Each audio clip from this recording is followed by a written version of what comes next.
All right. Good evening, everybody. I just wanted to let everybody know my voice is kind of hurting me. So, this is not going to be a stream at the moment to begin with where I'm going to be carrying much of the conversation. I'm sure you guys can kind of hear my voice sounds like I'm going through puberty right now again because it's sore and it's kind of, screeching when I'm trying to talk here. So, the main thing I'm doing here is allowing Jesse and Lewis to have a conversation. And, that's the purpose of what we're trying to accomplish here. So, later on, I might jump into the conversation. But to start off, I'm just going to let them carry most of the conversation.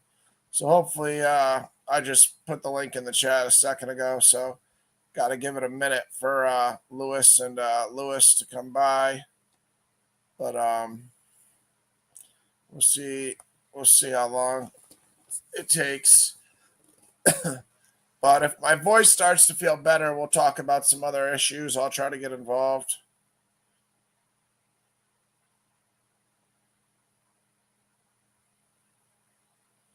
All right. So I have Lewis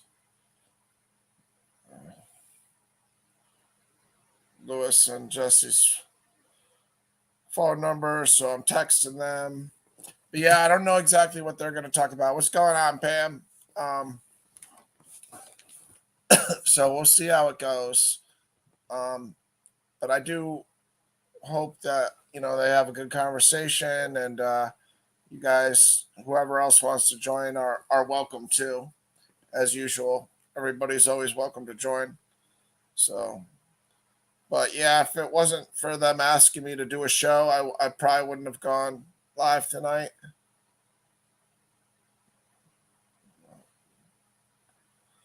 Um, so hopefully they get over here pretty shortly because I can't really talk much by myself right now. All right, message is pinned. But I do want to say I hope people don't misconstrue the show yesterday that we did either, where we were talking about some of the contradictions in the four gospels. Because I could see, especially Chris Lucas, he had a real negative response to it, where he thought it was equivalent to us saying the Bible had lies in it, and by no means is saying that. It's just pointing out the fact that we have translations that are thousands of years old right now. We don't have the original, one manuscript, perfect word of God, because that doesn't exist. There's thousands of manuscripts that are involved in people making these translations. And, what we have to do as Christians or anybody just reading the Bible is try to do our best to figure out what the truth is. And when you see two different, statements or things that don't agree or contradict, that's a learning experience for us all to take those two situations into context and try to figure out, well, what is the closest thing we can do to figure out what the truth is. And we shouldn't not point those things out because it's important, because otherwise somebody could only read one gospel and think the law or the teaching is one thing, and then somebody else could read the other gospel and think the teaching is another thing, and then we just have confusion. So it's a problem if we don't talk about them.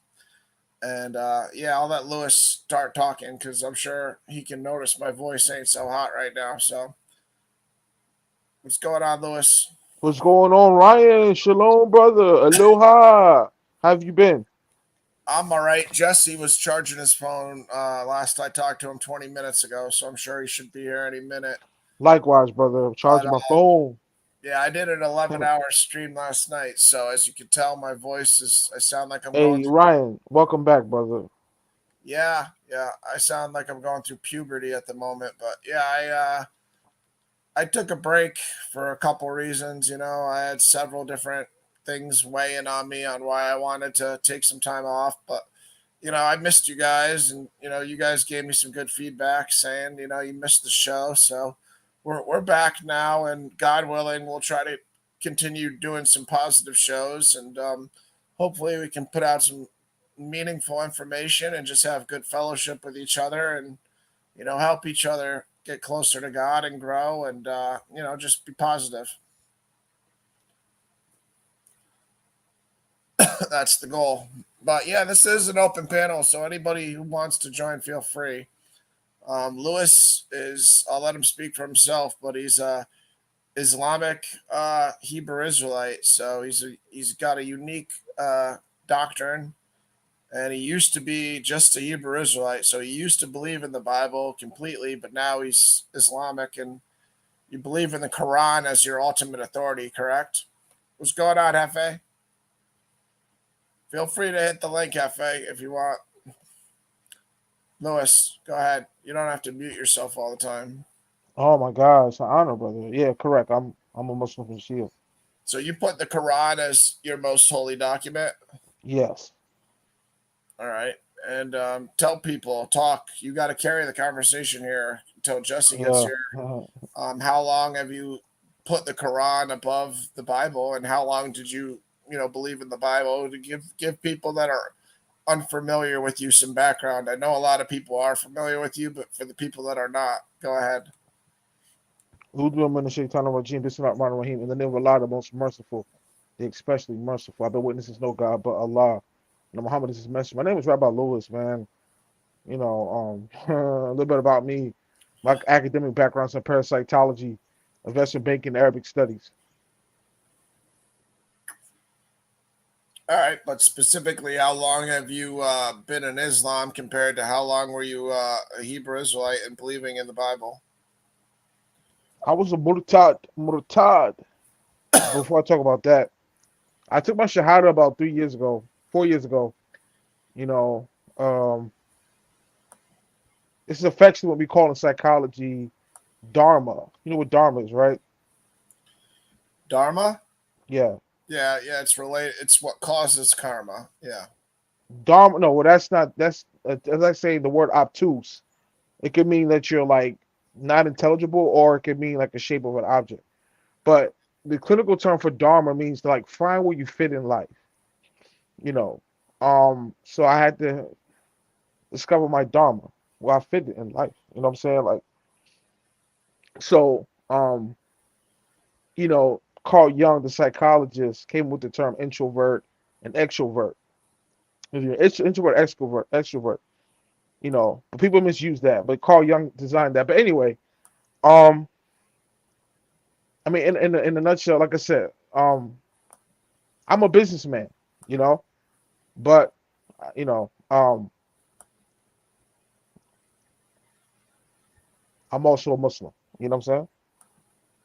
Yeah. Okay. Well, that's a good little background for people that aren't familiar with you. Okay.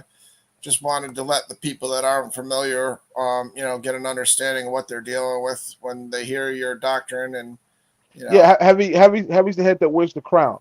I'm a man of many hats. Like I said, but yeah, I mean, religiously, if you will, I'm a Muslim from the Shia sect. You know, oh, that's a good question from Stefan in the chat. Do you have any idea about that? How many uh, translations or versions of the Quran there are? well, do you know what? Okay, um, the oldest Quran we have is called the Birmingham Manuscript, which is dated to the time of the Birmingham Man is the oldest Quran we have, called the Birmingham Manuscript. Um, I'm not sure if he's familiar with Barry Fell's work, Saga America about Barry Fell. You know Barry Fell's work? No. Well, Barry Fell wrote a book called Saga America. So they was doing a dig in I think it was Massachusetts, right? Well, that's Jesse. That's Jesse, right? Yo, what up? What up? That Rabbi is Lewis? Jesse. Hold on, Jesse. I'm gonna let you Yes, introduce sir. yourself. Good to see you, brother. So Barry Fell wrote a book called Saga America, and um, they found some coins with the Shahada on it, and in the Massachusetts and the dig, like a ground dig. They were like building a road. So This dude, he took it to Harvard University and they dated the coin um to the time of the companions, the Sahaba. They thought it was worthless, but they had Shahada. So he shows in his work how the Muslims were in America before, during the time of the Sahaba, which throws a monkey Mm. wrench into our whole theory that we think everything we think we know about history. But I'll let Israel only can kill introduce it. I think that's Brother Bun. That's that Bun? No, no, okay, somebody else. Okay, yo, Jesse, shalom, brother. You got the floor. And then any guys want to introduce yourself. All right, brother. Well, Ryan, it's nice to have me here. Nice to be back on the platform. It got a little hectic last night, Yeah. but peace and blessings to everybody. Hopefully we can get some questions and some ideas and thoughts out for the people. And just with what Rabbi Lou was saying, Rabbi, I think you're mentioning the big dig that happened in Boston. It was a big dig. I think it was in the 2000s where they actually built a tunnel through the downtown area, through the metropolitan area. It was called the Big Dig. It was a huge project at the time. It was the biggest project in the state of Massachusetts at the time. So that's what I think you're referring to. The Big Dig. I think I was quoting shit in a nutshell. I think I was quoting Saga America by Barry Fell. He shows how, it's a lot to talk about, but yeah.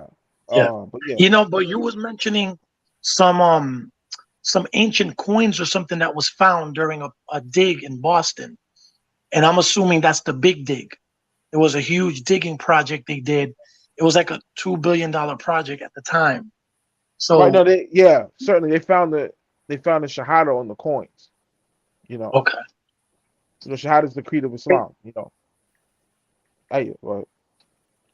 Yes, sir. Ryan, so it's nice to see you again, Ryan. So you're the mediator. I Yeah. guess Yeah. Brother Lewis wants to get a couple things off his chest, and I'm Sure. here to answer to the best of my ability. All right, awesome. But yeah, as you guys can hear, my voice is like it sounds like I'm going through puberty. So, I talked for 11 hours last night. We had a long stream. Jesse, you were on for some of it. So was Hefe. But yeah, I wanted that Brandon, who's Tennessee fish keeper, and Hefe also, speak. So before you and Lewis start doing your back and forth, that's that Brandon. Go ahead and talk. Yeah, bro, it's been a while. Did you take a break? I haven't seen you in a little while. Did you take a Yeah, month? yeah, I Take a took a month little off? break. I just wanted to come up and say hi. It's been a while. I miss your support. Thanks for supporting me. That was great. I appreciate it. And I just wanted to do a graphic here. Let's see. It's been so hot, and when I hear debate, this is what happens to me. My head gets all nice and hot from Ryan's debates. Oh, my head. A graphics specialist. Oh my God, pour the rain. Let's see. But I just wanted to say hi. Thanks for the support, and I'll talk soon. Okay, bro. You enjoy Yeah, your debate and keep cool. Curly Sand, keep cool. Thanks, bro. yeah, and if you guys can, support other people's channels. Brandon's got a channel, especially if you got young kids with the puppet Curly there. That the kids will definitely like it. It's TennesseeFishKeeper.com right on YouTube, and also Hefe and Jesse both have channels also. So we'll promote everybody's channel. But yeah, thanks, Brandon. It's always an honor to Thanks, have you on. Ryan, and enjoy the debate. I will catch you later. I'll give you a share.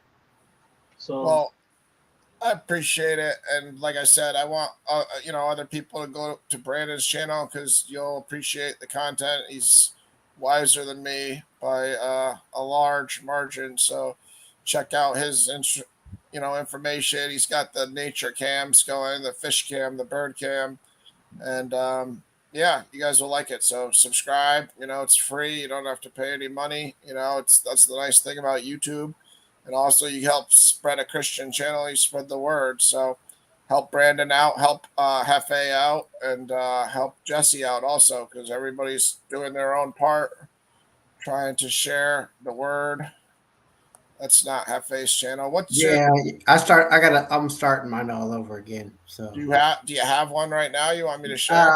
no, not right now. Not right now. All right. Well, for other people, this is Jesse's channel. IOCK Israelite Only Camp Killer. He's right here. So, again, guys, it's free.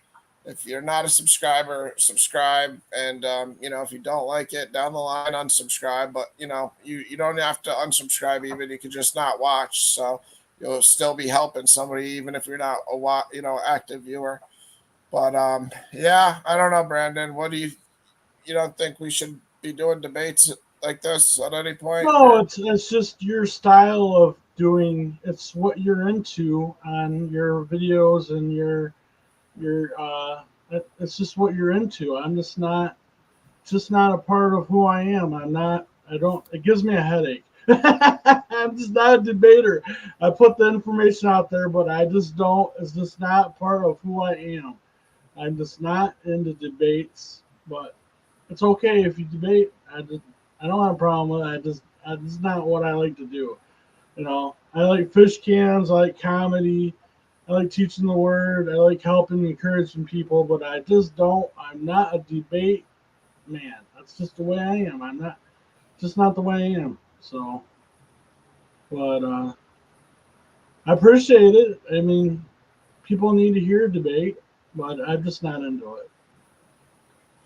Yeah, I hear you. I try to avoid getting it too contentious, but everybody does get passionate about how they view the scriptures. So I don't know. I've learned a lot from having these type of dialogues. So I do think it's got positive aspects to it, but I definitely agree that it can become degenerate and just become counterproductive at a point too, where people can insult each other, just start yelling or Yeah, whatever. I kind of disappointed you though, because I'm just not into it. I do. I'd probably be good at it because it's not stuff I know, but Yeah. I don't like doing it. So, Yeah. all right, man. I'll give you a share. I'm still taking care of my mom. I still have a lot of stuff I have to do. So I appreciate it. I'm still doing the Bible site, and I'll see you next time. I'll give you a share out. I just All wanted right. to come and say hi. It's been a while. We took time off, but I'm Well, just yeah. I mean, I tried to figure out what's the best course of action. That was part of it. I was like, is it productive to continue this? So yeah, that's part of the reason I took time off. So I don't know if it is or isn't. I'm not an expert. I think the debate is good. I think that if you have a debate with someone that's totally will not accept any point of view you have, and will just argue and not uh, even just give you respect, if you just if it's constant fighting, you know, and then that probably is not productive. But if you learn from each other, and that's probably a good thing. But if you get around people that just you know just want to fight and argue and be trolls, it doesn't do anything, you know. So Yeah. that's my opinion on it. Well, All right. the Bible says that the word of God does not come back void, so it goes out to accomplish what it's meant to do. So, anytime you speak the word of God, God is always going to use it for His glory. So, it could seem wrong to you, but God could use that to change the heart. You never know. We don't know that. Yeah, we don't know it, but I just have a different style, a little bit different style than Ryan, but that's okay. Yeah, everybody's different, and that's okay. That's cool. I will Well, talk to you guys later. Enjoy your 8 hour shift, right? Who knows how yeah. long this is gonna go? But Well, my voice hurts, so it won't be that long tonight. But we'll see. uh, We'll see. However long they want to talk, really. okay. Well, I'll see you later, Ryan. I'll talk to you soon. All right. God bless, Brandon. Thank you See for you later. by, and hope everybody checks out Brandon's channel because, again, especially if you have young kids, the Curly the Puppet's real entertaining, and he just does right to the point Bible study, for 2 minute videos that definitely can help. Hey, losing the building. All right, go ahead, guys. Hey, Go ahead. Go ahead. Hey, what up, Luke? Good to see you, bro. hey, what's going on? What's going Say on? what up for a minute or two because I haven't seen you. Yeah, it was basketball season. Watching basketball. Got married. Yeah, been a pretty long summer. Oh, congratulations on that. I didn't know. I thought you said you already were married. You weren't married. You were engaged or whatever. Yeah, we got the marriage certificate. So now we're just waiting for the ceremony in August 26th. How's she deal with you being away so long, like driving the truck? How's she deal with that? That's not an easy thing to deal with in a marriage. Yeah, I got that changed up now. I'm at a job where right now a temporary job where I'll be out 7 to 10 days and I come home about 3, 5 days, then go back on the road. I can't change jobs until after the wedding. I can't change jobs right now. The job And that I want to do the tanker job, the one that deliver the gas. That's what I want to do after the wedding. yeah. I didn't know if you. I just saw on the news tonight some trucking company, Yellow or whatever, was like Yeah, they closing. shut down. Yeah, I don't know if you were Mm. aware of that Yeah, or not. If that yeah, affected you or not or whatever. yeah. I'm aware of it. I'm aware of it. Yeah, that's normal for truck companies. Either they're going to Mhm. close out or they sell a company to another company. Yeah. Well, good to see you, bro. I took time off because I'm a big basketball fan too. I was watching the playoffs every night, so I'm with you on Yeah, that. I love them. NBA and football are my two major sports, and yeah, I watch the playoffs every day. So yeah. Them finals really took a blow took a blow to my heart, man. I'm like, man, Jimmy got this far and he ran out of gas again. He needs help. he didn't show up in the finals. He definitely didn't show up in the finals. Nah, I, he didn't. I feel like he ran out of gas like last time with the Lakers. He ran out of gas. He been leading that team throughout the whole playoffs and got to the finals and he disappeared. well, Bam I don't wasn't know. really doing nothing. Yeah, Bam stepped up at least. He was stepping up, but no, I mean Jimmy was hurt in the Knicks series, and I don't know how much because he didn't say it publicly, but I don't know how much that affected him because he definitely wasn't the same after the Knicks, injury. He was Yeah, good. He had a couple 30-point games, like game one in Boston, he got 35. He had some good games, but it was nothing like what he did against the Bucks, where he just completely dominated everything. yeah, yeah. One man. He was a one man show. I hope they get Damian Lillard. I really hope they get him. Yeah, that would be awesome. But again, if you're Portland, who does the Blazers really have? I mean, who does the Heat really have? I mean, Tyler Hero's solid, but Damian Lillard, you're not going to give up Damian Lillard for Tyler Hero, so you need a bunch of draft picks.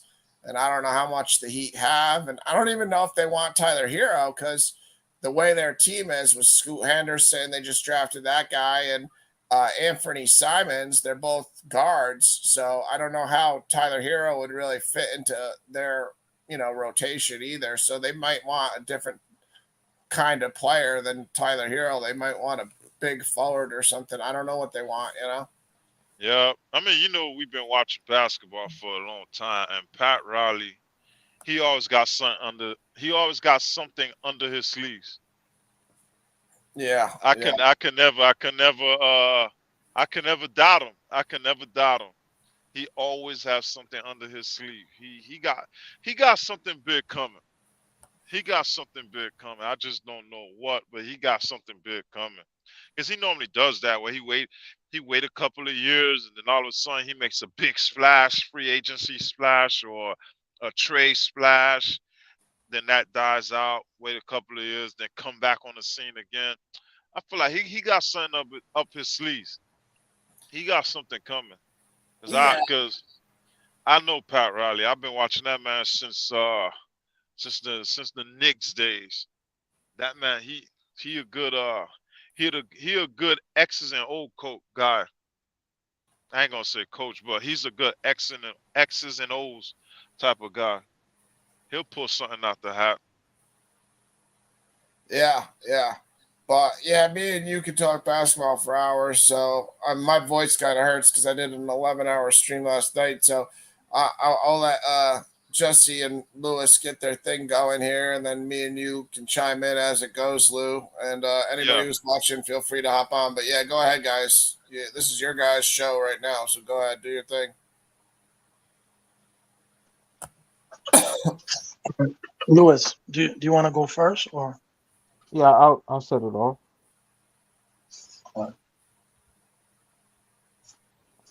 First, let me say hi to Lou. It's good to see you. Hefe, if he's listening in. And Hey, what's going on? What's going on? hey Lou, yeah, and awesome you getting married, man. Nothing but the best.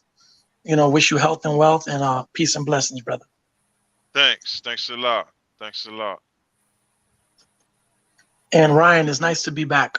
It's nice to have you back on the platforms and stuff. Yeah, yeah. We'll see how it goes. I can't predict the future, and I don't know what God really wants me to do all the time. So I'm always trying to figure that out, but usually I don't do a very good job of it. So I'll try to read between the lines and figure out what God wants from me, but it's not very easy sometimes because the standard of God's a lot higher than any human standard. So to predict what God wants is not very easy, Yeah. And remember too, Ryan, it's okay to take breaks. Like sometimes if we go full throttle and nonstop, sometimes we have to take a break and just sit back. You know what I mean? Like, because we could easily burn ourselves out. I've personally been there. So there's nothing wrong with taking a few days, weeks off, a few months. Whenever the spirit draws you, that's the right time. So don't feel bad. Okay, Ryan, real quick, while Lewis is looking for his verses, I just want to. Do you understand what I was saying from last night? What I texted you? Do you understand that where our confusion was now? Yes, and I kind of wanted to address that right now, real quick. We don't have to stay in that. Yeah, but I just wanted to show you something. Okay, I'm ready to get out of it. I don't know how much time. Okay, all right. Well, Lewis, hold on. What happened last night? What happened last night? We were talking about if there are contradictions in the Bible, and we were going through some scriptures and yeah. Oh, okay. That's where we were. But yeah, what were you going to say? Yeah. You and Lewis go where you okay, I was going to say this, and just to bring Lou into the loop too. So the topic was contradictions of the Bible, and Ryan made a couple good points because he brought Matthew and I believe Luke when Christ was speaking about marriage, and in the book of Matthew and Luke, I believe when Christ is speaking about Mark and Luke agree. Matthew's the different one. Okay, so Mark and Luke agreed Matthew's was different. Yeah.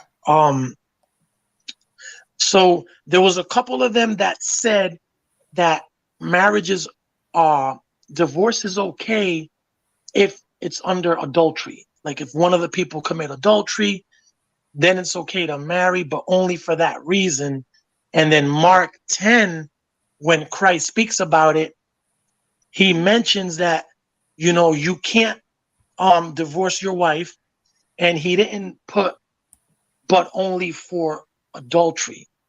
So what Ryan and the others were trying to say was that seems to be a contradiction, being that the other books tell you you can get divorced for adultery, but in Mark 10 verse 11 Christ said whosoever shall put away his wife and marry, sorry guys, and marry, sorry, I was getting a phone call. Whosoever shall put away his wife and marry another committeth adultery against her. And if a woman shall put away her husband and be married to another, she commits adultery. But Christ didn't put you can get divorced for adultery. So they were saying that that was a contradiction. But I was telling them that Christ was speaking to the Pharisees in chapter 10.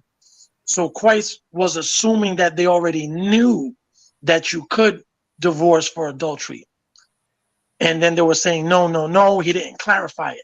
So I just wanted to add, Ryan, in chapter 10, the one that you brought out, verse 18, Christ mentions it and says, thou knowest the commandments, do not commit adultery.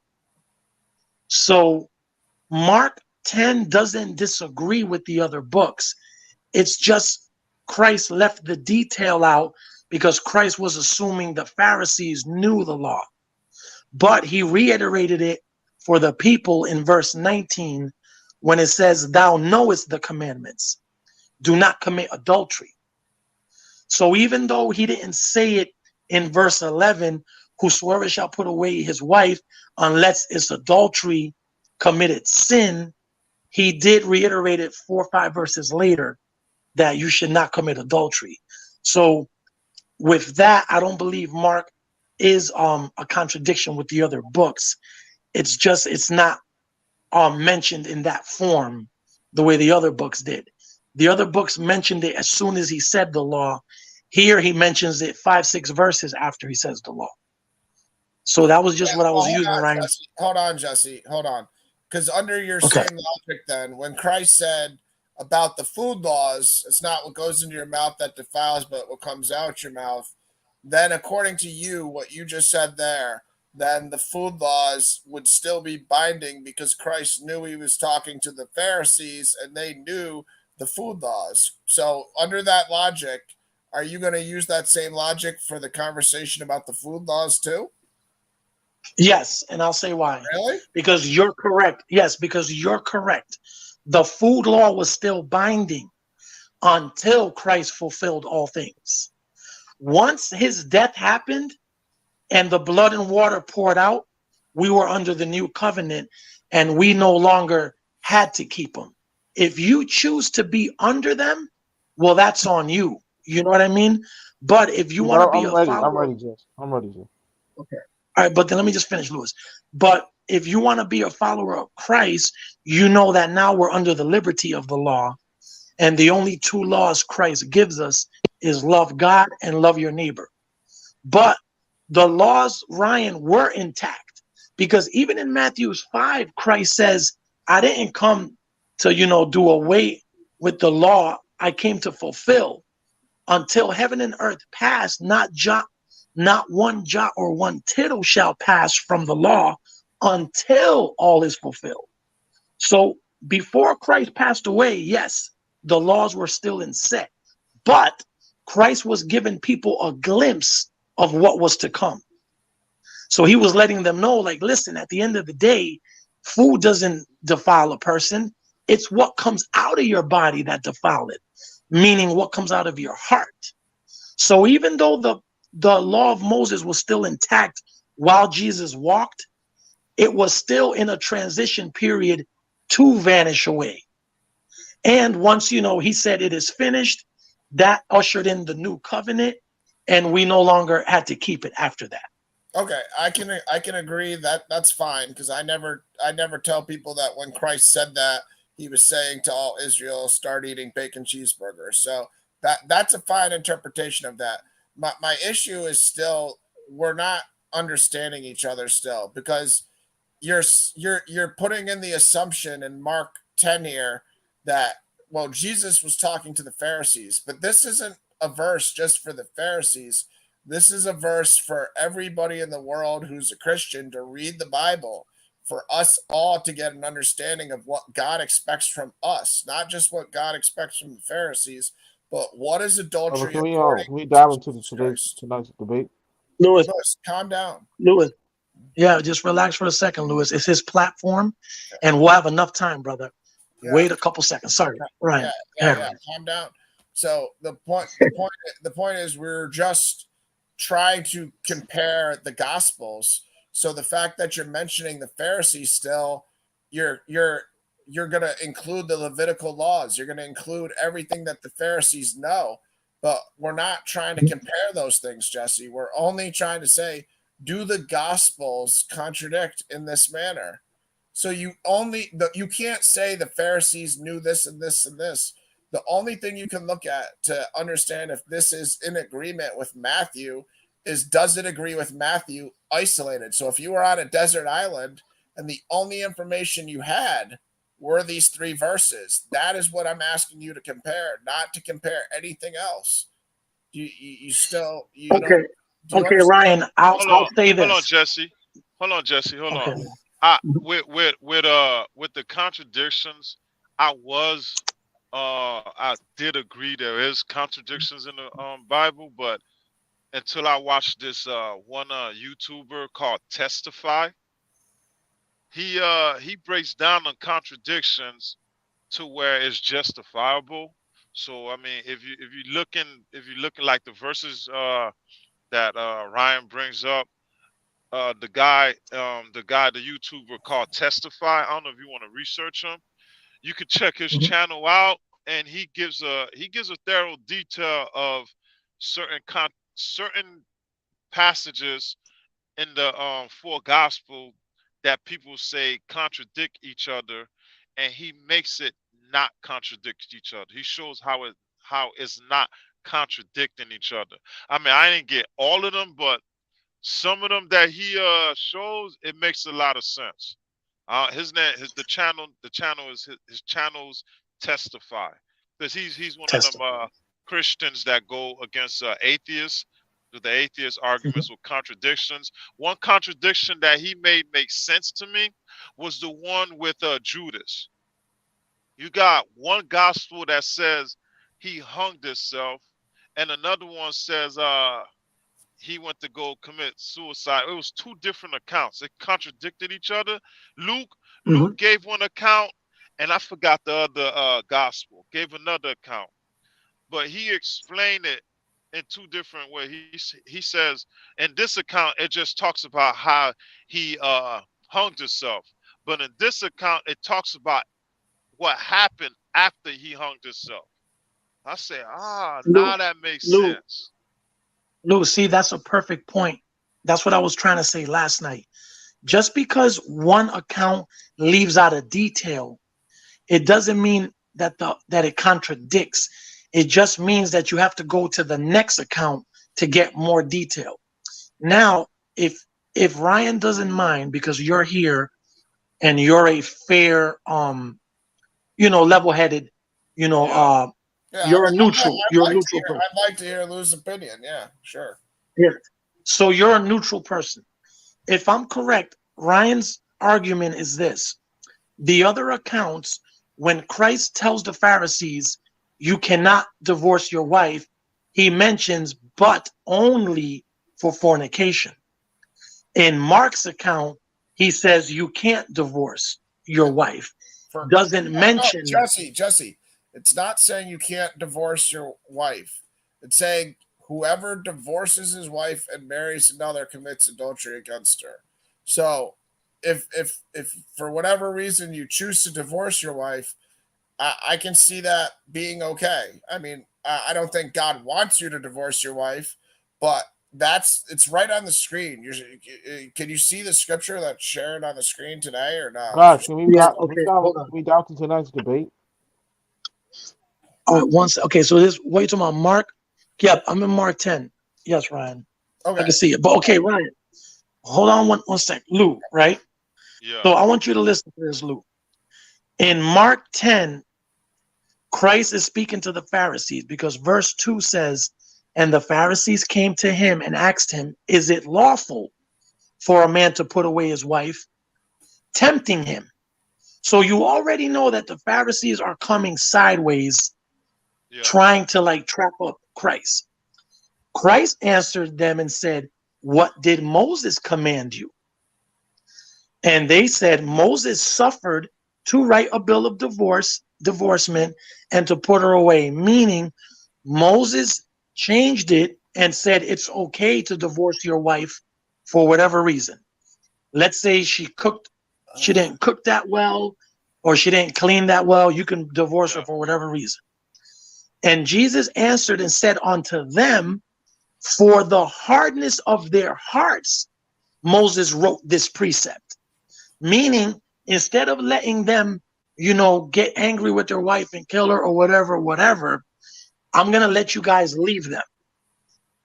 But Christ continues to say, "But from the beginning of creation, God made them male and female. For this cause shall a man leave his father and mother and cleave to his wife, and they twain shall be one flesh. So they are no more twain, but one flesh. What therefore God has joined, let no man put asunder." So Christ was reiterating what happened in the past. And in the house, his disciple asked him again of the same matter. And Christ said, "Whosoever shall put away his wife and marry another committeth adultery against her. And if a woman shall put away her husband and be married to another, she committeth adultery." Now, Ryan's saying, Christ is saying here that you can not divorce her for no reason at all. I didn't say you can't Well, divorce. I'm saying you cannot get remarried. You can't get okay, remarried. It doesn't say you can't Hey get guys, divorced. you guys can debate this some other time. I came to have a discussion with Jesse. Like you guys can definitely do this anytime. Like I don't have all night, so I want to dive okay, in. all right, Ryan, just to be respectful then, if you want me and Lewis to just proceed, and then maybe we could touch Oh, this I wanted to another get time. on the same page with Yeah. you, but I already understand where Ryan point is at. I mean, Ryan, when you're dealing with Ryan, he gonna put you in a position where, what if you was in an island by yourself and then you read that? How would you explain it? Type of stuff. Yeah, I understand where Ryan coming from. I know how Okay, Ryan. now I Then understand. if I can, just give me a minute, and then I'll just say my piece. This is what I was saying. In chapter 10, it's the Pharisees that are speaking with Christ, asking him about what is lawful and what is not. When you read the Old Testament, you know that God allowed divorce only for adultery, nothing more. Yeah, Moses changed it and said, "You know what? I'll let you guys divorce for whatever reason." Christ is telling him, "For the hardness of their hearts did Moses write this precept. But from the beginning of creation, it wasn't always like that." So then Christ says, "Because whosoever shall put away his wife and marry another committeth adultery," right? Because let's say Ryan divorces his wife because he don't like her. yeah, And then, he divorces her and makes her go marry another man. She never did nothing to him unlawful. So he turned her into an adulteress. So that's what Christ was saying. And that's why when you continue reading verse 19, Christ tells them, "You know the commandments. Do not commit adultery." Now, this same story is reiterated in Matthew's and Luke. And if I'm not mistaken, Christ adds that you can't divorce your wife and remarry unless it's for adultery.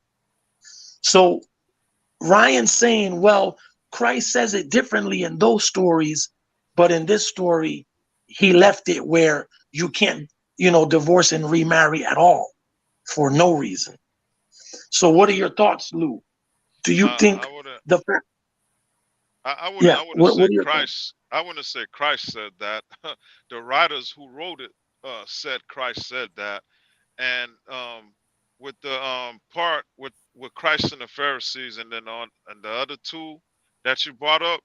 I mean, it seems Mhm. like one says adultery and the other one says fornication. So I mean, if you can't divorce your wife unless she commit fornication, that's basically adultery. So yeah, it's kind Correct. of odd, right? Yeah, it's kind of odd the way they put it together, because one of them says uh adultery, and the other one say fornication. So now we got to figure out. Hold on. One But let's say dive into adultery. that One say. discussion because you guys can discuss this anytime. Yeah, yeah. Go ahead, So, Lewis. Go ahead. Go ahead.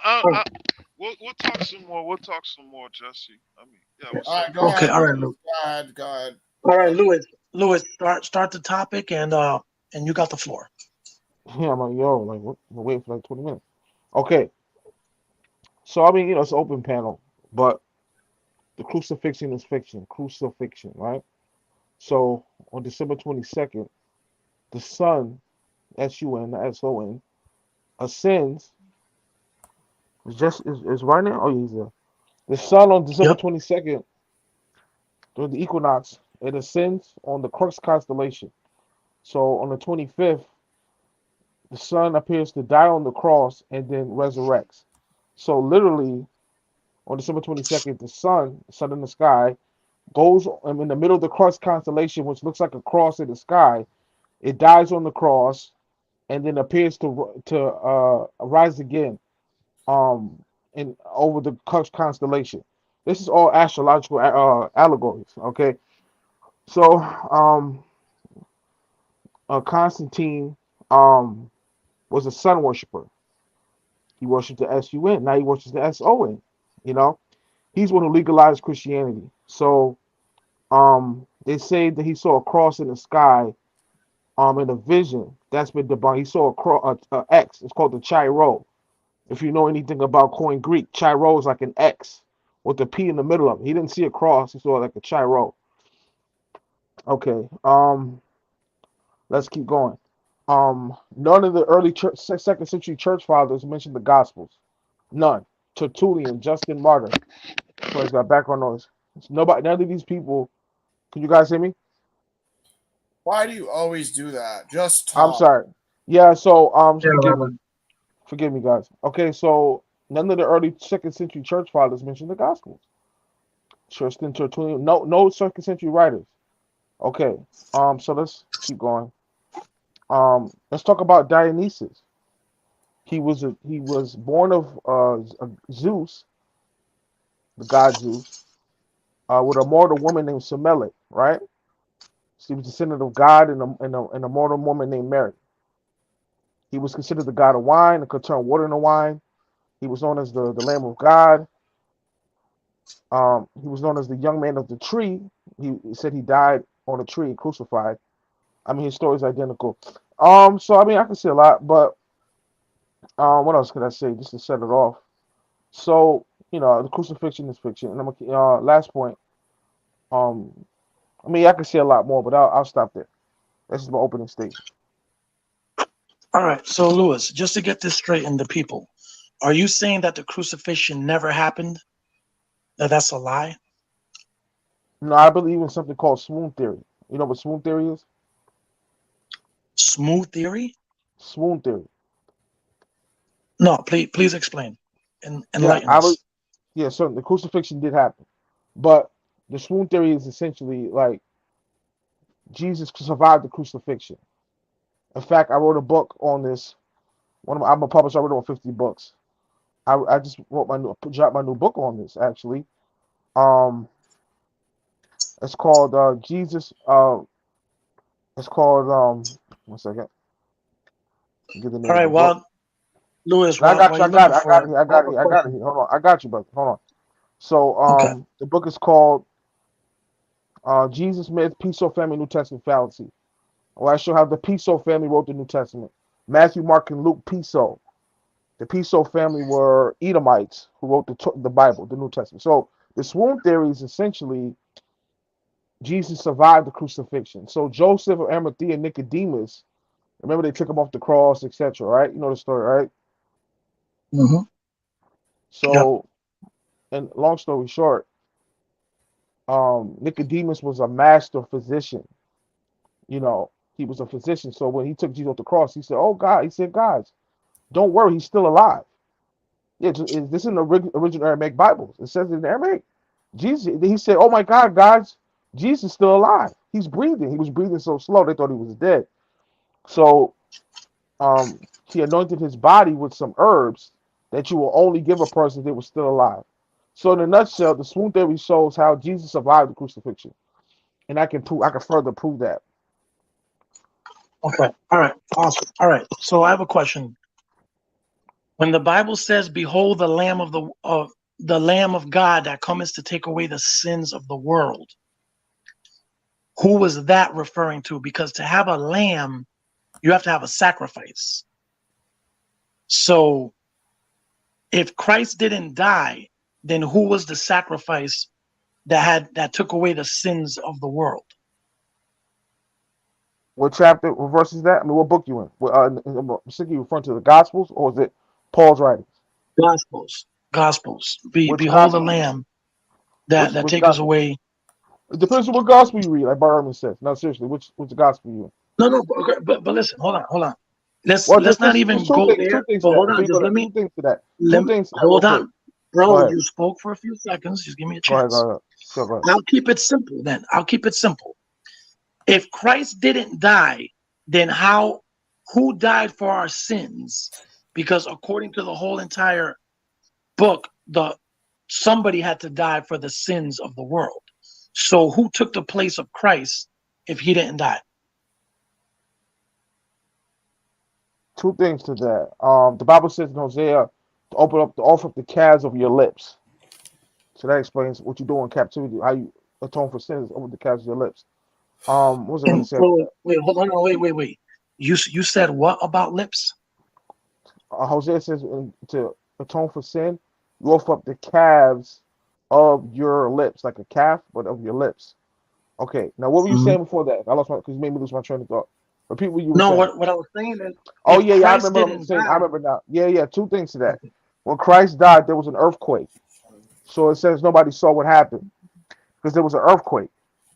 Second thing, it says they were standing afar off. The apostles and Mary Magdalene and those they were standing afar off. They couldn't see Where what does it happened. say that? Yeah, I'll get that. What book chapter verse is that?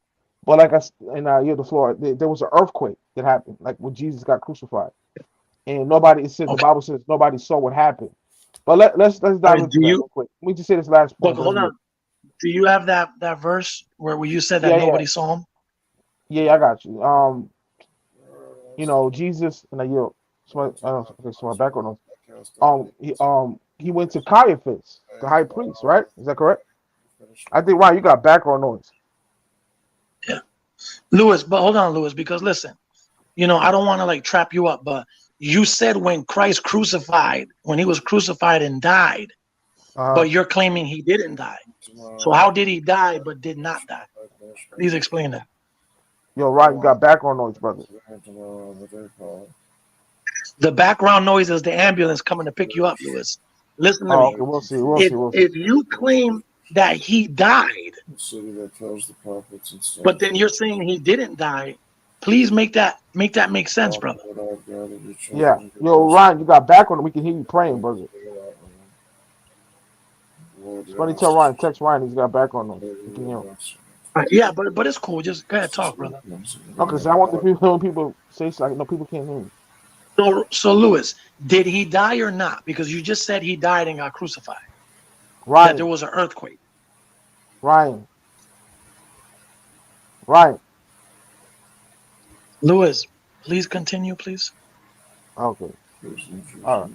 Ryan, somebody text Ryan, tell me he can mute his mic. You can hear him. All right. But Lewis, just continue, brother. Just continue. It's fine. Somebody could text Ryan real quick. All right. Well, Well, I'll say this. I'm gonna listen, and I'm gonna be going up and down my stairs. I'm not gonna be pulling up every scripture. If one of you wants to share your screen and share verses or something like that, Yeah, feel free. Ryan, we can hear you, brother. Your mic was open. We can hear you praying and speaking. Oh, okay, great. Gotta mute your mic, All brother. right. Sorry, I mean it's your show. You know what I mean? Yeah. All right. So Lewis, because this is getting Yeah, sure. crazy. Go All ahead. right, listen. You said there was an earthquake. Christ died. He was crucified. So did he die or did he not die, brother? Oh, yeah. Please Sorry. clarify that, please. Yeah, I got you. So for example, um, Jesus cast out the demons into the pigs story, and it says Mm-hmm. it happened at Gadara. Then the other narrative says it happened at Gardisa. Well, Gadar and Gadisa are two different places. But let's keep diving. I'm gonna show why this is relevant. And it says it happened in Gardar and Gadisa, which are two different places. But let's play devil's advocate. It also goes on to say that he saw the pigs drown in the water. But Gadara is so far from the shoreline, he wouldn't have been able to see it even drown. So the moral of the story is the Koine Greek has errors in it. In fact, I wrote a book called Aramaic Origins of Christian Mistakes by myself, showing mistakes in the Koine Greek. So okay, so you said Christ couldn't see the sea from where he was at? If you go look at Gadara or Gardisa, which are two different places on the map, and you look at the shoreline where you know where the water is at, you know where the shoreline is, right? Like where the sand meets the Mm-hmm. water. It's too far Mm-hmm. away to even see if the pigs drown. It's miles and miles away. He wouldn't have been able to see the pigs drown unless he had like a binocular, you know, but he couldn't see with the naked eye. Make sense? So, yeah. Could he have Yeah, seen but them didn't the pigs pulled away and fall off a cliff? as he sailed Yeah, away yeah. in Sorry, brother. as he sailed away in the ship? Could he see them their bloated bodies floating later? Hypothetically, of course. Yeah, I mean, it's a hypothesis. But yeah. So, you know, did he die? Did he not die? You know, that's the elephant in the room question. No, he did. He survived. The Aramaic Bible says he survived. So, because remember, it says the soldier stabbed his side, and water and blood came out.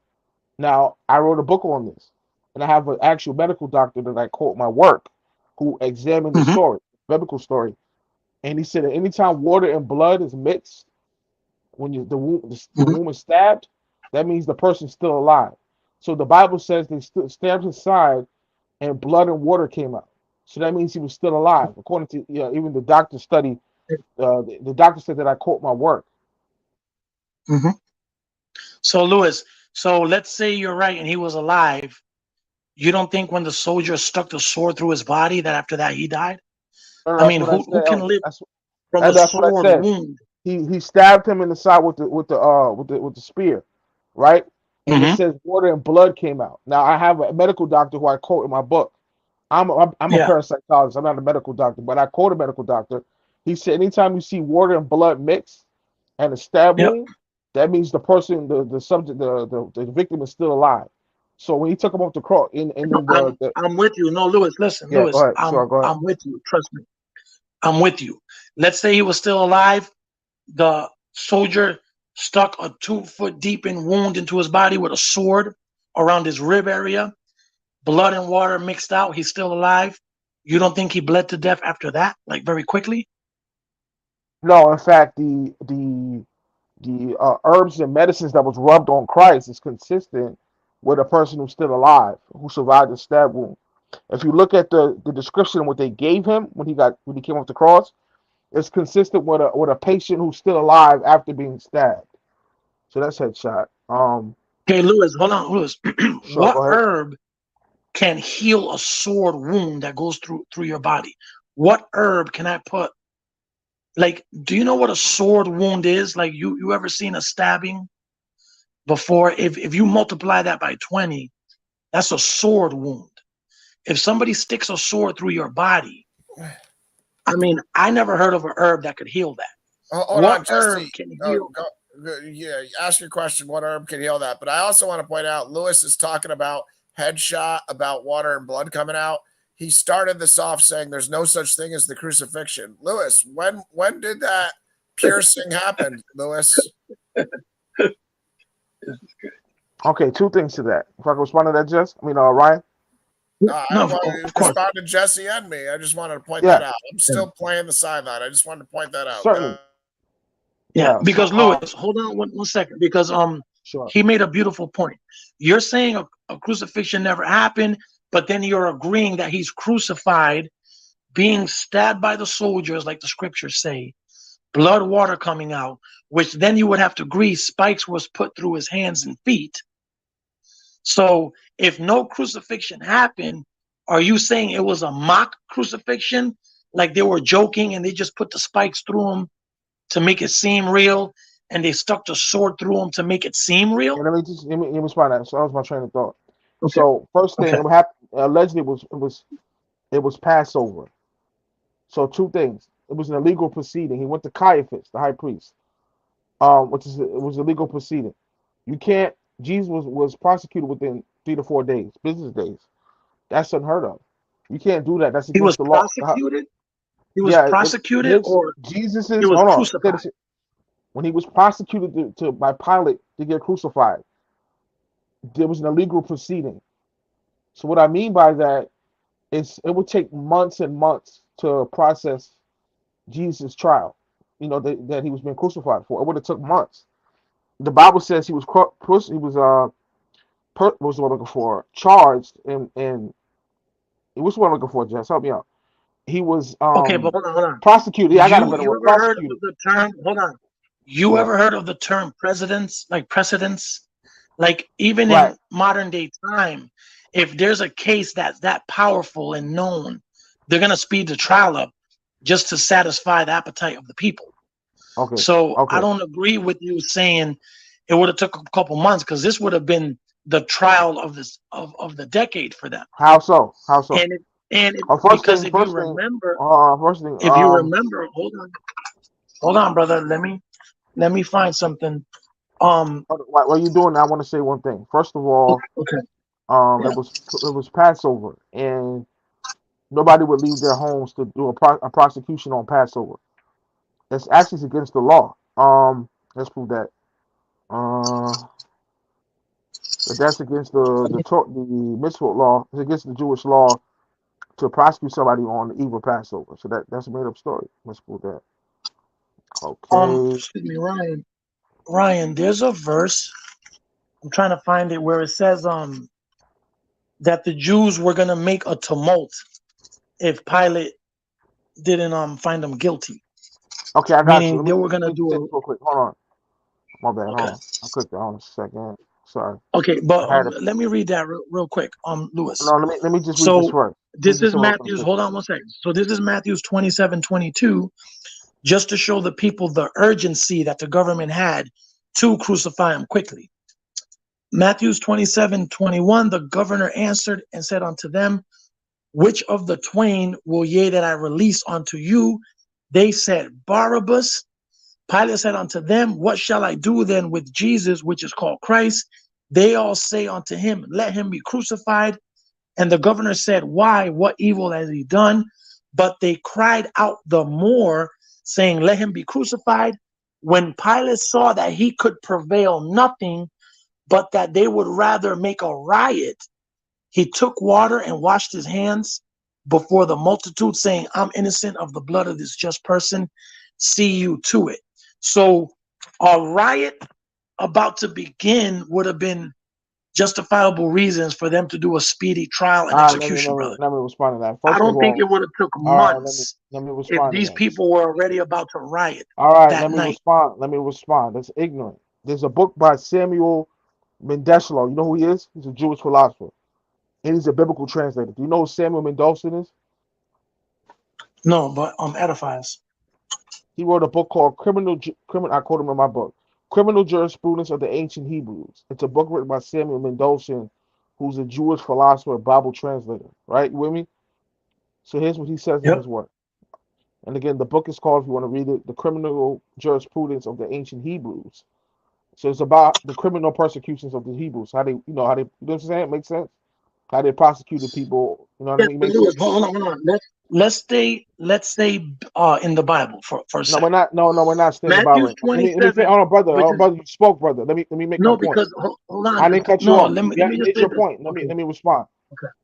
So there's a book called by Samuel Mendelssohn called Criminal Jurisprudence of the Ancient Hebrews. Okay, can you guys hear me? Am I lagging? Yep. Yep. Am I lagging? No, brother, speak. Okay, so again, it's called the Criminal Jurisprudence of the Ancient. Okay, and I quote Samuel Mendelssohn's work: "The testimony of an accomplice, Judas Iscariot, is accordingly not admissible by rabbinical law." Right. So the first thing he says, because the law, according to the narrative, Judas Iscariot gave Jesus up. Is that true? Yes, Lewis. Okay, and so here's what Samuel Mendelssohn says about this prosecution in the Bible. How it's bogus. The testimony of an accomplice like Judas Iscariot would not Sorry. Hello? Yeah, Lewis. Can you guys hear me? Somebody was Yep. calling me. Hello? No, Lewis, let me just respond just Hold on, 10 hold quick on. So, seconds. brother, I'm not done. Because, Somebody called me. listen, no, Brother, got don't you, but cut just me wait off. 10 Please don't seconds. cut me off. Let me make my point. Okay. Because that's my brother blow me up. Hold on. Hello? Can you guys hear me? Yes, sir. Okay. The testimony of Judas Iscariot will not be admissible by rabbinical law. And no man's life or liberty or reputation could be endangered by the malice of one who confessed himself a criminal. Okay? So let's keep going. Um, it says, the French twin brothers, there was two brothers named Augustine and Joseph Lehman. They wrote a book called Jesus Before the Sanhedrin, right? So there's books about how Jesus went to the Sanhedrin, right? And this is Mhm. Augustine and Joseph Lehman's work. They wrote a book called Jesus Before the Sanhedrin, where they show you how the story's made up. So let's read it. No session of court was to take place before the offering of the morning sacrifice. It says no sessions of the court will be taking place before the offering of the morning sacrifice. This is what happened with Jesus. He was prosecuted before the morning sacrifice, which is against the law. No night meetings were permitted. The law allowed such an event only upon daylight. So in the Torah, in the Bible, he's persecuted at night, but that's against the law. You can only do it during the day, and also you can't do it before the morning sacrifice. So that shows you the story's made up. But let's keep going. So that's two things. So again, we have criminal jurisprudence, ancient Hebrews, and we have the book of Jesus Before the Sanhedrin, where again he says no session of court would take place before the morning sacrifice, which happened, and no night meetings were permitted. You can only do that stuff during the daytime. I use the floor. Okay, all right, Lewis. You made a claim. You said that it would have took months to have him crucified. Well, according to Matthew's 27:24, when Pilate said, I'm innocent of the blood of this just man, then answered all the people and said, his blood be on us and our children. Then released he Barabbas. So Barabbas is getting released. Verse 27, then the soldiers of the governor took Jesus into the common hall. This has all happened rapidly, brother. And then they stripped him and put him in a scarlet robe. 29. And when they had plaited a crown of thorns, they put him upon his head and a reed in his right hand. Verse 30, and then they spit on him. I don't think this is happening in months' time, brother. This is rapidly. 31, and after they had mocked him, they took the robe off from him. 32, and as they came out, they found a man of Cyrene, Simon by name.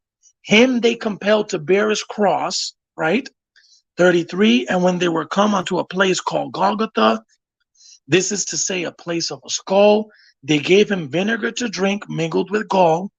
And when he had tasted thereof, he would not drink. And they crucified him and parted his garments, casting lots. This doesn't show months difference of time, brother. This was something instantly, proving that the tumult and the riot the Jews were going to do did speed up the process. So unless you have a verse that says differently, that says, well, they took him, they held him in a cell for months until the process happened, you can't make that claim. And any of the stuff you just put out to the public, is any of that stuff in the Bible? Do you have any verses that substantiate that in the Bible, brother? Or is that just outside sources that you're reading?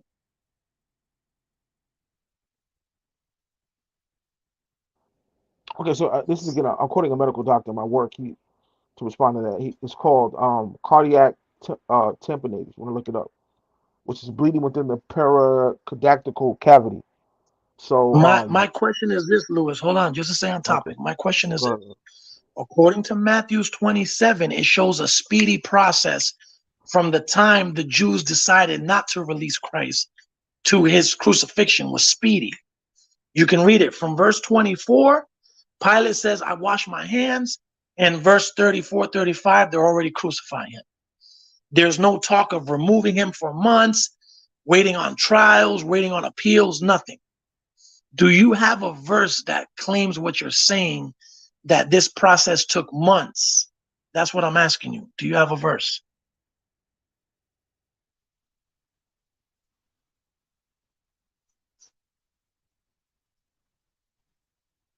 Yeah, certainly. So if you read the Gospel of John, chapter 11, verse 50, it contradicts the John Bible. 11. So it says, John John trusts the gospel. contradicts the Bible. John 11. Okay. Yeah, I'm gonna get it. Okay, so Okay. according, let me check my. Okay, according to John, the raising of Lazarus stirred up the crowd, right? And the high priest decided that Jesus had to be killed, the high priest, to avoid the Romans stepping and making them appear as if they could not control the temple crowd.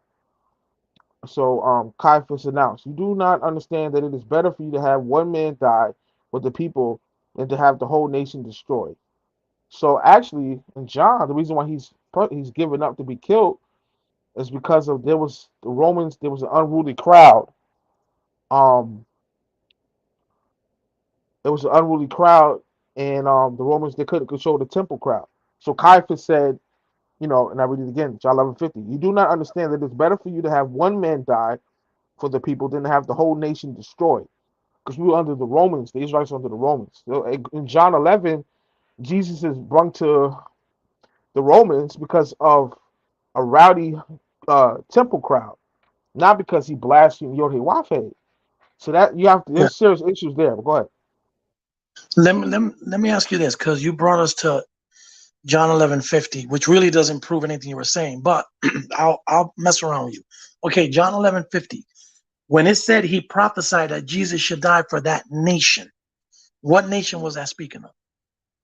No, that's not what I said. Let me repeat what I said. It says John trusts the gospel, provided a more credible reason for Jesus' arrest. According to John, the Gospel of John, Jesus rose Mm-hmm. Lazarus from the dead and stirred up the crowd. So it was like a large crowd when he resurrected Lazarus. You know Lazarus, right? Obviously. All right. And the high Mm-hmm. priest said, Caiaphas said that Jesus had to be killed to avoid the Romans stepping in and making them appear as they couldn't control the temple crowd. So Caiaphas was like, let him die for everybody. But that's not because he was blaspheming, because there was a rowdy crowd. So this is Caiaphas speaking in John 11:50. It says, and I quote Caiaphas, "You do not understand that it is better for you to have one man die for the people than to have the whole nation destroyed." Right? Makes sense? Mm-hmm. So, I Yeah, let me respond, please. Let me respond. You shouldn't have came here, brother, and I'll tell you why. Because you're claiming he didn't die, and the prophets are letting you know that he has to die for the nation.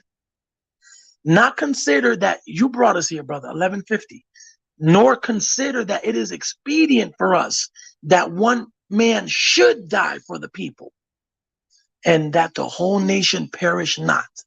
So if Christ would not have died, the Israelites are gone, brother. okay. Let me say something to So that hold real on, quick. wait, hold on. So the verse you took us contradicts everything you're It claiming, doesn't, and I'm gonna because show they're you why. even saying, brother, just a couple more seconds. They're even saying he's prophesied that Jesus should die for that nation. So according to you, if Jesus doesn't die, he doesn't fulfill the prophecy. Got you, If he got you. doesn't Like I said, fulfill I the got you, prophecy, got you, got you. brother, Okay, it'll be amazing if I could talk on my. It'll be amazing if I could talk, go ahead, brother. brother. Go ahead. But listen to this. So you claiming that he didn't die contradicts the whole entire book, chapter, and verse you brought us to, brother. All right, let me respond to Because that. John 11:50 is saying that he has to die for Got the you, right? nation, and not Got for you, that got nation only. Okay, okay, all right. you. Two things. So you don't know the Bible, obviously. Pontius Pilate, who you just quoted, right? You quoted Pilate giving away Barabbas for Jesus, correct? Is that what you said? Can you repeat that? You quoted a verse that Pilate gave Barabbas away and persecuted Jesus, right? Pilate freed Barabbas with the Jews wanting that, and then he gave Jesus to them. Yes. Right. Okay, let's show how ignorant this is. You guys don't read the Bible, obviously. Pilate, Yeah, after but can hold on, I whoa. got you. Let me Can respond. Let me can you say? respond. Oh, hold on, wait, Lewis. Can you say what is the ignorant part and then respond, Yeah. please? Pilate, when Jesus died on the cross, allegedly, he was allegedly dead. You know what Pilate said? You know what Pilate said? Do you know? Hmm. Do you No, know? tell us, brother. Obviously, you don't know. What? Pilate What that said, he's the Pilate king was, of the Jews? no. So you don't know, you don't even know the Bible. Pilate goes, Okay. because it was like, it happened like 3 days later. So Pilate was like, he's dead? Is he really dead? Why did Pilate ask that? Well, let's explain. The 7th century philosopher Justus Lipsius claims that the victims of crucifixion would survive for 9 days. So why is this relevant? Pilate asked the Roman guards, "Is he dead?" Why did they ask him that? Because it takes 9 days to die of crucifixion. She's like, how the hell did Jesus die so soon? So Pilate was confused. He was like, "Yo, how is Jesus dead? It's only been a couple days." He was actually surprised that Jesus was dead, allegedly dead. So All again, right, the 7th century. Lewis, I yield the what book, floor. chapter, and verse? What book, I chapter, got and I verse got the is verse that? here. I got it. I'm gonna give it to you. It's in the Bible. It's Okay, not please. extra biblical. It's Mark Well, then chapter share it, 15, brother. Mark 15:44. Okay, so before we get Mark that, we're gonna read that. 15:44. Yeah, we're gonna read that. Before we read that, so the 7th century philosopher Justus Lipsius claims that the victims of crucifixion survived for 9 days. So if you go to read Mark 15:44, you'll see that Pilate was like surprised to hear that Jesus had died so soon, because he knew it would take longer than that to die of crucifixion. Headshot. Go ahead and read that. Okay. Mark Mark 15, 15. 43 through 44. Mark Gotcha. 15, 44. Okay. But we'll start at 42. And now when the even was come, because it was the preparation, that is the day before the Sabbath, Joseph of Arimathea, an honorable counselor, which also waited for the kingdom of God, came and went in boldly unto Pilate and craved the body of Jesus. And Pilate marveled if he was already dead, and calling unto him the centurion, he asked whether he had been any while dead. And when he knew it of the centurion, he gave the body to Joseph. This Right. So actually kills So me again. Pilate. Hold up, brother. Hold Oh, up, stop there. brother. Stop there Can I for have a a second. I'm thought? gonna let you Can, speak. So Pilate, okay. Pilate, Pilate was surprised that Jesus was dead. Why? Because it takes 9 days to die of crucifixion. So it only been 2 to 4 days. So Yeah, Pilate's but like, they he Okay. took asked him, they took nail. They Isaiah says every joint is dislocated. His shoulders were Hmm. dislocated, and to keep them dislocated, they nailed his arms apart. So it was very Wow. quick. okay, so like I was saying, Wow. I'm gonna let somebody else go in because I'd love to hear their perspective. I've only So got a few minutes before work. If I can butt in just yeah, real please do. quick. Please Please, do. Yeah, please go ahead, do. bro. Please. Exodus. Let's look at Exodus 20. Well, real quick, I think the term is hemothermia. I put it in the private chat. That's where once you die, the blood separates into two levels: the water and the red. So you're definitely dead if you have water and blood. I don't know what doctor you talk to, but let's go to Exodus 24:8. What is what is Moses sprinkling on the crowd, the altar, and the covenant he just wrote? It's the blood of bulls, correct? Is that bull blood dead, or Yes, is it faking it? it's dead. Yeah. It's 100% dead. Okay, so let's go real quick to Hebrews 9:19. This is Paul. When Moses had proclaimed every command of the law to all the people, he took the blood of calves together with water. Where does this water come from? So we know that these bulls' blood had separated just like Jesus's blood. That's the only 2 points I wanted to make. Good luck, brothers. I had a question for you. What's your name again, brother? Awesome point. I'm Mike. Awesome I, point, brother. I had some questions for him. Yeah, you got a minute? Yeah, if you're quick, I'm trying to get ready for work, but it's cool. I got time. Certainly. What is the earliest depiction of Jesus up on a cross that we see in any church or catacomb or monastery? No, better question. What year was Pontius Pilate fired from Judea? Fired? All right, listen, Lewis. Hold on, I'm talking Lewis, to we're him not right now. playing Don't butt Jeopardy in, please. because Please we're don't not butt in. playing Please don't butt in. Jeopardy, brother. Please don't Okay. butt in. I'm talking to him now. Don't butt in. Can you answer that? What year was Pilate fired? No, I have no idea. You don't I know. will Okay. take your word. I will take your word for it. I don't debate it. I'm sure it's common knowledge if you Google it. Okay, if he doesn't know, or not surprised. The second question, what is the earliest depiction of Jesus on the cross we see in any church or monastery or catacomb? Where he's on a Roman execution stake, you mean? Yeah, like a cross, like a T sign. Oh, I have no idea. Probably Constantine. No, 7th to 9th century. So why didn't All we right, see Jesus Lewis. on the cross Lewis. before? He's gonna butt in. Why you Lewis. keep butting in? I'm talking to him. Yeah, Why can't you because go to the Lewis. thought? Because listen to me. You're gonna now spew out like 20 questions of who wore blue, What year did this happen? We No, get it. it's You're okay. awesome with dates. It's okay. It's You're okay. all, I understand where he's coming from, but look in the book of Revelation just as well. These candlesticks. When were candles invented? The 1400s. So it's just a matter of understanding what the heck the people are talking Well, I mean, about. yeah, I agree. Like, for example, you know what they call wine, right? In the medieval period, you know what they called it? What? Do you know? No, I'm asking what. I They trust called it you. meat. Like they'll say, "Pass me some meat." Now today, meat means poultry. I mean not poultry. I mean fish or chicken or beef or pork.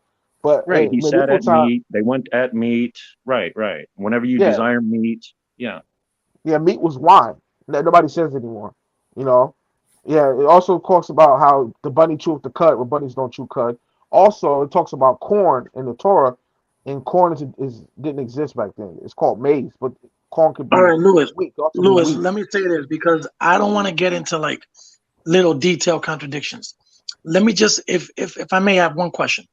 You Sure, go brought ahead. us to Mark 15:44, and you said Pilate marveled that he was already dead. You said he never died. So do you disagree with Pilate who checked if he was dead and agreed and confirmed he was dead?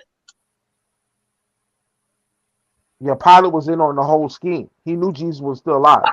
In fact, what did Jesus say? Didn't Jesus Pilate say that Jesus, or was it Paul? Not Paul. Sorry, John the Revelator. Lewis, verse John the 45, John. he listen, in verse Uh, 45, he gives Christ's body to Joseph. Was Joseph in on the scam too? hold Yeah, that's verse on. 45. It's the verse you took us to. Mark 15:45.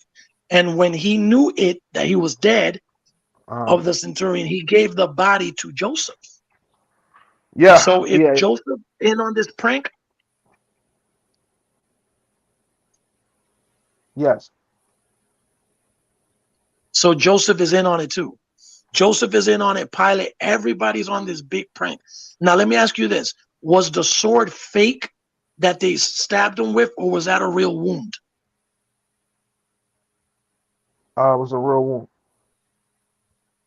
Wow, so he did some amazing acting, bro. He let them stick a sword through his body to fake his death. Okay, all right, Lewis, you have the floor. Yeah, so the mention of the wounds is only in John, the Gospel of John. That's the first thing. You don't see the mention of wounds. It's only found in the Gospel of John. Matthew, Mark, and Luke never mentioned the wounds that he got. Only see that in the Gospel of John, which is okay. Okay. I have the wound. Sorry. Okay, you guys got the floor. Go ahead. Well, I just want to know, I Well, understand how you're trying to prove a fake crucifixion, and I would simply have you read the definition of hemothermia that I put in the private chat. But real quick, do you think do you think Jesus was the promised prophet of Deuteronomy 18? Was he the prophet of Deuteronomy chapter 18? No, the Bible contradicts that. Let's get that. Go to John chapter 1. I'm sure he was not the one from that, the one prophesied. Let me get that verse. I believe it was John 1:25. Let me get it 1 second. Somebody can share the screen. Yeah, all right, well, go ahead and take John your time. 1 actually kills you, Lewis, because John 1 says that he was of the brethren. And No, but he Moses doesn't said say that he no, would be no, of no. our brethren. No, incorrect. John 1, yeah. John 1, 24 through 25. Okay. John 1:21. John 1 what? 24 through 25. Okay. But just for the record, do you agree Moses was saying that there was going to be a prophet of his brethren that Yes. people would hearken to? That was Muhammad, and I'm gonna prove that. Muhammad is not their brethren. He's from Ishmael, brother. Did What the do you mean with Israelites that? follow the God of Abraham, Isaac, and Jacob, or did the Israelites follow the God of Abraham, Ishmael, and Nikki? Okay, when Jesus went across, he said, "Eli, Eli, lama sabachthani." He didn't pray to Yahweh. Look at Genesis 1 and He 1. was Brother, quoting. that was Aramaic. That wasn't Arabic. It was Aramaic, brother. I didn't say it was Arabic. I said he didn't call him Yahweh. He never prayed to Yahweh. Show him what Jesus prayed to Yahweh. He Brother, quoted he was Psalm saying, 2. Lord, Lord, why have you forsaken me? That's what he He was prayed saying. to Psalm Eli. 2. He That's didn't pray It Psalm to 2. Yahweh. sounded, it sounded like he was saying Eli, Eli. So they I were understand that. asking, is he asking for Elijah? We're not. Why you That's want me to what they go? were We're not saying. discussing. We're not discussing that. We're discussing if he prayed to Yahweh. He never prayed to Yahweh. Show me Jesus praying to Yahweh, the God of the No, brother, Yahweh. the gentleman asked you, and I don't know your name, sir, so I apologize. But the gentleman was asking you in Deuteronomy, was Christ that prophet that Moses spoke of? I'm That responding was to gonna that. John 1, that was 24 to gonna be 25. John okay, 1, 24 to 25. It's on okay, the screen. okay, okay. He Hold was on. not the one. He was not the one. That was not him. All right. Read it. John 1:24 through 25. Yeah. Lewis, Acts 3 says when Peter's talking that Christ was that prophet. Acts 3, I have it on the screen. It's Okay. Peter said that? Peter testifies that Jesus was that prophet. Peter, okay, we'll do it. Peter also denied Christ 3 times. All right. Peter denied Christ. So then he said he is the Christ, but then he denies him. Make that make sense. But anyway, That's your John 1, Okay, 24 to I'll make 25. it. Okay, hold on. Whoa. So you're saying because Peter was afraid to get murdered, that No. he They also went to lied in Acts Peter, and Peter 3? was like, they asked Peter, were you with Jesus? And Peter goes, I wasn't with him. He was so scared. He said, I Bro, wasn't with Jesus. they're killing Jesus, and they're asking him if Yeah. he's with them. He said Like, no, he lied. He lied and said he wasn't with him. yeah, because he was afraid, brother. He's He was human. afraid. Okay, we understand. Okay, John 1, 24 to 25. So does But that make him a liar now in he did Acts lie. 3? He did lie. He did lie. What are you talking about? He Wow. lied. Okay. So Peter's a liar. Okay. All right. John 1, verse 24, brother, or 23? Through 24 through 25. So hold on. These people are speaking to John the Baptist. They asked him who was he? Because they didn't know who he was. So it was talking, are you, let's see, read that. Okay. Okay. And they which were sent were of the Pharisees, and they asked him and said unto him, why baptizest thou then, if thou be not the Christ, nor Elias, neither the prophet? Right. So he said, if thou be not Christ, Jesus, Elias, Elijah, neither that prophet. And that prophet is a reference to Deuteronomy chapter 18, verse 18. So there was 3 people. There was Christ, Elias, and then the other prophet from Deuteronomy 18. Sure, they're not the same person. I you. But what point are you trying to make, brother? I just make my point. The Christ, No, Elijah, or you're that prophet. supposed to prove that the prophet in Deuteronomy wasn't Christ. We just proved it. They asked John 3 questions. Are you Christ? He said no. Are you Elijah? No. Are you that prophet? Who's that prophet? The prophet during chapter 18 Is that they were John the waiting on. Baptist Jesus Christ? Are you mixing them up? They were No, asking. They're Pilate said asking no. John. Pilate said that. Pilate said he was Christ. Let's get that. No, the Yeah, Pilate but said Pharisees that what? were. John the Baptist was Christ. Mhm. Hold on, let me get that real I don't get quick. their point because this is speaking of John. They're asking John if he's the Christ. He's saying no, brother. And he said he denied it, but then Pilate said let's see that. And then Ryan's showing you where Peter admits that it's the Christ. But you're saying Peter lied also. Peter denied Christ. I just said that. So Peter lied, So Pontius Pilate lied, Joseph lied. The crucifixion, they stabbed him up, but that was a lie. And everything else is just one big lie. So what can we trust in the Bible, brother? What books can we trust?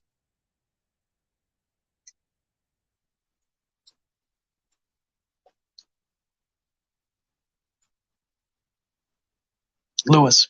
sorry guys, I'm trying to find the verse. You guys probably know where it's at. But Pilate said, asked Jesus, was he John the Baptist? Hold on a second, I'm trying to find it real quick. I don't want to take too much time. Yeah, but we agree John the Baptist is not the Christ. We agree that, brother. We agree that. And in that case, John told Christ, you're supposed to baptize me.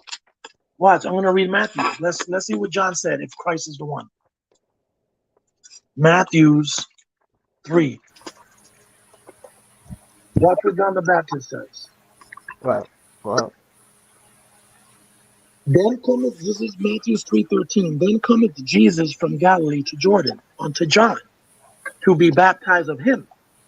But John forbade it, saying, I have need to be baptized of you, and you're coming to me. And Jesus answered, said unto him, suffer it to be so for now, for thus it becometh to fulfill all righteousness. So John knew he was the one. So why? So So John okay, said he's the one. Peter said he's the one, but okay, you're disagreeing with Peter and Sonny, John. if I can respond to that. So what happened was Okay. John, who beheaded John the Baptist? Brother, we went through this already. Just say it. You know, Anybody Herod or know? whatever his name is. Just, Herod, brother, yeah, listen. Herod. Yeah, I'm making my point. Now, yeah. So Okay. right before he gets beheaded, John the Baptist, right? It's the same guy who baptized Jesus. He goes, he sent his two apostles. He sent his apostles. Jesus said, he asked Jesus, "Are you really the Messiah?" Yeah, John the Baptist denied Jesus. He asked him when he's about to get crucified, beheaded. He sends his apostles to Jesus. Where's that book, chapter, and verse at? The book, chapter, Yeah, and verse. I give it to you. Okay. Because he didn't deny Christ. He didn't He deny did. him. He asked, "Are you the Messiah? Are you really the Messiah?" Okay, let's Well, get that. Give let's me read it. He sent his disciples to ask Jesus if Jesus was the Messiah. And Jesus said, tell them the blind see, the deaf hear, the poor have good news, etc. Okay, Luke chapter 7. Give me Luke chapter 7. It's Yeah, Luke he didn't 7. deny him. He sent his disciples to ask him. John was in jail. Yeah, he was in jail. He was like, "Yo, are you the one, or is somebody else?" Let's prove that. He did say that. Is there somebody else that's gonna come? So why is he denying Jesus? Let's get that. Luke 7. Let's go down to verse 19. Hold on, let me Bro, pull it up. have you ever been in jail? Like, do you know what it's like to be locked in a dungeon Yeah, and hold lose all hope and be on. terrified, not what's gonna know tomorrow? And those jails weren't like now, how there's televisions in there and there's a food pantry. There are jails like today. If you're writing to a friend, you're going to write in code.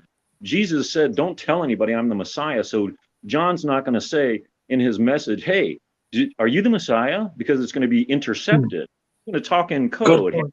We look for another, and then Jesus talks back in code. Hey, brother, the dead are raised. I mean, the blind see. What the heck? He's answering him.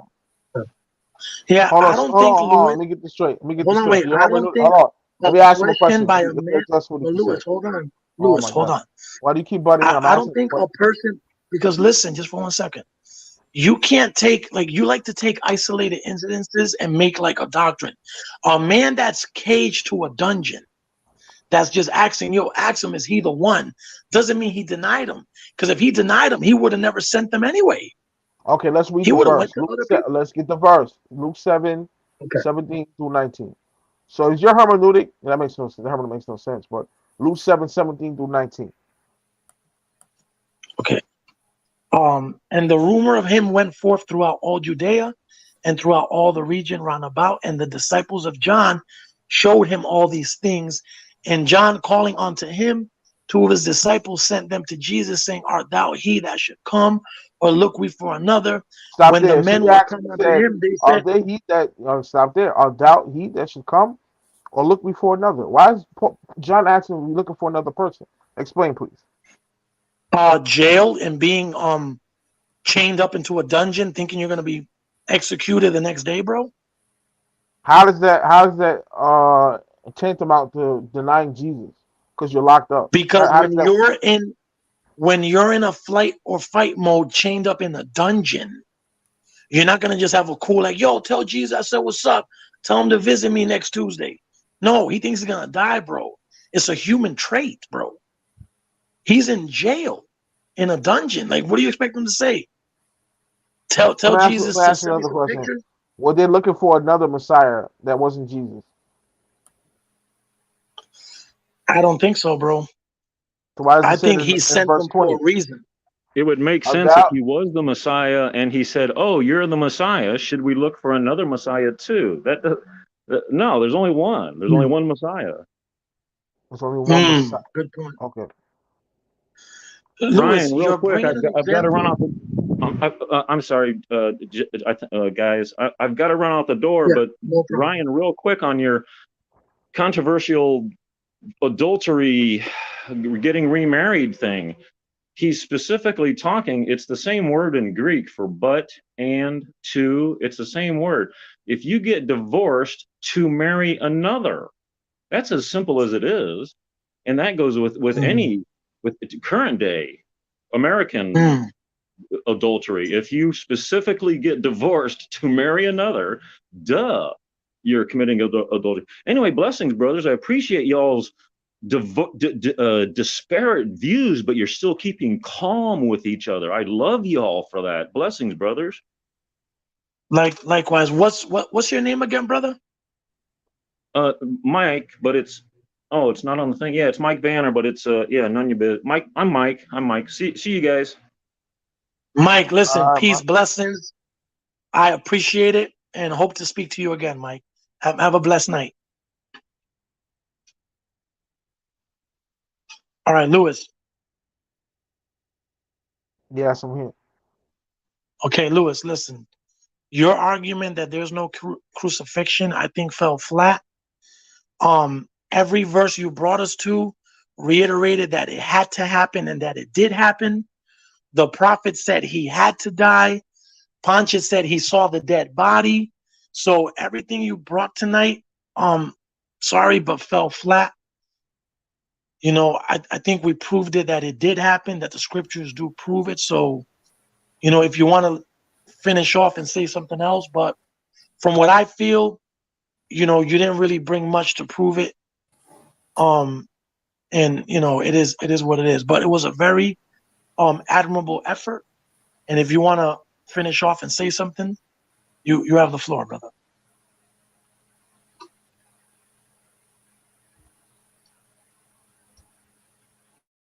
Certainly. No, short and sweet debate. I don't know if we're gonna be up much longer. I got a debate tomorrow as well. But Paul openly uses Greek mythology in his writings, likely to appeal to the Greeks. But again, my name was Rabbi Lewis with over 50 books. Check my workout. You know what I'm saying? Hopefully this little discussion was edifying. You know what I'm saying? Oh, I wanted to leave off with something. I'm working on my new book showing how Cornelius was an Israelite, and I want to show that real quick. I can find a download. Can I download it? I never downloaded it. I'm sorry. Hello? Yes, sir. Let me prove he was. Let's talk about Cornelius before we go. I got something to do tomorrow. You know? Let's talk about Cornelius. Now, Cornelius was a centurion. You know that the Christians say was a Gentile, but he Was a actually Gentile. was actually of the Northern Kingdom. Okay. Somebody give me Acts 10 and 30. All right, so you want to do this real quick? You want to do Yeah, Mr. Cornelius? close out on All right. Cornelius. Acts 10 and 30. Yeah, listen, we'll do, if it's all right, 10, 15 minutes more, and then because my battery's a little dead. But all right, Acts 10. So you're trying to prove Cornelius is not a Gentile; he's an Israelite. Yeah, before we leave, just a little taste of my new book. I didn't. Okay. There's no title yet. Hold on, the title's tentative, but it's about Cornelius. I just started. I'm 2 pages in, so new material. Okay. Somebody Yeah, react. let me ask Ryan. You don't mind if we dive in this for 10, 15 minutes? I don't care. I mean, I'd stay going as long as my voice isn't hurting. I mean, as you can hear, it's not perfect, you know. So I mean, I'm cool. You guys can go all night, man. I don't really care. I can't talk that much. That's the only thing that's wrong with me. I can't talk a lot. Okay. Well, yeah, I won't make it too long because I do got to wake up early. And Lou, feel free to hop in, Lou. Like, you're a very knowledgeable person, so feel free, Lou, too. Like, this is an open discussion, and I love hearing your thoughts and like how you perceive things too. But All right. yeah. So he's gonna try to prove Cornelius is an Israelite, and he's bringing us first to Acts 10, verse what, Lewis? Acts 10 and 30. Okay. And Cornelius said, 4 days ago, I was fasting until Stop this there. hour. And at the He was fasting. So what is the fasting? What is it talking about? Yom Kippur. Let's prove that. The religious day Yom Kippur. He was keeping the Torah law. Go to Acts 27:9 to prove that the fast he's referring to is Yom Kippur, which is a no, Jewish holiday. Louis, I No, don't let me have my disagree premise. with you.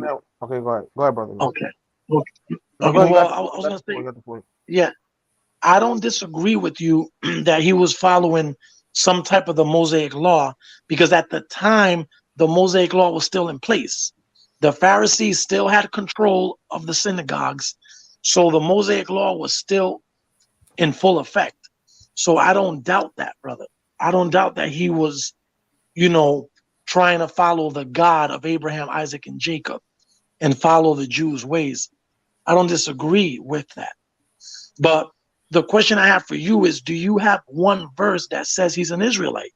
Yeah, I If you got show me that. one verse, I'll concede, brother. Yeah, of So course I you got got the you, but I'm floor. just laying out my point. So it says Okay. Cornelius 4 days ago I was fasting. He's talking about Yom Kippur.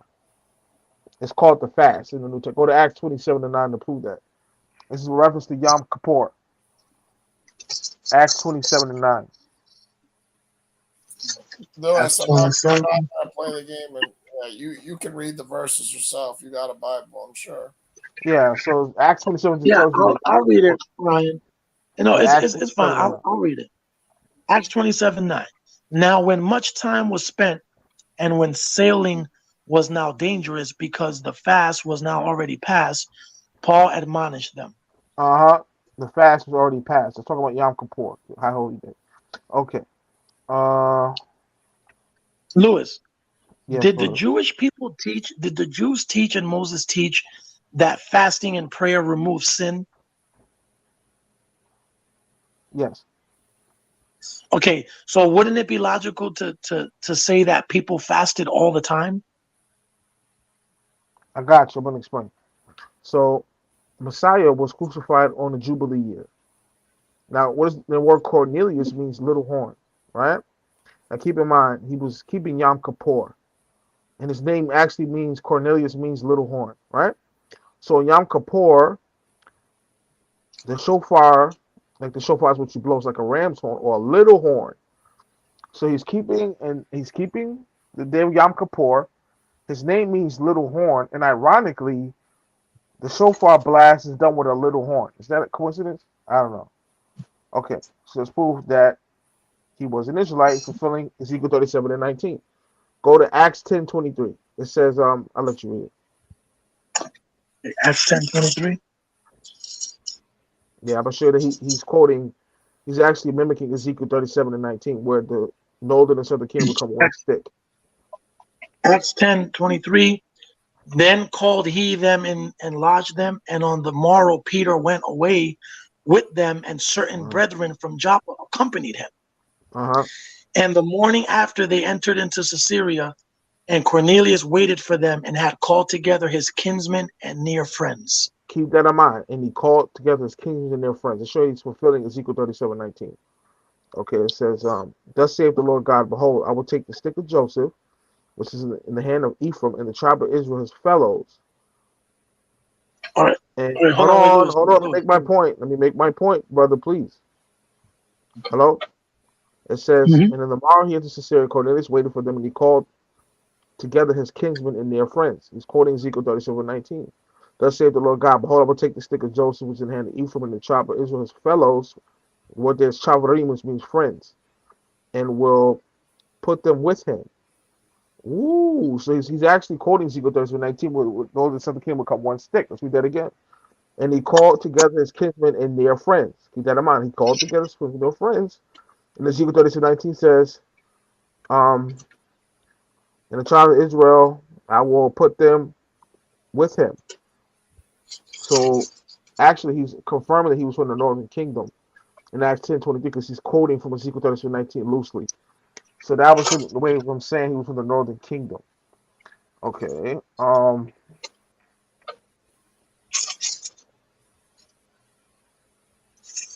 Yeah, so it says All right, and he Louis, called Louis, yeah, yeah. please, because All right, let me just squeeze in real quick. Okay. Um, so you agree that Ezekiel already prophesies that this would happen, that both nations will become one? Yeah. Cornelius is quoting Ezekiel 37:19 in Acts 10:23 verbatim, and it says, "And he had called Okay, together his okay, kinsmen and their friends." And then okay. Ezekiel says, So "And the tribes are in his friends, and will be put with him." So he's actually loosely quoting Ezekiel 37:19. What he was trying to show is that he was from the northern kingdom. Yeah. okay. So you agree that the Israelites were aware of the book of Ezekiel prophesying the joining of the two nations being one.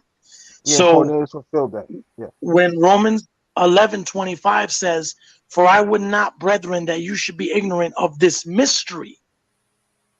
What mystery is Paul speaking about after Acts that people were not going to know, that was going to be the grafting in of a certain type of people? Why is Paul saying it's a mystery that's now being revealed, if you're claiming that the mystery was the northern kingdom and southern kingdom becoming one, that was already known in the book of Ezekiel? So what mystery is Paul referring to after Acts in the book of Romans chapter 11? What mystery is he talking about?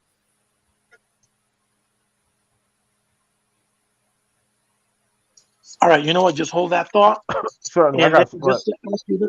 Okay, and then just to ask this, you went to chapter 10, right? And I have a question for you. Chapter 10, Peter, verse 28, and he said unto them, "Ye know that it is unlawful thing for a man that is a Jew to keep company or come onto one of another nation." Now you're claiming this is the northern kingdom. Peter says, "But God has showed me that I should not call any man common or unclean." So Acts 10 is saying that Peter said that he shouldn't come to one of another nation, and now this is a new thing.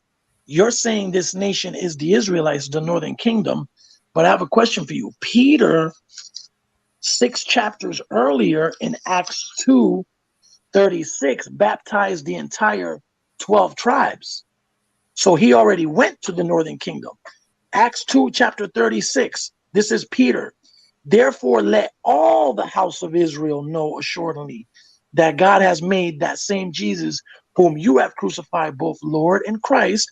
Then Peter said unto them, the whole house of Israel, "Repent and be baptized, every one of you, in the name of Jesus Christ, for the remissions of sins, for the promises unto you and to your children."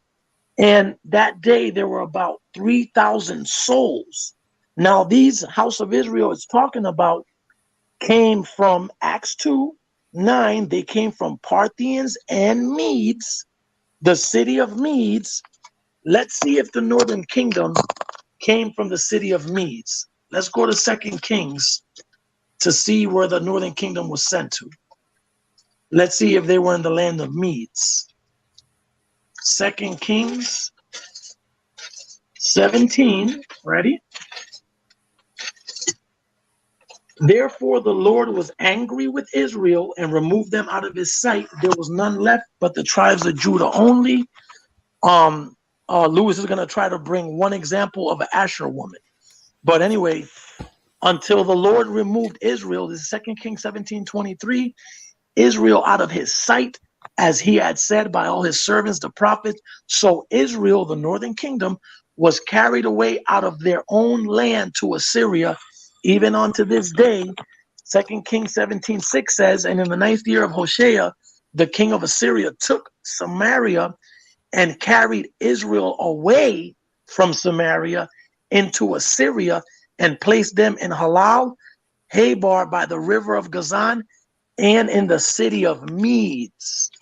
So these Jews that came in Acts 2 and from Parthians and Medes were the northern kingdom, like Peter agreed in verse 36. "Therefore, let all the house of Israel know." He baptized, told them to repent, and in that day, 3,000 of the northern kingdom and I think southern were baptized. So Peter already went to the northern kingdom. So why 10 chapters later he's shocked when God is telling him to go to Cornelius, Peter fights it even and tries to disagree. No, I can't. It's unlawful. But you're saying he's from the northern kingdom also. Why is Peter shocked and just flabbergasted that he has to go to Cornelius, that he's a northern kingdom like you claim, when Peter already went to the northern kingdom in Acts 2? How does that make sense? It can only make sense if Cornelius is not even an Israelite, like the Bible says, but from the Italian band and a Gentile and heathen. That's the only way it makes sense, Lewis. So Trust me, make it proof make by sense, that. please. Yeah, and I'm gonna close Please. out because I have something to do tomorrow. Actually, if Okay. you know anything about history, the Book of Acts is not written in order. So to say, well, look, in the previous verses, Peter's going to the northern and southern kingdom, and then in the next verses, 2 or 3 books over, he's going to Cornelius, and it makes no sense because he already went to the northern kingdom. The only issue we have here, and I can prove it, um, Acts is not written in chronological order. Even the scholars agree on that. So that answers that little dilemma. That looks like a devil, but it's not. I want to close up with Okay, but Acts hold chapter on. 7. Let me just Go ahead. respond for that. Just quick, 5 seconds. Chapter 11, when it speaks of Cornelius, explains it. Why? Because when you read verse 18, when they heard these things, they held their peace and glorified God, saying, then has God also to the Gentiles granted repentance unto life. That's it.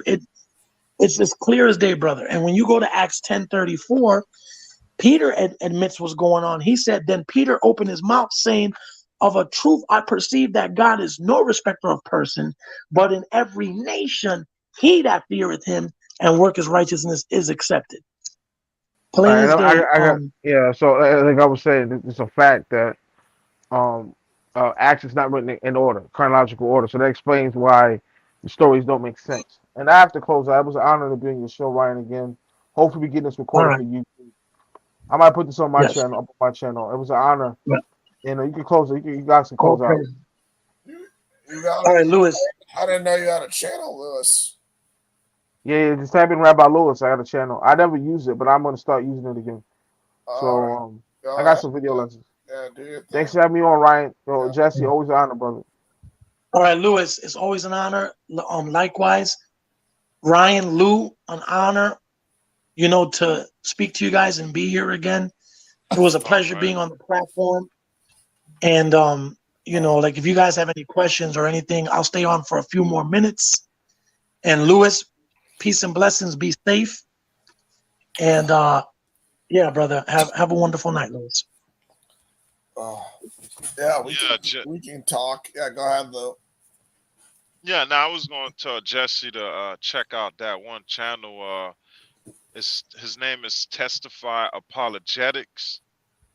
He Testify. deals with the Mhm. yeah. He deals with the New Testament, mainly with the New Testament, the contradictions and the reliability of the New Testament. He defends the resurrection of Christ. He deals with a lot of the New Mm. Testament. Mm. Yeah, Go tell you that's this, Lou. Yeah, I totally agree with the statement you made also. I don't think, do I believe there's some discrepancies in the Bible? Of course, there's little discrepancies. But as far as contradictions, it's always we have a trouble understanding, yeah, what the Bible's saying. yeah. So You're it's right. not that it's a contradiction. A lot of times it's left out details that gives Yeah, us the appearance of contradictions. So yeah, I would like to just say that. yeah. That's what I learned from that YouTube channel. I'm like, okay, it makes sense to me now because I used to be thinking, yeah, it is a couple of contradictions, but till I've seen his YouTube channel and how he breaks it down, I'm like, oh, it makes a whole lot of sense. It makes a whole lot of sense. It's all about, from our eyes, we can't too much explain it from a scholar point of view, but from a scholar point of view, I mean that's what they get paid for. That's what they study hard for, and go to school for to understand stuff like that. I wouldn't even much. I didn't have no answers for atheists when they bring up stuff like that to me. I'm like, I don't know, man. I'm not gonna. I'm not going to debate something I can't defend. You know, I couldn't defend it, so I just went along with them until I seen that. First, it was IP. You know IP, right? Inspiring philosophy. That's the same guy. No, no. Inspiring philosophy. He had these supposed contradictions about the Bible, and then one day I decided to YouTube search it, and then that's when I bump heads with Testify Apologetics, and then he goes into detail with it, Yeah, but and bro, he can't disprove every contradiction. He can't. yeah, some Yeah, Lou. Sorry, contradictions. I kind of pressed the wrong button, but I'm back on, Lou. Sorry. Oh, okay. Yeah, Yeah, it but was well, I mean, most of the differences aren't contradictions. Let me be clear. My voice is messed up too, because I was on here for 11 hours, and me and Melvin talked mad long, like going into like 6 in the morning. So you guys can hear my voice is messed up. But yeah. so I can't talk too long tonight. But I mean, most of the differences aren't contradictions; they're just variants. So I understand that, but there are like certain things that we have to be honest and admit they're contradictions. Otherwise, we're not being honest. So I don't understand.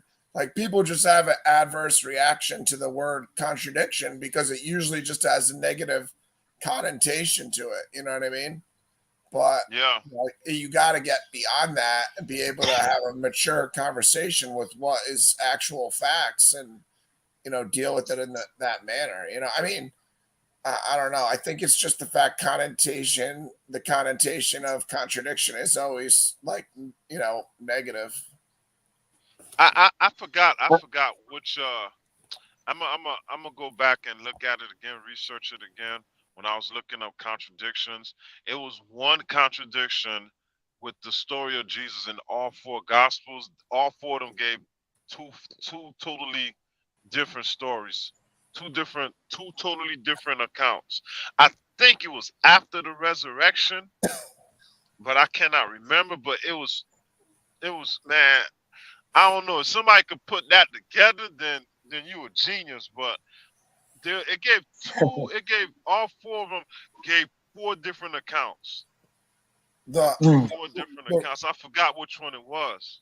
the rooster crowing is a blatant contradiction. I don't know what else to say if it's not what your definition of contradiction is if that's not a contradiction though, because in Mark Jesus, because before Peter denies Jesus, Jesus foretells Peter that he's going to do it.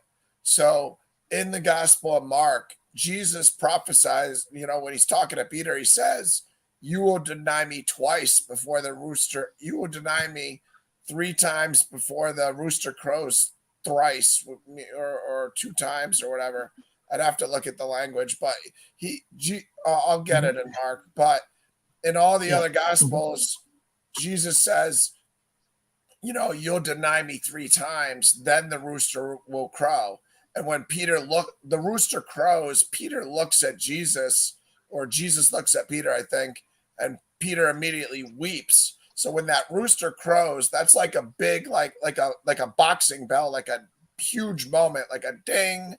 So in Mm. the Gospel of Mark, when the rooster crows twice, the rooster crows the first time after Peter's first denial. So the slave girl's like, "Don't you know Jesus?" And he says, "No." And then the rooster crows. So how is that not a contradiction that the rooster crows twice in Mark? And not only does it crow twice, but Jesus prophesizes that it's going to crow twice. And in the other gospels, he prophesizes it's only going to crow once. How's that not a contradiction? That one apologetic. He explained that. He explained that part. He explained Go the ahead. story. I don't think he can, but go ahead. Try. Yeah, he explained it. I mean, just when you have some time, look his channel up, and you'll see all that. You see him explaining a lot of Yeah, that but you're a stuff. smart person. Explain it yourself right now. Give me how he could explain it. How? Well, with the way he explained it with that scholarship language. I can't explain it for myself. That I can't do. But I'll, that's why I'll I say, went, because he used a lot of scholarship language that I'm not qualified for. But let me say this, Lou. yeah, I'm sorry to interrupt, but this is how I see it too, though. It's not, it's not. The importance is the message, Ryan, because yeah, even though a number or two was off, they all agreed that he denied him. That's like, I get what you're saying, little things like that, but when we do that, you got to remember, this book is like 70 different books written in different time periods compiled together to make one. So that alone is magic, the way it flows perfectly. So yeah. I think it's better to get the message that he did deny him. All gospels say that he was going to do it, and he did. Yeah, So but focusing, I'm not saying any of that, Jesse. So please just stick to what I'm saying. I'm not saying I yeah, don't get the message. I'm not saying it's making me a non-believer in the Bible. I'm just saying, how do you honestly not call that a contradiction? It says, look at this in Matthew 26 right here. Truly, I tell you, yeah. this very night before. Look at the word before. Okay, yep. Matthew 26. Yeah, it's. I can't believe you can't see my screen. You got. No, I can see it now. Matthew's 26:34, right? Yeah, see how Jesus says, before the rooster crows, you will deny me 3 times, right? Okay, You see Jesus the said unto hold on, him, verily, I just say unto thee, that this night before the cock crows, thou shalt deny me 3 times. yeah. So in the Gospel of Mark, Peter denies him once, and then the rooster crows. Then after he denies him 3 times, the rooster crows again. So tell me how, when Jesus is telling Peter, foretelling his denial, this is just Jesus foretelling it in Matthew. I can show you the actual story, and obviously it plays out just like he says. But Okay, this is let me. Jesus saying, before the rooster crows, you will deny me 3 times. So then we go to the Gospel of Mark. Peter denies him once and the rooster crows. How is that not the definition of a contradiction? Okay, so I'm in Mark. Okay, hold on. I'm in Mark 1472. But he began to curse and to swear, saying, I know not this man of whom you speak. And the second time the cock crew, and Peter called to mind the word that Jesus said unto him, before the cock crows twice, thou shalt deny me 3 times. Okay, see how that different, but you missed the first denial. That was the last denial. Read 1468. Read 1468, Mark. 14:6. Okay. But he denied saying, so that's the first one, right? Yeah. Okay, but he denied saying, I know not. And he went out to the porch and the cock crew. So And then how does, and then hold on, 70. stop. The rooster crowed after that very first denial. How does that not contradict what Jesus says in Matthew 26:34? Before you will deny me, before the rooster crows, the word before, the rooster's not going to crow until he denies him 3 times. Before the rooster crows, you will deny me 3 times. Did Peter deny him 3 times before that rooster crowed? Or was that the first Okay, I denial? see it. Mark? Okay, It's a ready? contradiction. There's no way Oh, around okay, it, okay. Let guys. me I don't know okay, what let you me guys define contradiction as. It's a all contradiction. right, let me say this, Ryan. All right, then let me just say this, because I see what you're saying. Okay. It's a In contradiction. It's Mark, the definition of the okay, word. but hold on. Hold on. Let me All say this. right, go ahead. In Mark, right? He's not sticking to the Matthews. Matthews is saying this. Matthews is saying, verily I say unto thee that this night before the cock crow, thou shalt deny me 3 times. Mark is saying, before the cock crows twice, Yeah. thou shalt deny me 3 times. So Yeah. yes, there's a difference in that, but you got to remember this. What's They're the difference reciting. between a difference and a contradiction, though? I'm not trying to interrupt you. Okay, but ready? Okay, You're I'm gonna like explain it. scared to say the word contradiction. No. I'm gonna explain it though, because Yeah, ready? Yeah.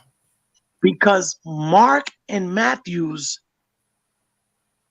weren't there to hear the same exact thing that Christ was telling Peter. So they're trying to regurgitate the story how they heard it. So yeah, Mark says before the cock crows twice, he'll deny me 3 times. And then Matthew said before the cock crew, he's going to deny me 3 times. They're saying it how they heard the story, which makes the Gospels even more genuine. Because to have 4 people who didn't hear the story have the same exact story, or 4 people who didn't hear the story but heard it secondhand have it similar with a little discrepancy, shows the human side of witnesses. So the general message never changed, but little tiny, listen, if somebody told me before the cock crowed 3 times, you're going to go twice, and then a week later I try to retell it, I might tell it backwards. He told me before it crows 2 times, he's going to do it 3 times. So Mark and Matthew having a little discretion on that doesn't take away from the overall message. It just shows. That's not my point. I'm not saying it does. Why do you? Yeah, but contradiction. Why are Okay, you ready? talking? Why are you Here's the saying difference. all that stuff? That has nothing to do with. Because ready, Ryan? Okay, hold on. Time out. Take it out of the Bible. Take it out of the Bible. Okay. I'm watching a baseball game. Ump called a guy out when he was up to bat on strike 2. The ump called him out, and I write it down in a story. And I say, I watched this baseball game on strike 2. The ump called him out. Then I write down another story, and I give it to another person, and I say, the umpire called the guy out after the 3rd strike.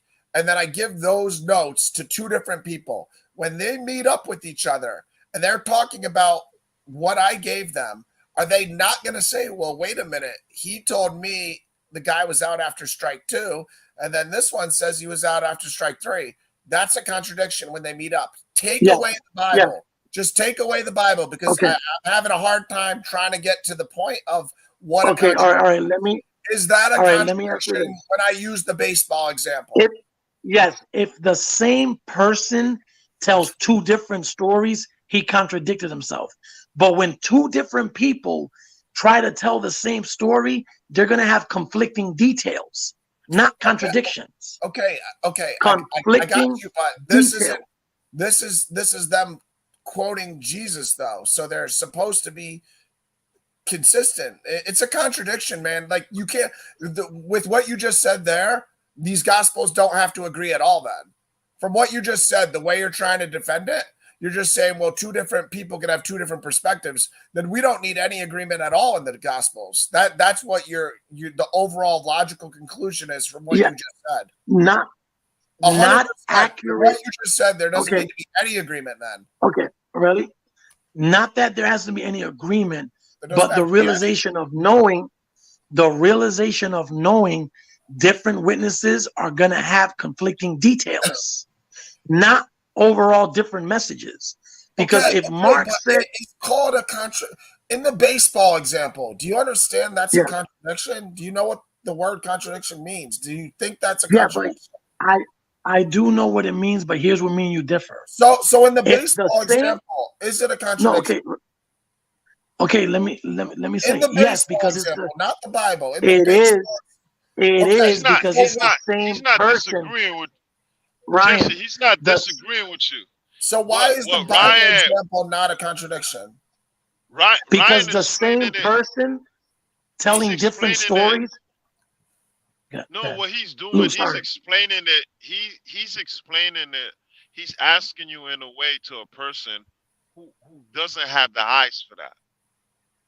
I mean, a person who doesn't have the eyes for that is going to be a contradiction to a person who don't have the eyes for it. But for us who has the eyes for it, it's not going to be a contradiction.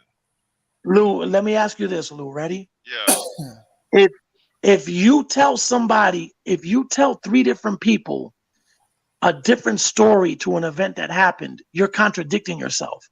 But if three different people try to tell the same story, there's going to be conflicting details, but the overall message is the exact same thing. Yeah, but So it's people ain't not a gonna look at the contradiction. Bible like that. Other outsiders is not gonna look at the Bible like that. So Mark, Luke, Matthew, and John aren't four separate entities trying to tell the Yeah, same story.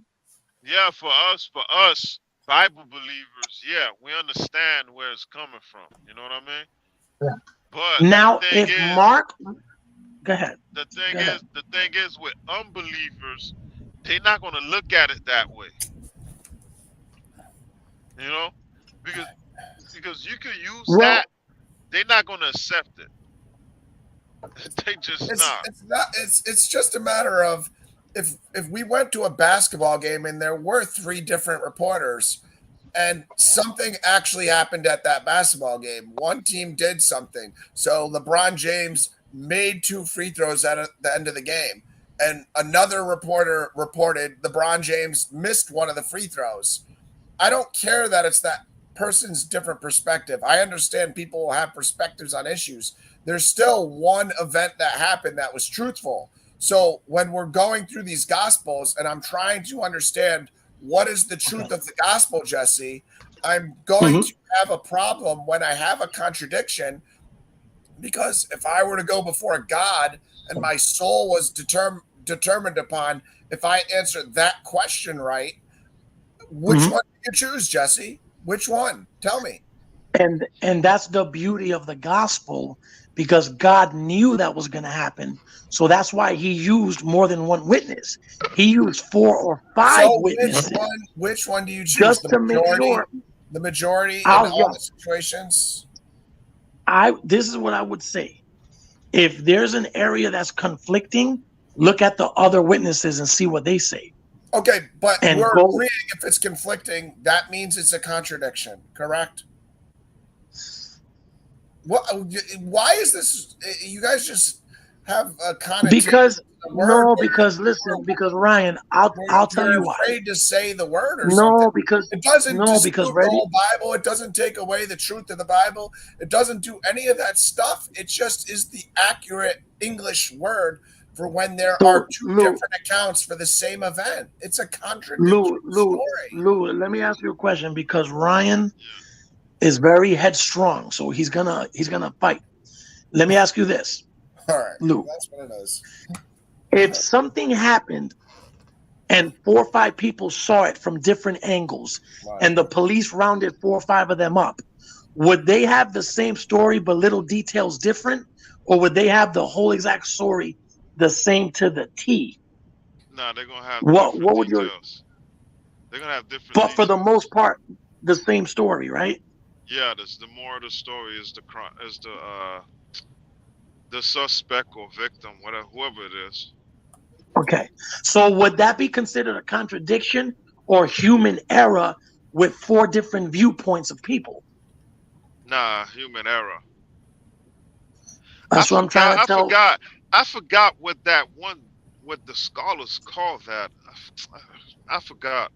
It's called being human. Contradicting would be, ready? Contradicting would be if Mark told the same story in 3 different books and all 3 different books had a different story. That's contradicting. But 4 humans who I don't even think Mark was there, he heard it from another person. Mark wasn't a first-hand witness, and I learned that from Sakari. So, Sakari, if you're listening, Mark wasn't a first-hand witness. But that being said, 4 people looking at it from 4 different perspectives, being told the story in 4 different time periods, even if it was only 2 years apart or 3 years apart, humanly are going to have different perspectives.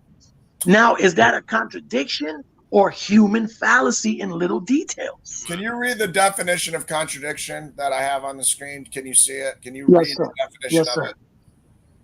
A combination of statements, ideas, of features of a situation that are opposed to one another, The proposed new system suffers, okay. A person, thing, or situation in which, okay, ready? Thank you.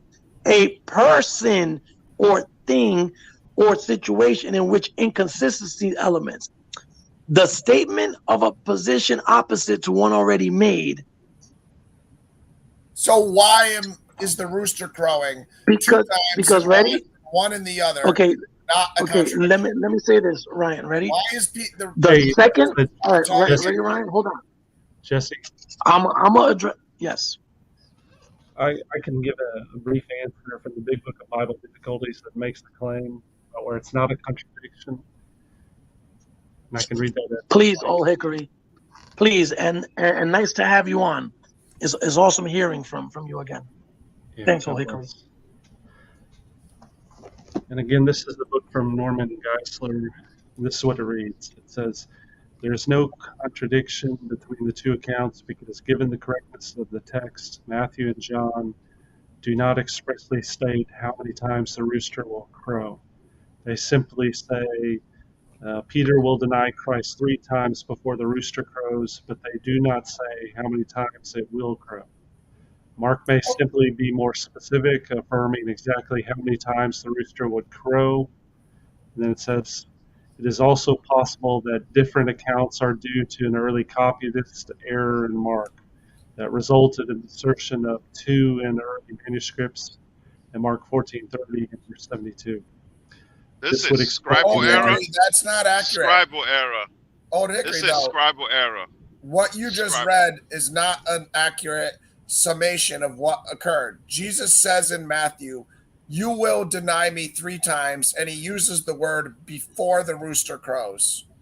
So how is that not matter? Jesus Christ saying, "You're going to deny me 3 times, then the rooster will crow." In the Gospel of Mark, Peter denies him once, and the rooster crows. Okay, but now you're saying 2 different things. So No, is the it the word number of times the before rooster really crows kind or of is the important. timing? The word before is pretty relevant. Matthew 26:34. Jesus said to him, "Truly I tell you, this very night, before the rooster crows, you will deny me 3 times." All right, question. What the Did other Peter verses say? deny? What Did the other Peter? verses say? Hold on, I want Old Hickory to answer that. Why is that not a contradiction if Jesus Christ is saying before the rooster crows 3 times? The word before is pretty important. Did Peter deny Christ all 3 times in all accounts? That's what's important. If he did, then whatever the writer wrote, that was the error. It was the writer. Because if Peter denies Christ 3 times in all 3 accounts, which I believe he does, then the only error would have, so then the only error would be the writer put twice, and that's it.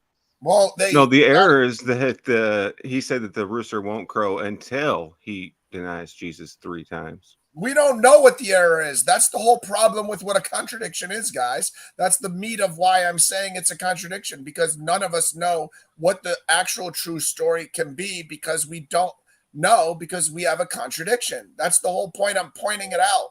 But for everybody to blindly, dishonestly defend the fact that it isn't a contradiction is just, it's cognitive dissonance. Yeah, it's idiotic, dude. It's a contradiction. It's cognitive dissonance. One guy's saying Jesus' eyes are blue. Out, one right? guy's saying they're red, and he's saying, "Oh, it's not a contradiction." Yeah, it is. It can't be both. I mean, Old Hickory, what do you say to this? That Matthew says, "Before the rooster crows, you will deny me 3 times." All right, Ryan, let me at least say this. Old Hickory, we can't hear you. I don't know if you're on mute or what. Ryan, in Matthew's, did Peter deny Christ 3 times? He denied him 3 times in all of the Gospels. Okay. Yes. And in Mark, he denied him 3 times. So the only issue is the writing. That's the only issue. The issue is how many times the cock crowed.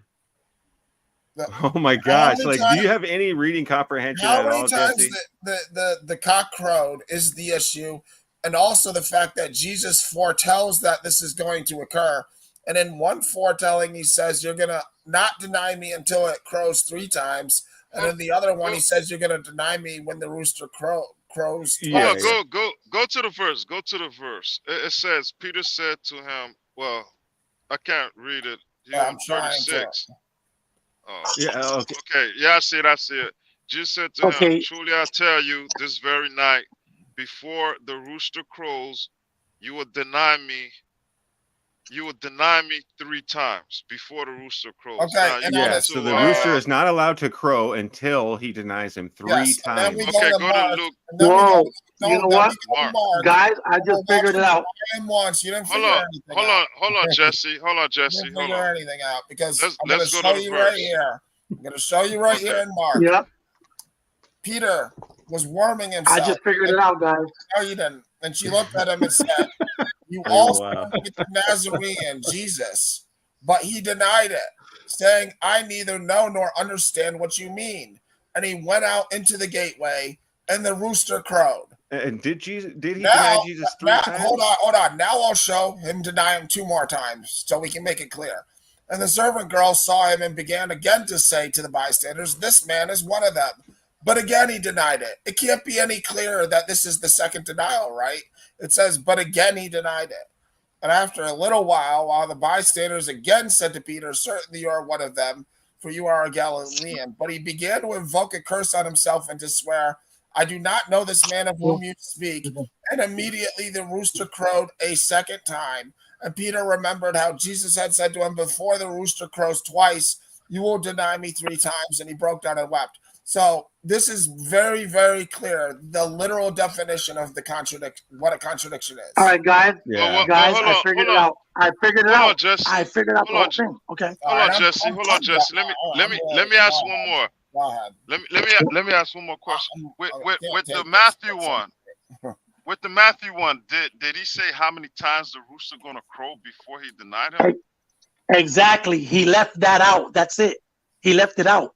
The only rooster will not crow at all today until you've denied me 3 times. Let me respond. Guys, let me respond. I got the answer. No, you don't. I got the answer. What's the answer? Allow me to speak. Allow me to speak. It's simple. I'm showing Lou the answer to his question. Luce asked what was said in Matthew. Matthew says, before the rooster crows, you will deny me 3 times, Lou.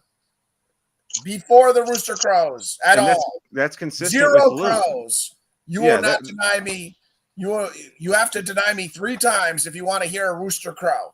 And in Mark, that's you denied him 1 time and the rooster crowed. I don't know why this is rocket science. Yeah, that's consistent with Luke. Luke says that this is 4th grade adding. This is not. I know, dude. This is like kindergarten. This is very frustrating, guys. My voice is starting to raise again. These guys are and I'm trying to question willfully if ignorant. I'm just it means insane. dumb on purpose. I'm trying to question if I'm insane or angry. No, you're not. As you're a person, Ryan. I'm just getting frustrated at this point because this is 1st grade. Yeah, these guys are being dumb on purpose. They're willfully ignorant. Dissonance. Yeah, it's out of control. It's Luke is consistent with Matthew, where it says the rooster will not crow today until you've denied me 3 times. All right, go ahead, Jesse. Show me how I'm wrong. Go ahead. You figured it out. Show me how I'm wrong. Show me. Can't hear you. Go, Jesse.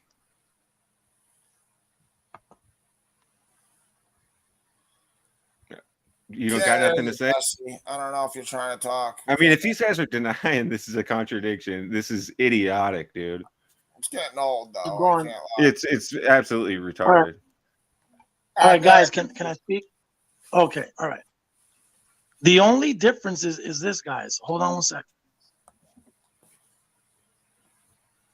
The only difference is in Matthew's, it says, verily I say unto you, that this night before the cock crow, thou shalt deny me thrice. And the next one says, before the cock crow twice, thou shalt deny me thrice. Yeah, that's the only difference. That's a contradiction. Yep, bro, yes, it is. Bro, yeah. Is listen. 1 is 1 equal to 2? Are you so stupid that you don't know that 1 is not equal to 2? Let him. People that say defensive words is because they don't have an argument. Okay, all right. So, are you done, Miss? All right, go. Miss?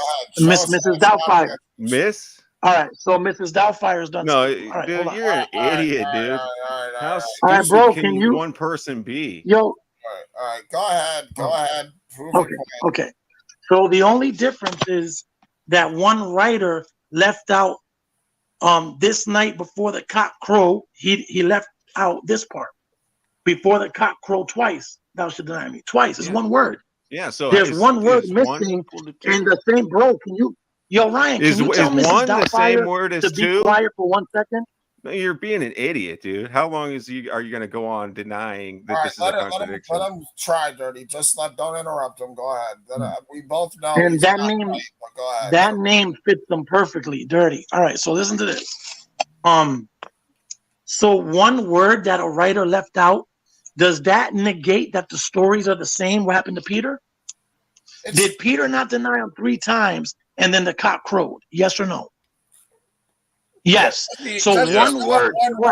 Hold on. This ain't one word that's different.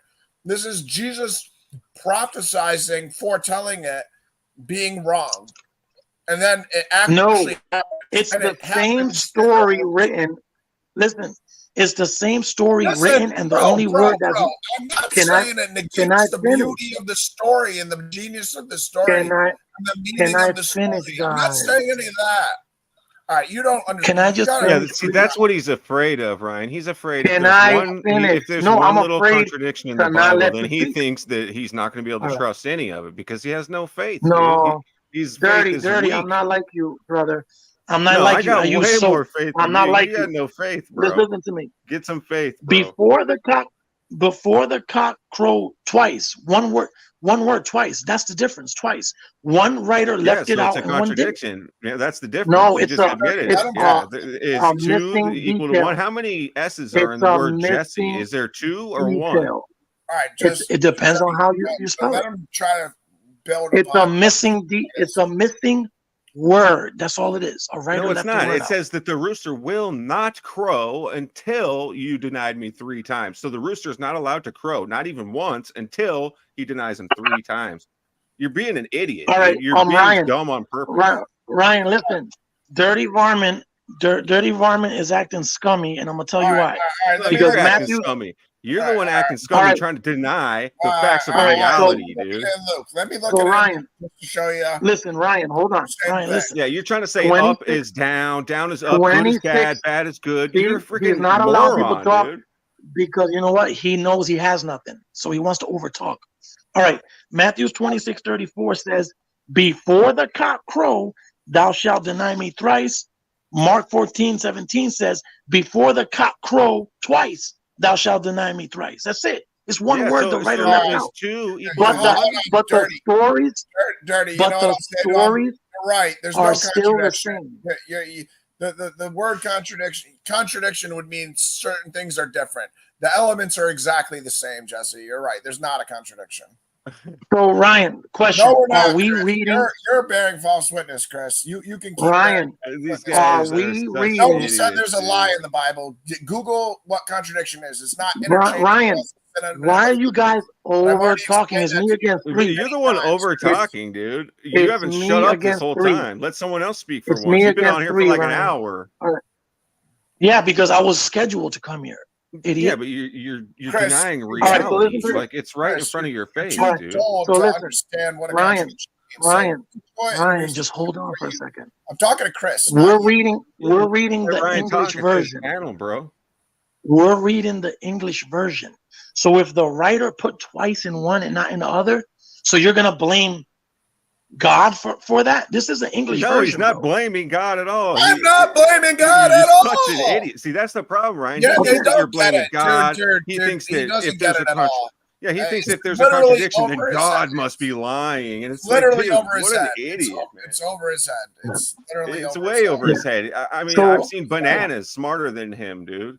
It's not what the same ones that your wife uses when you're not home. The banana has a higher IQ than the same one that your daughter uses when you're not home. Comprehension at all. All right.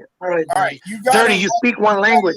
Dirty, you speak one language, bro. You can never be smarter than me. You only speak English, bro. Yeah. Sorry. You don't. You can never. Tú no vas a ser más inteligente. You can't even read. Tú no vas a ser más inteligente que yo. Tú no entiendes nada. You don't speak one language. Okay, great. So stop All it. right, You speak all one right, language, bro. all All right. right. Well, either Yeah. way, I the spoke 3 definition. languages by the time I was Okay, 7. He okay, speaks one great. language. Okay, I speak okay. one language. Okay. You're smarter than me too. The bottom line is you're Oh, not. This is going over your head, Jesse. The definition of a contradiction is a combination of statements, ideas, or features of a situation that are opposed to each other. Are two crows and you won't deny me 3 times? The rooster won't crow before you deny me 3 times. Is that opposed to each other when he denies him once So- and the rooster crows? Are those? Is So that? do we? Hold on. I want to Well- see. Is this fitting definition 1? Did it fit definition 1? What we're explaining here? Did it fit definition 1? Yes or no? A combination of Is the statements, combination of statements that are let me opposed answer. to each other. Yes. Did it? Is the combination of statements coming from just one person that's different or a bunch of people that's different? Are you this dumb in all 3 languages? I mean, are you just looking for a third variable to try to dismiss that they conflict? Well, because That's what one you word just twice did. is in one. That's what you just did. All right, The fact Ryan. that 2 different people One said it is one irrelevant. book says twice and the other one doesn't. Woohoo! It's a so contradiction. admit it's a So it fits the contradiction. definition Who of the cares? word. One word twice Yeah, who cares? of We're a not saying anybody translation in cares. English. Nobody cares, but Of a we're just trying to say, yeah, translation it in is a English. contradiction. That's a fact. One So word it's not like different. we care. 1, 2, 3, 4, 5 letters are added. Whoop-de-doo, 5 letters. Yeah. Wow, so what a contradiction. so 5 letters aren't there. Right. You're right. Correct. Whoop-de-doo. Yeah, Whoop-de-doo. whoop-de-doo. It's no big deal. I mean, it's really no big deal, but it is So a freaking the contradiction. So translator just of admit English it. Just admit it, put dude. 5 letters. Yeah, the The words aren't translators there. of They're English. left out, aren't they? So it's a Yo, Ryan, contradiction. can you tell your sister to be quiet for a second, please? Oh, shut up, dude. So listen. You're a little bitch, So- dude. That's what Yeah, you are. You're a okay. little bitch. Oh, You can't even admit Ask your wife if I was a reality, bitch. dude. All right, You're the little bitch. All right. Okay, dirty. Dirty. Stop being dirty. All right, so listen to this. So one writer wrote 5 letters in one account more. Whoop-de-doo. Yeah, whoop-de-doo. That's It's no not a big deal. contradiction, bro. That's the, he's So not what saying are it's you- a big So deal. what are you obsessed with this for?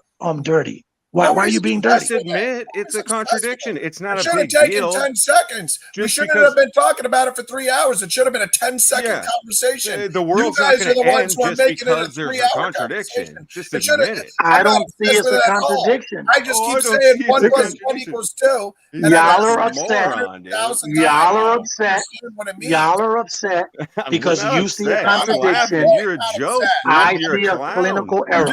Disappointed. I You see know? a clinical error. You're a clown. Chris, Dirty. you don't It's know what the funny. Dirty. definition of Your contradiction mom is. didn't You call me a hilarious. clown last night, Dirty. She called me Oh, daddy. Okay, okay. You literally don't. It's on the screen. Your mom didn't call me a All clown. right, She I called me gotta daddy. go, dude. She called me All Big right, Daddy, cool. Dirty. All right, Chris, All right. you don't know what contradiction means, bro. It doesn't have a lie in the word definition of contradiction at all, Chris. So you can stop adding your own false definition to make yourself seem right too. You don't know what Ryan, contradiction okay, means, Chris. Ryan, you found a clinical error. Hold on. You found a clerical error in an English translation. That's what you found, bro. People aren't human. You found a 5-letter error in a 4,000-year-old book. You found a 5-letter error. I found a contradiction of 2 gospels. The English translation. Bro, do you think it's not? Are you really going to play this game? Do you think the people that were translating the Greek just couldn't read the Greek and they mistranslated it? Then let's look at the Greek.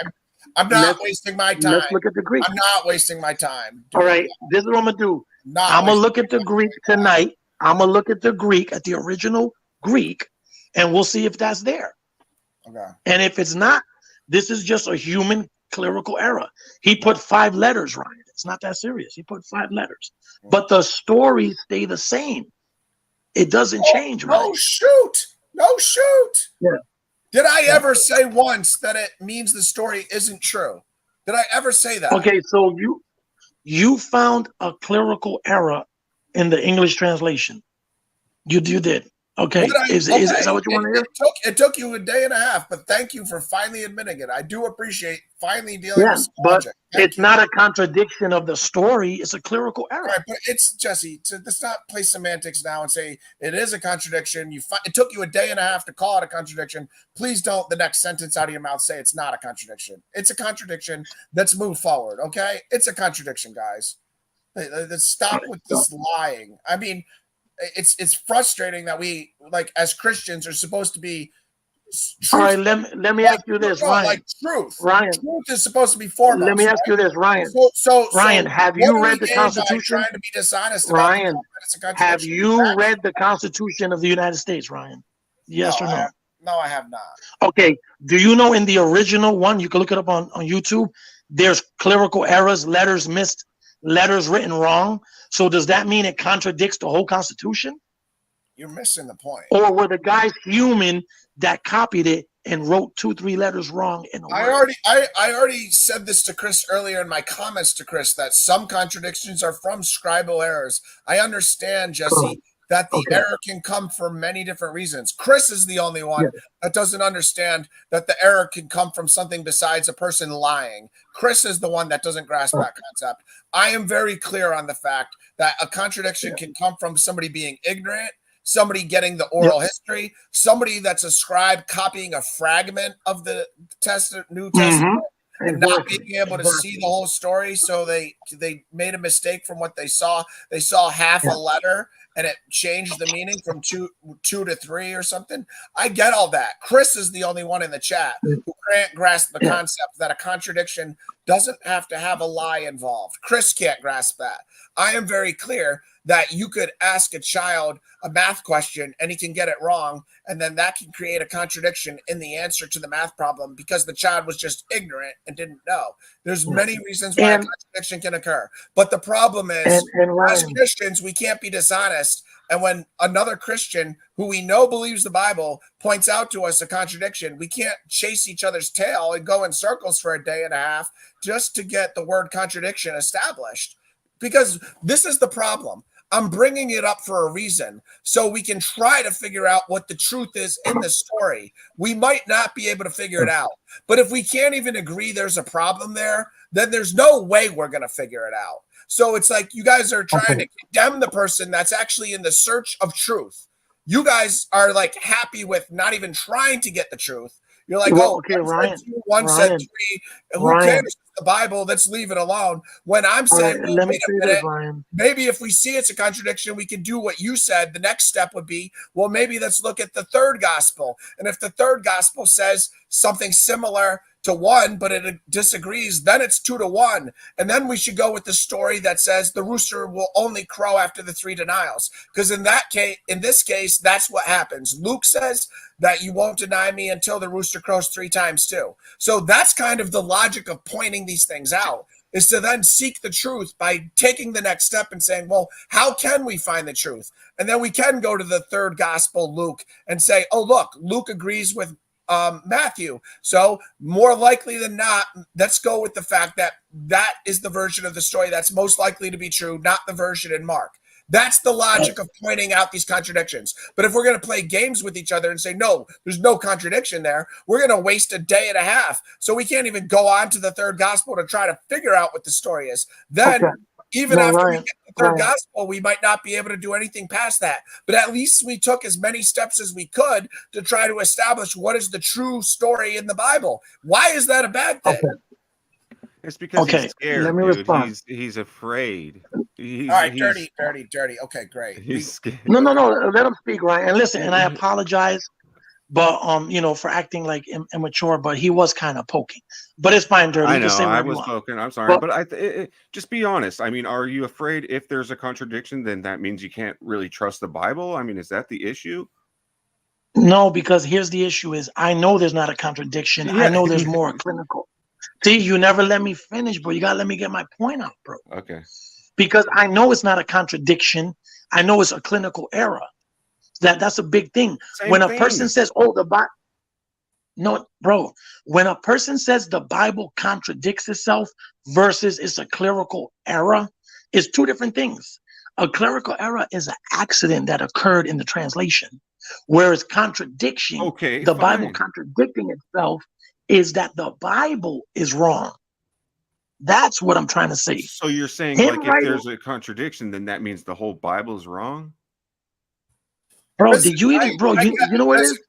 Dirty Jesse's He's point. so Dirty Dirty is so stuck on Okay, trying to get me to Jesse, say I got that your point. that Jesse, he's I got your demonically point. possessed. Oh, come And on. Jesse, at no point in this conversation, yesterday or today, have I ever said that God was confused and God contradicted himself. That's never something that came out of my mouth. So that's not what I Me ever either, and that's not what I'm trying to or say argue. either. My point was there is a contradiction. Let's try to figure out what is the true story. And when we go on to the third gospel, we at least get a little closer to the truth, right? Same with the donkey. When there's three gospels, Matthew, I don't want to get it wrong. No, Matthew's the one with two. So Mark, Luke, and John all say that Christ told his disciples, go get a colt and ride, get it for me so I can ride into Jerusalem. The Matthew version tries to fulfill the Zechariah prophecy, and they probably weren't familiar with the language. So they say he sent his disciples to get a colt and a foal of a donkey, makes it seem like he came and rode into Jerusalem on two donkeys or two colts, whereas all the other gospels say one. So when we establish that these contradictions exist, we can point it out, and then we can figure out why the writer in Matthew made the mistake. And I just demonstrated how we can do that, because the writer in Matthew was reading the Old Testament prophecy about Zechariah, and he had a misunderstanding of what he saw: a colt, a foal of a donkey, which was just it was just talking about one animal, but he thought it meant two. And that's why it became an issue in Matthew when he was writing it. He was trying to fulfill the prophecy, most likely because he had been told by some reasonable, credible source that Jesus fulfilled the Zechariah prophecy. So while scribing the Gospel of Matthew, he was trying to make sure he pointed that out for people. So there's reasons why these errors occur. But if we don't even try to think of, I just gave you the perfect reason why it's important to establish there are contradictions. So that way we can try to learn as scholars and Bible people, Bible students, why they occurred and how human error can come into play. Like you're saying, human error caused it. Okay, so the human error there was a person had good intentions. They tried to show Jesus fulfilled the Zechariah prophecy, and they misunderstood that it wasn't two animals. It was only speaking on one in Zechariah. Right. It's just a simple clerical error. It's no big deal. I mean, whoop-de-doo. Who cares? It's not a big deal. Yeah. Okay. That's I mean, I got a question. Like, okay, with Mark, what's the contradiction about? I'm not understanding. What is the contradiction about? And what? It says the rooster will. I mean, Peter would deny him 3 times before the rooster crow. Yes. And what's the contradiction about it? Because Peter denied him once, and then the rooster crowed. And then not only that, Lou, but in Matthew and Luke, Jesus says the rooster's only going to crow once. So there's 2 contradictions there. Matthew and Luke says the rooster going to crow once before Peter denies him. 3 times. Peter would deny him 3 times before. Okay, Peter would deny him 3 times, and then the rooster will crow once, or well, I don't know. It just says the rooster will not crow today until you've denied me 3 times. See, my one doesn't say that. My Bible doesn't even say that. I'm talking about Luke 22:34. Oh, Luke 22:34. Yeah, it says, "I tell you, Peter, the rooster will not crow today until you have denied me 3 times." Luke 22:34. Okay, will not. Yeah, I read that one. It says rooster will not crow until you deny. Yeah, but okay, let me say this, Lou. Let me say this real quick, because listen to what he says. I tell thee, Peter, the cock shall not crow this day before that thou shalt thrice deny. So it's not saying it's not going to crow at all that day. It's saying it ain't going to do it before. Bro, listen, just relax for a second. I got you. I'm going to walk with you, Dirty. Okay. And I'm saying Dirty, not in like a mean way. And like I said, I apologize for acting crazy. Yeah, All me right. too. I'm So listen sorry. to, no, sorry, Dirty. Okay, sorry. Okay, so listen to this. And trust me, I'm harmless as like a teddy bear. All right, so when he said this, I tell thee, Peter, the cock shall not crow this day before that thou shalt thrice deny me. So it's not saying that it's not going to crow at all that day. It's just a phraseology. How in Matthew 5, it says, but not one jot or tittle shall in no way pass from the law until all is fulfilled. You know what I mean? So this is saying, I tell thee, Peter, the cock shall not crow this day before you deny me 3 times. So after he denies him, it's going to crow. So this one, you're reading it wrong. I'm dirty. You're not understanding it. And then hold on, I'm going to prove it. Because let me go to Matthew 5. It's the same wording. Watch what Matthew 5 says. So that one you definitely read wrong. Watch what Matthew 5 says. Because it's the same language. Think not that I come to destroy the law or the prophets. I'm not come to destroy to fulfill. For verily I say unto you, till heaven and earth pass, till, he's not going to crow at all today. So it's not saying till heaven and earth pass. Because when you keep reading, it says, one jot or one tittle shall no way pass from the law until all is fulfilled. So when he said, I tell you this day, the crow shall not crow until you deny me thrice. So you definitely got that one read wrong. So one of them is out So the way. just to clarify, he needs to deny him 3 times before the cock can crow, right? Yes, after the cock crows, no, after he denies him 3 times, then the cock is going to crow. Right. That's what. But in Mark, he only denied him once, and then the cock crowed. Yes, he denied him once, and the cock crowed. So it's a clerical error. That's fine. All right, it's no big deal. Yeah, we And don't Mark, know where go to the Mark. error came from. Go to Mark. Oh. Where in Mark, Lou? What do you want? The actual events or when Jesus foretold it? Oh no, the Mark 14 where he denied him once, Okay. where he denied Christ once before the cock crow. All right, yeah, I've already showed it, but I'll show it again. Sure. Okay. This is my screen. They changed the way the screen shares, so it's kind of annoying. It's not. I gotta like. There is a difference, guys. There is a difference in Mark 14. All right. Yeah. I mean, all right. You guys got it. You guys are happy? Are you guys happy? Yeah, but There's bro, a I'm difference. trying to do it so we can get to the truth of the Bible, not to like discount God. It's annoying when like I gotta fight Christians to like get to the point of it is to try to get the truth. All right. There's a difference, but that being said, though, I do take into consideration it's 3 different men telling a story. Jesse, we got that. We got that. We understand that aspect of it. Okay. But he denied. Here it is in 1468, Lou. But he denied it, saying, "I neither know nor understand what you mean." And he went out into the gateway, and the rooster crowed. All right, look even here. See this footnote? Some manuscripts omit, and the rooster crowed. See the footnote next to Mark here? So I should have hit that a long time ago to show you guys exactly what I'm talking about. That this is a bad. Whoever the scholars were that chose to add this, in here. I mean, it depends because other Gospels of Mark might have had Jesus foretelling it. I'm just pointing out the footnote here is for a reason to show that some manuscripts of Mark don't have the rooster crowed because they also probably don't have Jesus foretelling that the rooster's going to crow twice. Some Gospels of Mark probably have Jesus saying the rooster's only going to crow after Peter denied him 3 times. So that's the whole point. We are accepting what translators have chose is the true scripture, but I already know when it doesn't sit right for whatever reason because it's contradicting, there's an issue there. But this shows some manuscripts, and it's probably referring to some manuscripts of Mark, because there's probably hundreds or if not thousands of manuscripts of Mark don't have this incident described in this manner. Some do. And you got Chris in the side chat saying, well, it's a lie and Mark is a liar and God is a liar and everything. If there's one contradiction in the Bible, that means you can't believe in Christianity. And it's like, that's so ridiculous, Chris. Like, what are you even...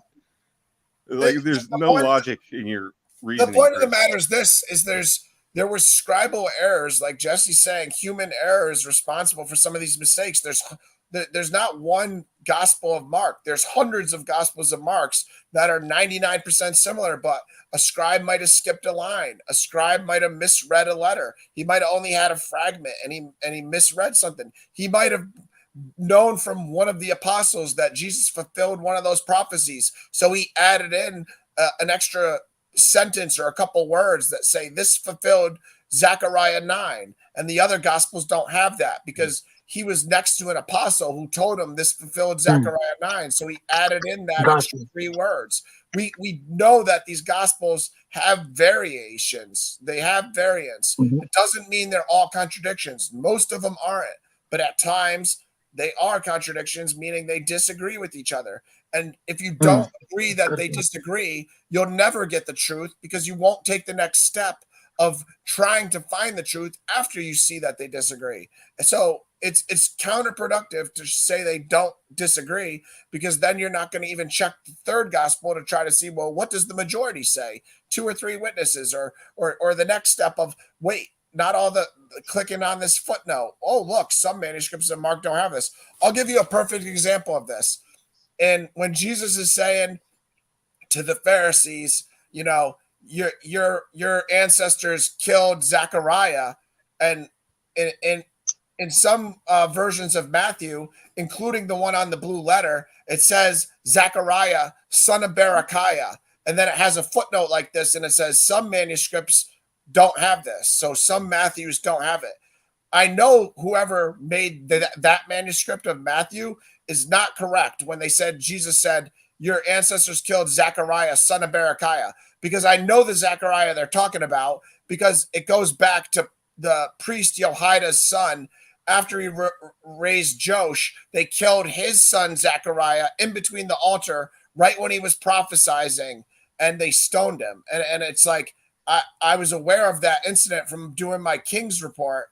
And then I know it's not easy if I'm not showing all this for people to understand what I'm saying, but I will show it. But the point of the matter is, it's like you have to look at these things to not just accept what's in your translation that you own, your ESV or King James, whatever it is, your NIV, or what's shown on the blue letter, especially when there's a footnote right next to this. There should be a red flag that some manuscripts of Mark didn't have the story told this way. Ryan, let me ask you and Dirty this. Hold on, Jesse. Okay. Okay. With the Mark account of the denial of, with Peter denying Christ, with the rooster situation, the other 3 accounts stated, okay, 2 girls and a couple of people. It seems to me as if Mark just went straight to that one servant girl and said, what it said, let me see what it say. And as Peter was below in the courtyard, one of the servant girls of the high priest came, and seeing Peter warming himself, she looked at him and said, you also were with the Nazarene Jesus. But he denied it, saying, I neither nor understand what you mean. And he went out into the gateway, and the rooster crowed. Okay, before, well, the other accounts have 3 occurrences before that happened. It seems like as if Mark just left those 2 out and went directly straight to the rooster crowing. I mean, that's what I'm reading. Because the first 2 says, the other 3 speaks of the servant girl. All 4 of them got the servant girl in the account, but Mark is the only one without the other 2 audience, or 2 people, however you want to put it, before the rooster crowed. All right, hold on. I don't see the issue with the rooster crowing. I just see Mark leaving out 2 a group of people and 2 single people. I'm honestly exhausted. Maybe I'm reading it wrong. Yeah, I know. I'm honestly exhausted trying to disprove that aspect. I wanted to show Chronicles 24, 17, and 19 through 22 to show the Matthew thing that I just said, so people understand what I just said about the Matthew document, because there's a footnote in Matthew. So here, just let me show people this real quick. I hate how I hate how the StreamYard changed how you share your screen, because it's making it harder than it used to be. I used to be able to just like click on my screen and it would share everything, but now I gotta like re-click it all the time. It's kind of annoying, but all right. So hold on. Let me. All right, must be. Hold on. Let me. I just had it. Son of a gun. Bear with me. 2 Chronicles. That's what it is. All right, 2 Chronicles 24, not 1 Chronicles. But here we are, because I'm going to show you in Matthew that there's a footnote next to it. But a lot of people have probably heard that version where Christ says, you know, your ancestors killed Zechariah, and then they add son of Berechiah, which is it's not correct at all. And I know that because I'm not positive, but I am 99% sure that it's talking about this Zechariah, and I'm going to show my evidence to show you, you know, why I think it's this Zechariah. So let me just show. Stupid thing. All right, so I'm going to just read why it's this Zechariah. So look here. This is the Zechariah that I believe Christ says to the Pharisees, your ancestors killed. Is it my screen sharing? Yeah, okay. Mm-hmm. All right, so here it is. So after King Joash was raised by the priest Jehoiada, and he did righteousness his whole life, and then Jehoiada died, and that's where we're picking it up the story. So right here, now after the death of Jehoiada, the princes of Judah. Remember, Joash was only 7 years old when he became king. So essentially, Jehoiada was acting as king, telling a 7-year-old who had the bloodline of King David what to do. So after Jehoiada, the prince of Judah came and paid homage to the king. So now after the death of Jehoiada, the prince of Judah came and paid homage to the king. Then the king listened to them, and they abandoned the house of the Lord, the God of their fathers, and served the Asherim and idols. And wrath came upon Judah and Jerusalem for the guilt of theirs. Yet he sent prophets. So look, listen to how this is going to be like identical to what Christ says about how you killed Zechariah in between the altar. Yet he sent prophets among them to bring them back to the Lord. These testified against them, but they would not pay attention. Then the Spirit of God clothed Zechariah, the son of Jehoiada the priest. So it's not the son of Berechiah we're talking about here with this Zechariah. Then the Spirit of God clothed Zechariah, the son of Jehoiada the priest. And he stood above the people and said to them, thus says God, why do you break the commandments of the Lord so that you can't prosper? Because you have forsaken the Lord, he has forsaken you. But they conspired against him, and by command of the king, they stoned him with stones in the court of the house of the Lord. Thus, Josiah, the king, did not remember the kindness that Jehoiada, Zechariah's father, had shown him, but killed his son. And when he was dying, he said, may the Lord see and avenge. So this is the Zechariah that I think it's very clear. He's literally killed in between the altar. It says in the house of the Lord, which I'm assuming means in between the altar, because Christ said you killed a Zechariah when God sent prophets to you in between the altar. And I'm going to show you in Matthew 23 now, where in some manuscripts of Matthew, for whatever reason, the person added Christ saying, you killed Zechariah, son of Berechiah. And then there's a footnote there. So I'll show you. It's Matthew 23. Hold on. Where is it? It's down here. All right. Hold on. Hold on. I didn't Google the exact verse. Here it is right here. Matthew 23:35. Okay. Therefore I send you prophets. And notice in that Chronicles story how it literally said, yet he sent prophets. The Bible said, yet they sent prophets in the verse before.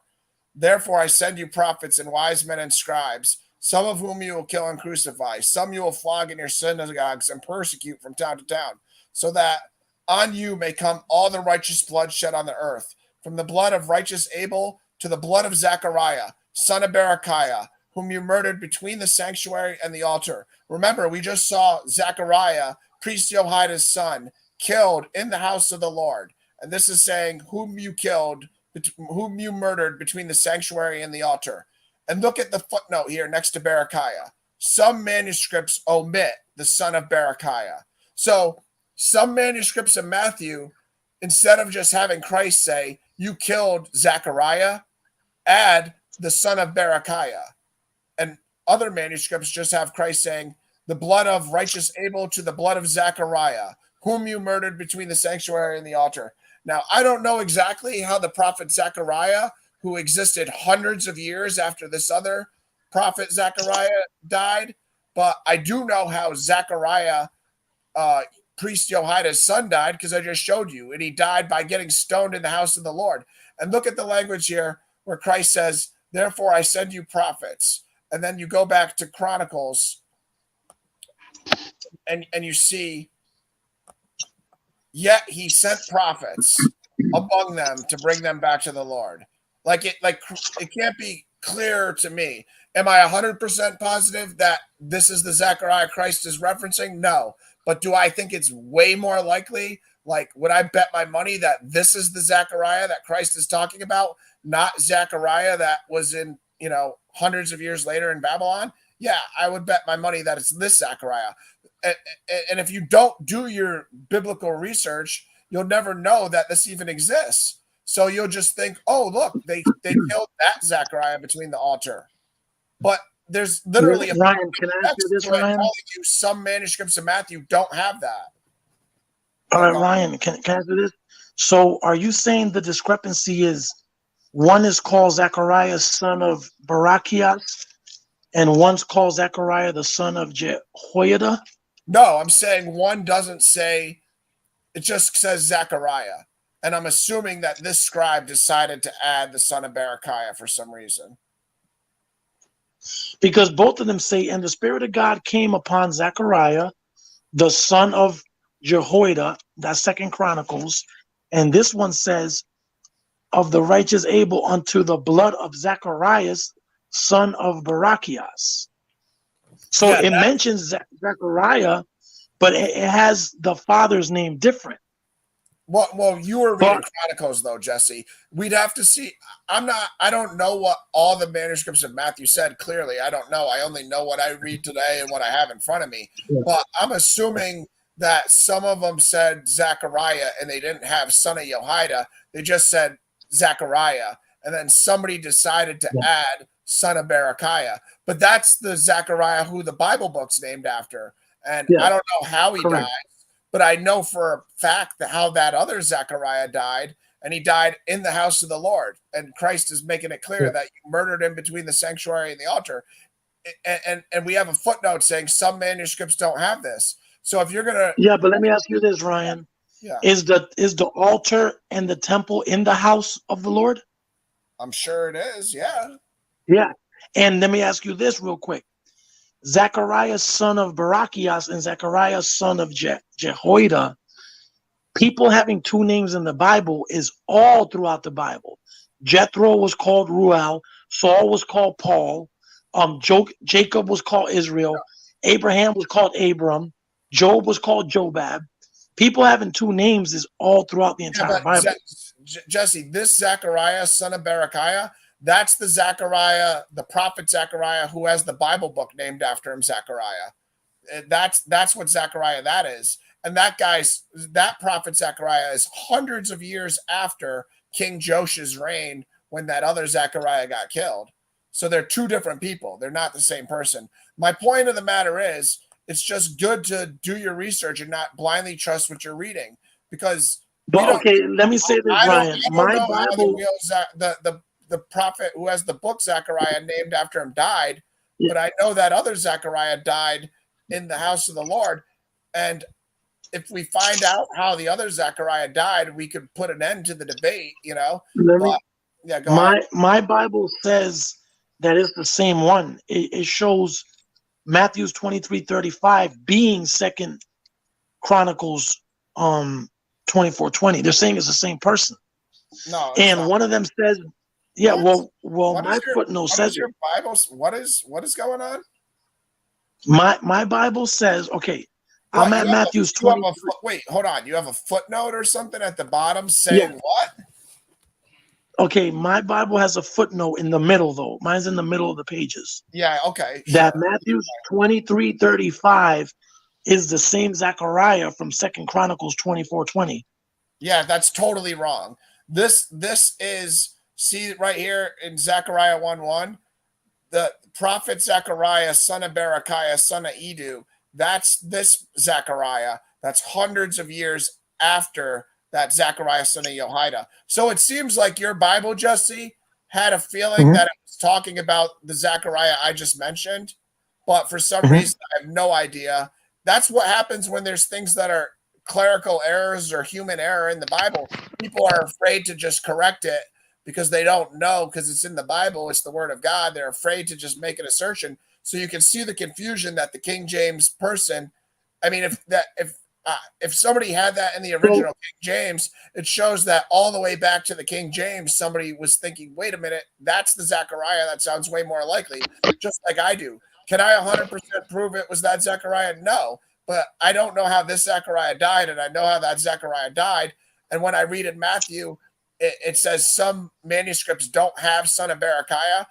If I was going to read that Matthew verse to be safe, I'm not saying I should insert Zechariah, son of Jehoiada. I don't think that would be correct of me to do that. So I'm not making that claim that we should start doing that. What I'm saying is what seems correct to me is at minimum, we should not say son of Berechiah. So do you follow what I'm saying? I'm not saying that we should. Let me ask you this, Ryan. Yeah. Let me ask you this. So are you saying Matthew's 23:35 Zechariah cannot be Second Chronicles 24:20 Zechariah No, because it's two different time periods? No, I'm saying that's the Zechariah I think it is. But for some reason, some manuscripts of Matthew put son of Berechiah. What I'm saying is we should get rid of son of Berechiah and just have it read Zechariah. Even though I think it's more likely that it's Zechariah, son of Jehoiada, I'm not saying change it to son of Jehoiada because I don't know. I may be wrong. I'm just So saying I that's have that's plenty the of point. evidence to make sure that I don't put son of Berechiah, That's because I have tons of evidence. Even the footnote in your own Bible says it seems way yeah. more likely that it's that Zechariah from Chronicles. So Ryan, let me ask you this: let me why would hold it on. Let be me ask you. wrong to be Let me ask you a okay? question, Jesse. Let me ask you a question. Mhm. Yeah, I'm getting kind of interesting with this rooster crow. Okay, and Mark, Lou's still yeah, there. it's kind of interesting. Like with Mark, he gives a different timeline of the situation Of where the he cock crow, asked yes, her of the on cock the crow. cock crow. The other gospels give the same timeline, but it's just Mark. He switches the timeline Yeah. around where the rooster crow, the first time Peter denies Christ. The other ones he crow the third. He denies the rooster crow after 3 times he denied Christ. But in Mark, it still gives the same account of the same people who was there with Peter when he was denying Christ. But it's just with Mark, he has the rooster crowing from the beginning. I Mhm. see where Ryan coming from, but Yeah, I mean, I saw it too. that's I pretty saw it too. Yeah, difficult. That's pretty difficult right there. That's pretty difficult. I see yeah, where Ryan yeah. coming It from is different. It is because different. So, is it safe to say that Mark? it makes sense Is it with safe to Mark say that because Mark? Yeah, Lewis, yeah, go go ahead. ahead, go ahead. I'll No, finish you it. go ahead. No, I was gonna say, is it safe to say that Mark missed the mark on the translation? I'm just Yeah, joking. All right, Lewis, go because ahead. it makes yeah, it makes sense because Mark, even though they have Mark as the first written gospel, but Mark was never an eyewitness. Matthew, Hmm. John was an eyewitness. Luke, I mean, he's one of the Bible scholars, one of the first Bible scholars, I mean, as people call it. But Mark wasn't Hmm. really an eyewitness to Jesus, so it'll make sense for him to have the story out of order. But also for me too, this is the whole point of what I'm saying. I'm not saying we should 100% say Mark is wrong or right. Yeah. But what I'm saying is it's good that we can see the difference, and then we can talk about the story and say, well, wait a minute, what all the stuff you just said though, and then say it seems more likely that the other gospels have the story more correctly. And if for me, the way I view that story, I always viewed it as so powerful that when the rooster crowed, Jesus looked at Peter and he realized he had messed up and he broke down weeping immediately. So for me, it's so much more powerful that the rooster only crows once, you know? So for Yeah. me, that's where I would put my money, that's the truthful story, that's the truthful account. But I'm not saying we should throw out the Gospel of Mark, or I'm not saying we should go around saying, well, the Gospel of Mark 100% has it wrong, because we don't know that either. That's what Yeah. I'm saying. And I want That's a people good to point. understand how I'm trying to say these things. It, But the it's whole it's point of it's pointing out the contradictions is to try to get to the truth, you know? yeah. I mean, I with you, Ryan, Louis, with you, Louis. Ryan. If a person don't know Ryan, he's blunt. You know, he's gonna go the blunt route. He's not gonna Gotcha. sugarcoat it. But if you go to a scholar, they'll try to find a word for the situation to make it not seem what it actually is. You know, to like, to make the Bible look good. But I mean, facts are facts. Mark, I mean, I ain't gonna say twisted the Yeah, story but around, but Lou, let he me say this, misplaced Lou, it. right? Lou, Yeah, this actually strengthens my faith because it shows Mark not being a first-hand witness would get it a little wrong. So yeah, it even proves that it's more of a realer book because it yeah, shows the human side of it.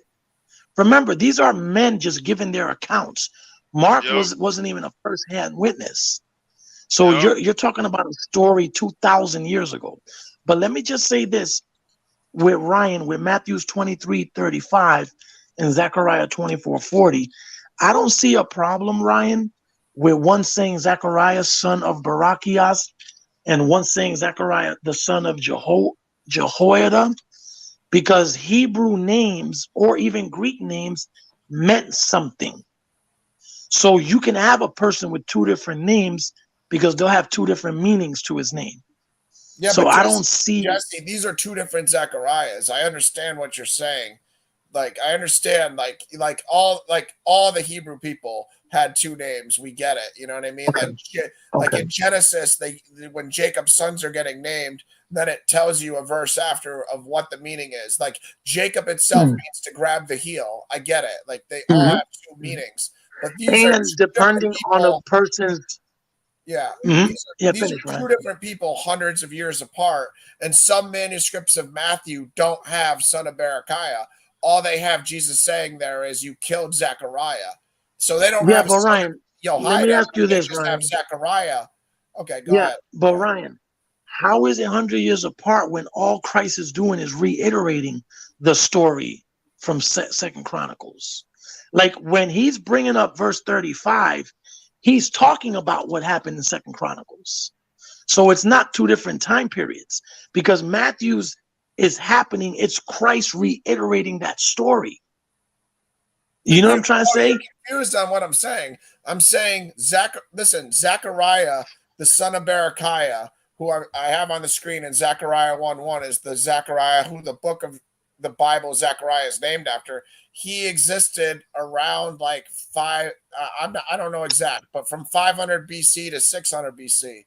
This other Zechariah, Okay. son of Jehoiada, was like 750 BC or something like that. I can get the better answer. Yeah, but why do you I'm think saying they're that hundreds of years apart, Zechariah from Jesse. Second Chronicles is the same one from some Zechariah 1:1 though? They're not, because the one is Zechariah son of Jehoiada. The other is Zechariah son of Berechiah. That's how I know. It's like their last name. It's like one's Zechariah Mulligan, one's Zechariah something else Johnson. You know, like Zechariah son of Berechiah is different than Okay. Zechariah son of Jehoiada. Oh, I get what you're With with saying now.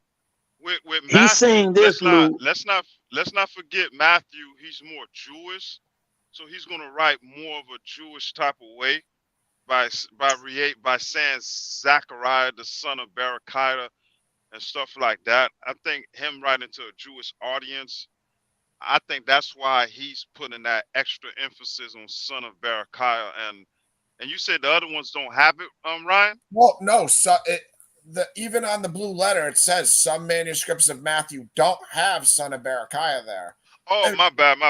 yeah. It's pointing out that the hundreds of or the thousands of Matthew gospels don't agree. That's what I'm pointing out. Yeah. So I then, ain't Ryan, gonna lie, okay, Jesse. I have to try to sort That through. that one We might that have- one right there, I have a hard time with.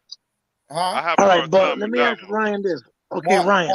You think So you you're think saying son of Berechiah? no, Yeah. Ryan. Listen. So you're saying that Zechariah 1 and Second Chronicles is two different time periods, like separate.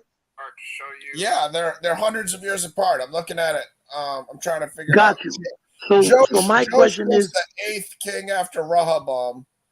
Josh was the 8th king after Rehoboam, and that's literally like 32, 80, 100. Yeah, it's like 250 years apart from the other Zechariah. That's what I'm saying.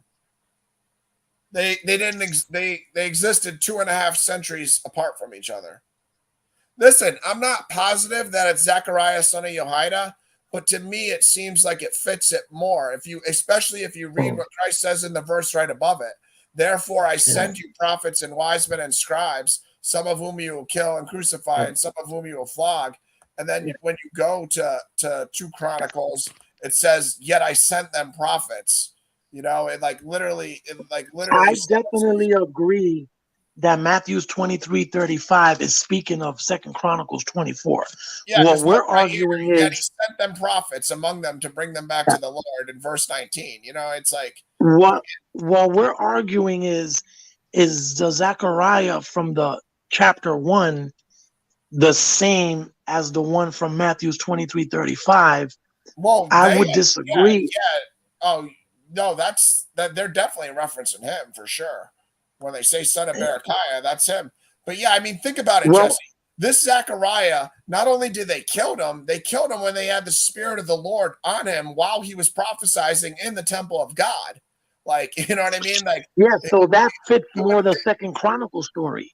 That fits more the Second Chronicle story. Well, that's what I'm saying. That for Jesus to mention this Zechariah makes all the sense in the world. You know what I mean? Yeah, but wouldn't you think, Ryan, that maybe they had the same name? I don't know what you're confused about here. I'm trying to explain to you that Zechariah, son of Berechiah, is the Zechariah who has the Bible book named after him, Zechariah. When we read Zechariah, that is Zechariah, son of Berechiah, son of Edu. And this Zechariah is the son of Jehoiada. But the Zechariah with the book written is that's the one that was led to captivity. He wasn't around. He wasn't in the temple around that time. Yeah. He was already in Babylon. So he wasn't even in. So he wasn't even in the temple. Good point. Yeah, That's but Ryan, why are you saying that the Zechariah is the one from the book of Zechariah? Why are you saying that? I'm not saying that at all. I'm saying it's the one from Chronicles. Okay. Because Christ is letting you know. I'm saying the Matthew translation that's on blue letter is the one that's saying it's that Zechariah. And like Lou just said, the temple was already destroyed and he was in captivity in Babylon. So it couldn't have been him. Yeah. So this has to be the Second Chronicles Zechariah. Yes. Yeah. So there's nothing wrong with that. So this blue letter where this Matthew manuscript has son of Berechiah is 100% an error. You know what I mean?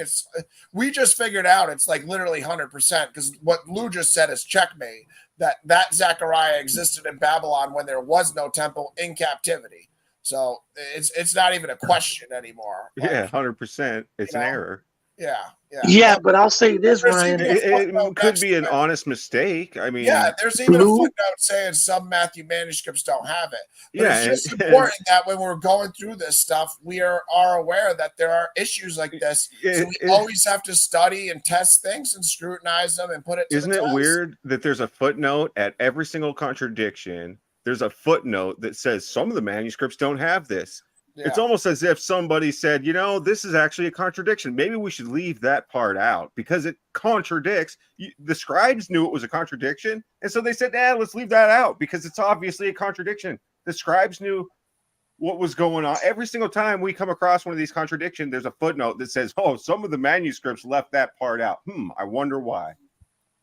Yeah. Well, okay. Let me ask you this, Dirty. Do you think they contradicted in purpose or by mistake?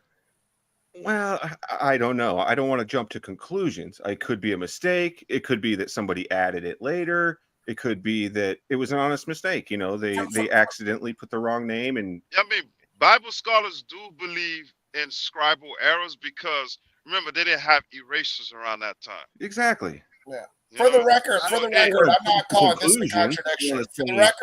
For the record, this isn't a contradiction. This son of Berechiah. This is just like a error or a typo. Right. It's not a contradiction. It's not like Matthew is lying and trying to trick people. You know, it's an honest mistake. People make mistakes, you know. Yeah, no. Or it could be a scribal mistake. It might not even go back to Matthew himself. It might be just a scribal mistake. Yeah, so, we got to remember these people didn't have access to writing tools how we have it. They'll have the papyri, and I doubt it. They write it perfectly. I highly doubt it. It is going to be a couple of errors and contradictions and all type of stuff, but yeah, I mean we got to take that into account. That's why I believe there is errors, contradictions, and all that stuff in the Bible because they don't have the tools we had. You know? I agree, man. I agree with that 100%. Let me ask Ryan this. Ryan, can you go to Matthew's 23:35, but on Blue Letter Bible? I mean on Bible Hub to see all the different translations to see what they say? Oh, I can show that on Blue Letter too if you just want me to show all the translations. I mean, I can show it. Yeah, just for Matthew's 23:35, just to see what they say if they have son of Barachias. King James is son of Barachias. NIV has it. ESV has it. They pretty much all have it. Like all our modern manuscripts have this wrong. And we just went through how easy to see how wrong it is because that Zechariah doesn't even have a temple. And I just showed you. Well, it does say house of the Lord, though. It does say house of the Lord. Here it says that he was killed in the house of the Lord. And here it says he was slew between the temple and the altar. So that is kind of similar. Wait, what? What are you trying to say? You're trying that Zechariah wasn't around a temple. He was in Babylon. No, okay. This one where it said, and they conspired against him and stoned him at the commandment of the king in the court of the house of the Lord. This Zechariah was slain in the house of the Lord, and the Zechariah in Matthew 23:5 was slain by the altar and temple.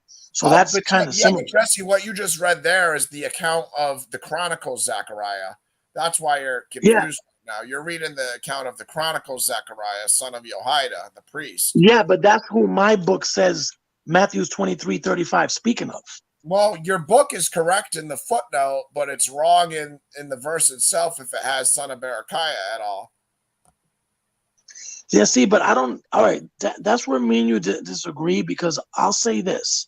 Right. Just because one book calls him Zechariah, son of Barachias, and one book calls him Zechariah, the son of Jehoiada, it doesn't mean it's wrong because they do have different names. I don't know. Jesse, they're literally two different people, hundreds of years apart. Yeah. Yeah, but Ryan, that's the part I don't get. Hold on. How are they hundreds of years apart? Hold on, wait, Ryan, let me say this. How are they 100 years apart when Matthew's 23 is regurgitating Chronicles 24:20? So it's not hundreds of years apart. The Matthew's 23, Matthew's 23:35 is speaking of a Zechariah, correct?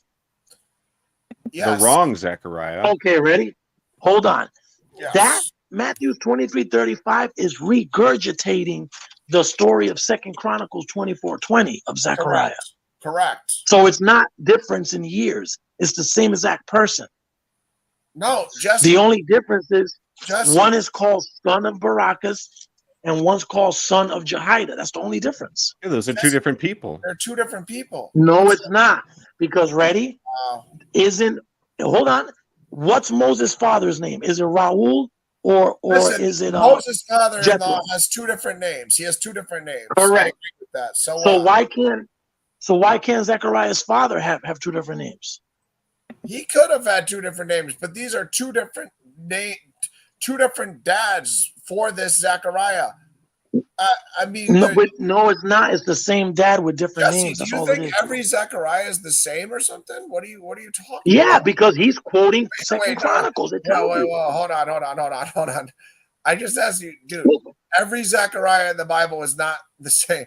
They're different people. Brother, Matthew's 23:35 is reciting Second Chronicles Zechariah. It's the same person. Yeah, he's got the wrong Zechariah. Jesse, Second Chronicles is not about the Zechariah who the prophet, the book of the Bible Zechariah is named after. The Second Chronicles. No, you're assuming it's. You're assuming that. Jesse, that's where you're going wrong. No, I'm not assuming anything. I did a presentation. Okay, listen. That let's make. All right, Ryan. Jesse, let's King simplify. Josh, Hold on. King Josh had hold the on. Zechariah. You gotta listen. I got you. King but Josh let's had that Zechariah killed. It is not the same Zechariah. Okay. All right, hold on. Just let me breathe for a second. Wherefore, behold, I sent unto you prophets, yet he sent unto him prophets. So Second Chronicles isn't the same exact person as Matthew's 23:35? It is 100% the Zechariah. I'm the one who brought So this what's the difference? up. So what's the error that you're talking about? The son of Berechiah aspect is the error. It's the blatant error. That's not an error. There's two names. Somebody else answered. I think I have one. Can I try one? I doubt. Please, yeah, because that's just two different names. Right. Go ahead. Yeah. Can I put one forward? Well, yes. hold on. Before we move on from this one, I just want Jesse to grasp that this is because I'm not trying to move on. We've already established that there are some contradictions, so we're not just doing a show on a million contradictions. I'm trying to show Jesse that this 2 Chronicles 24 is during the reign of King Josh. King Josh, Josh. His mom was Athaliah. He became king at 7 years old. We all agree that. Josh was 7 years old when he began to reign. He reigned 40 years in Jerusalem. This Zechariah, son of Berechiah, who the book of Zechariah is named after, was listen, that you're messing up right there. You're assuming that. You're assuming that, Ryan. Jesse, I'm it showing doesn't say that. On the screen. Brother, hold on. Listen, Jesse, Ryan. Jesse, show me. Stop. Ryan, Jesse, you have Ryan, to listen. Listen. You're not going to get it. Because you're not getting what I'm saying. Listen to me. Show me Matthew 23:35. That's from the book of Zechariah. Show me that. It's not from the book of Zechariah. I'm the one. So then why are you going to Zechariah then? Because I've pointed, Jesse, I'm pointing out to you that the Matthew manuscript that wrote son of Berechiah is wrong. I'm the one who brought this error to your attention. No, listen, hold on. Listen where you're messing up. Ready? Did we all forget? You're assuming. Listen, Ryan, you're assuming that because Zechariah also has a father named Barakas, that, it has to be this one. Why? Those are common names, bro. Zechariah, son of Barachias, is speaking word for word about Second Chronicles. It's not speaking about the prophet Zechariah. Jesse, for the 80th time, that Second Chronicles is under the reign of King Josh. Do you understand? Josh was the king of Israel during Second Chronicles 24. Do you understand that? Yeah. Okay, right, so we established this Zechariah, son of Berechiah, existed. Let me read it. It's right here. In the second year of Darius. That is during the Persian captivity. I agree. You're assuming Matthew 23 because ready? Because you're assuming. Because listen, Ryan, hold on. You're assuming that Matthew's 23:35 is the same one from Zechariah 1. It's not. It's not. Just because they have similar names. Bro, I am the one who pointed out that it is not that Zechariah. Do you not get what's So going then why on are here? you saying there's an error in 35 then? Why? Because it says son of Berechiah. And I'm No, showing you. Jesse, if you keep Okay, ready? interrupting me while I'm talking, Okay. you will never hear Because me. you're not, You will because I'm never saying hear the same me. thing you're saying. I I'm don't. saying the No, same you're thing not. you're saying, Ryan. I don't know what Listen, you're let me saying. explain it. Lou, listen to what I'm saying and then explain it to Somebody Ryan. else explain Yeah. this to him, please. All right, Lou, Lou, listen. you please Yeah. explain this to All right, him. Ryan, Yeah. Drink. I please, can't. Ryan, I can need. I speak? I need Well, a I drink. think, Let well, me Ryan, Jesse, can I speak? Jesse, Yeah, are you Jesse. saying? Are you Jesse? Are you Jesse. saying that Zechariah, his father, was named both Barachias and the other name? Correct. And Ryan's assuming that it's talking about the book of Zechariah. It's not. You're That's what I'm assuming That's saying. that not he's that. named both names. No. That's not what Ryan said. What Ryan is telling you is the Berechiah word that's in Matthew 23:35. He said that's an error because the one that's Correct. in Chronicles don't have that name. That's what he's saying. Correct. And But Lou, what he's hold up, telling Lou. you, what And he's I'm telling you saying, is, Lou, hold on, Lou, yeah, listen. And I'm saying that that's not an error because every Hebrew's father had two different names. So that's nothing new. Yeah, but So you're okay, so He, let me assuming. You're let me making listen, an try let to me finish. assumption. Give let me. me 10 I seconds. think I know what Jesse Give me is saying. 10 seconds. nah, Jesse Jesse, right, Jesse right, because they change, they switch up the names as time go on, just like with that one king that God With punished and said every he Hebrew. would never, With every he would never, Hebrew. yeah, like he said that king would never have a son sitting on the throne again. They changed, I think it was Jehoiakim, something like that. If you go to the New Testament, he don't have that same name in the New Testament. It's a different name. Correct. So or it's an error. Both of y'all where right. Ryan I don't understand. I don't understand what y'all arguing. where Ryan is going incorrect is he's automatically assuming because it says Zechariah, son of Barachias, it has to be speaking of the book of Zechariah, and it's not. It's Well, speaking it specifically of obviously Second is. He's Chronicles. just No, that's not what he said. He just saying the Berechiah name is not the same as the one in Chronicles. Correct, which Because that's normal. That's yeah, normal, perfectly yeah, but that you're normal. yeah, making an that's assumption too, Jesse, aren't you? yeah, that's what No, Ryan. because That, Jacob was called Israel, Job was called Yeah, Jobab, but that doesn't Abraham was mean called that Abram, Zachariah's dad had two names. Jethro was called You're making an Raul. assumption. What you're saying is No, not I'm not. biblical, I'm dude. making an educated guess based on the fact that there's over 500 people with two names. Yeah, well, So this is not something new. Ryan's making an educated guess based on the fact that Matthew did this all over the book of Matthew. No, you know why? Matthew Because has got Matthew. Barachiah in his head, and he made a mistake. He said, "Oh, he's the No, son of because Barachiah," because Matthew. that's who he remembered. So question. Zechariah, So son of dirty. Barachiah. Did the writers make a mistake when they called Jethro Raul? I don't know. I think I got one. Exactly. I think I got one he can't wiggle out of. I really do. Go Okay. for it. Ryan, are you still there? Ryan No, there Ryan took a break. now. Oh man, I need to share my screen. I need to show the. I don't want to do this unless we can look at the verses because I want to be. Just show it, brother. Show it, brother. Well, All I'm saying is this: Matthew's 23:35 speaks word for word what happened in Second Chronicles 24. They're both Zechariah. The only discrepancy is their father has two different names. That's it. Yeah, it's a But different that's okay, father. normal. Jesse. Yeah. All right, It's a Jesse. Let different father. me give you one. I really think that this one's gonna be a problem for you. But let's All right, so if you go to Matthew 26, We done. starting in verse 17. Matthew's 26. This is the last supper. Okay. All right, so let's read a little bit. And I don't know. I don't know how you're going to respond to this. I'm curious to see what you're going to say. He's going to deny that there's a contradiction. Yeah, he is. But let's just. I want to know what everyone else thinks too. All right, let's read it. So starting in Matthew 26, we need to read a few verses. So I'll read them. Mm-hmm. Now on the first, I'm reading the NASB by the way. What verses again? Matthew 26, starting at verse 17, and I'm reading the NASB. Now on the first day of unleavened bread, the disciples came to Jesus and asked, "Where do you want us to prepare for you to eat the Passover?" And he said to them, "Go into the city to a certain man and say to him, 'The teacher says, my time is near. I am to keep the Passover at your house with my disciples.'" The disciples did as Jesus had directed them, and they prepared the Passover. Now, when evening came, Jesus was reclining at the table with his 12 disciples as they were eating, so on and so forth. That's all we need to know. So would you agree, Jesse, that they are eating the Passover meal here?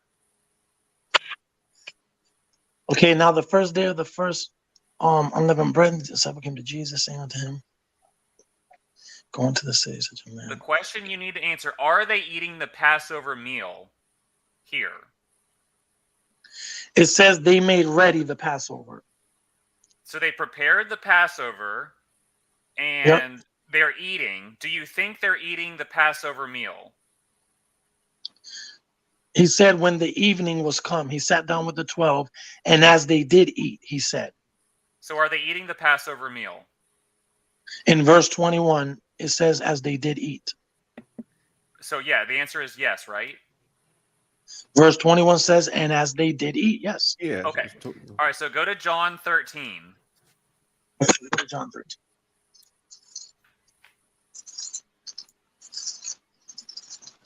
Yep.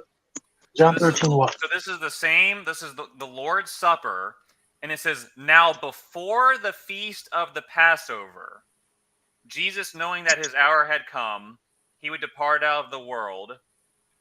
And it goes on, and he has the Last Supper with them. It has this conversation with them. So this same conversation that takes place in Matthew 26 is now happening on a day, not on the Passover, but before the Passover. Well, why is it a day? Why can't it be 15 minutes before? Because you're adding a day to it. It doesn't say a day. No, you're adding that. It's well because if you go to John 18, this is kind of how we know. Because it's the evening meal is before the Passover. So no, it doesn't say a day. It just says before. Well, before the evening meal, though, so it has to be at least a day before. It doesn't say evening meal. It doesn't say evening meal. The evening meal was on in the way. chapter 13. Good. I can't speak to two people at the same time. It doesn't say Passover meal. It say evening meal. Yeah. Hold on, yeah, and I want to prove it to you. Mine doesn't say that. Mine says hold on, Jesse, now before the feast of the Passover. I'm going to prove to you. I'm going to prove to you they're not eating the Passover meal. If you go to John chapter 18 and you go to verse 28, it says this. Now is John 18. Okay, so now John chapter 18, the same book. So we're out of John 13. So we're going from John 13. Yeah, we're going from John 13 to John 18. But do you agree that it doesn't say? But hold on, before we move, I got you. I'm gonna follow you, bro. Chill. What I'm saying is, do you admit that it didn't say a day before? You added that. I admit that. I admit that. Yeah. Thank you. Okay, now let's move on. Okay. So John chapter 18, verse 28. Then they led Jesus from Caiaphas into the praetorium, and it was early. And they themselves did not enter into the praetorium, so that they would not be defiled, but might eat the Passover. So the Passover is still in the future here. They still have not eaten the Passover. What do you mean it's still in the future? What do you mean it's still in the future? Well, they want to eat the Passover, so they don't defile themselves. So they have not eaten the Passover yet in John 18, 32, verse 28. So it says, then they led Jesus from the house of Caiaphas to the governor's headquarters. It was early morning. They themselves did not enter the governor's headquarters, so they would not be defiled, but could eat the Passover. So the Passover at this point is still in the future at some point. So in John 13, here's a problem. Yeah, here's a problem you're having. The writer is hopping from story to story. Because if you notice right before, he's talking about Peter denying Christ. So it ain't that there's a discrepancy. The writer's jumping from scene to scene. That's All it. right, Jesse, think about It's this. not. In Matthew 26, the Last Supper was during the Passover meal. You agreed to that. In John 13, Okay. they had the Last Supper, and the Passover has not happened yet, and it's still in the future. How is that possible? Because in the middle, he's talking about the story of Peter. The whole middle is the story of Peter. He's just jumping from scene to scene. And then he's re-talking about, then led they Jesus from Caiaphas into the hall of judgment, and it was early, and they themselves went not into it, into the judgment hall. Like, what point are you trying to make? So all right, here's the point. In Matthew 26, Yeah, what point are you making? okay, here's the point I'm trying to make. Listen, and you agreed that in Matthew 26, the Last Supper was held during the Passover meal. It's very clear. You agreed to that. In John 13, That the Last Supper. Hold on. Let me finish. I haven't finished yet. In John 13, they have the Last Supper, but it's not during the Passover meal. It's before the Passover meal, and the Passover meal still hasn't happened for a while, and it hasn't even happened by John 18 yet. So, if you go to John 13, verse 1. I don't. You know this. This is so petty. Okay, let me get this straight. Hold on. Verse 1. Let me read it. I'm gonna follow you. Hold on. Relax. No, hold on. Listen. To start all over. Okay. Matthew's 26, right? Yep. It says, and the disciples did as Jesus appointed them, and they made ready the Passover. And as they did eat, so they're eating the Passover in Matthew's 26. Yes. Okay. So what are you saying is different? Where? In John 13, they have the Last Supper conversation, but it's not during the Passover meal. The Passover meal doesn't happen. It says very clearly in John 13, it was before the Passover. How much before? What we verse? Don't know, what verse? But we brother? learned What in verse? John 8. Huh? What verse in John 13? Verse 1. Now, before the feast of the Passover, when Jesus knew that his hour was come, that he would depart out of his Father's house, having loved his own, which we were, and the supper being ended. In Matthew 26, the Last Supper is the Passover meal. And they ate, yes. Yeah, when they were eating. Okay. And chapter 13 says, before the feast of the Passover, when Jesus knew his hour was come. Hold on. Okay. Going to the did he come and the disciples did upon and they made ready the Passover. So they ate after. No.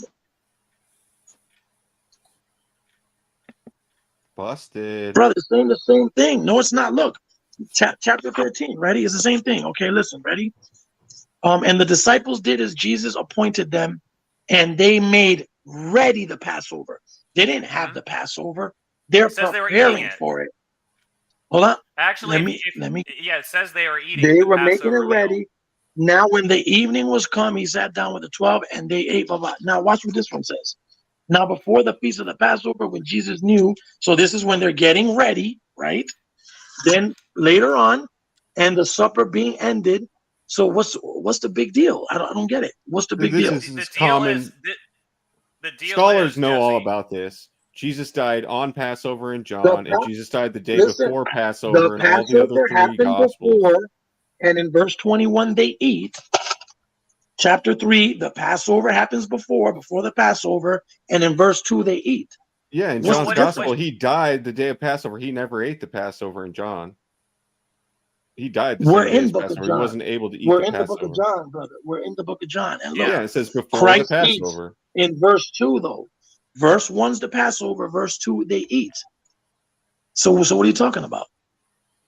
Well, it says before. Hold on, let me ask you a question, Ace. What day does the Passover meal fall on? Friday, in my opinion. I don't know. I don't think it matters for this particular. Okay, what's What's the first day of the Passover? Nice and 14. Yeah, I know that there's this information. I haven't memorized it, Yeah, to be it's in the honest. Old But Testament. It's in it's right. Exodus, the 14th day. It, but on Matthew 26, go back to Matthew 26. All right, I'm Yep. there. Yep. Okay, yeah, go Matthew back to Matthew 26. 26. Oh, I'm sorry. And the disciples did as Jesus had appointed them, and they made ready the Passover. So this is before the Passover, and then it says they ate a verse later. Now Yeah. watch. So Now watch John. Hold they're on. eating the Go to- Passover. Now watch. Go to 17. Watch John Go to 13. 17.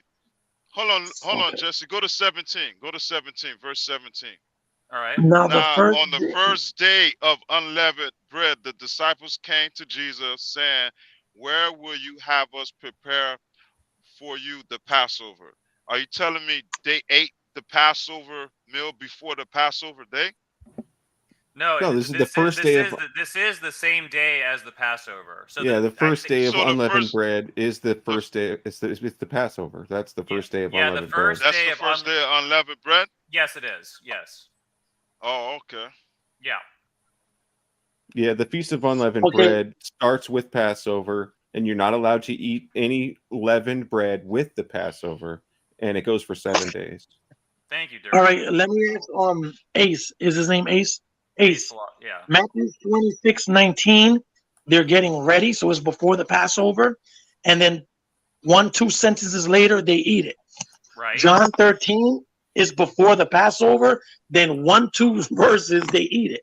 Same No. exact thing, No, bro. that's incorrect. Same I just exact showed thing. you, Jesse. And I showed supper you. being It says in ended. John's Gospel And that sup- Jesus died the same day that the lambs What? were being sacrificed for Bro- the Passover. Brother, So what he is supper did they impossible. finish eating? Let What me. supper did they?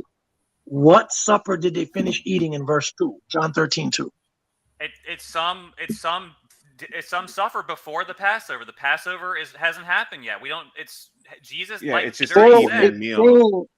it's saying in verse 1 that they're getting ready for the Passover. And then in verse 2, after they finish eating, it says the same thing. And no, supper it ended. It What's the doesn't big say deal? that.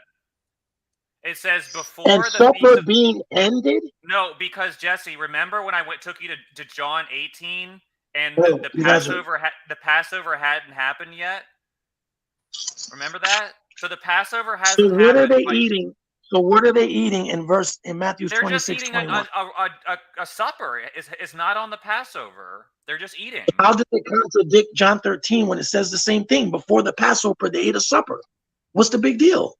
It's saying is that some day or time before the feast of the Passover. You're saying that.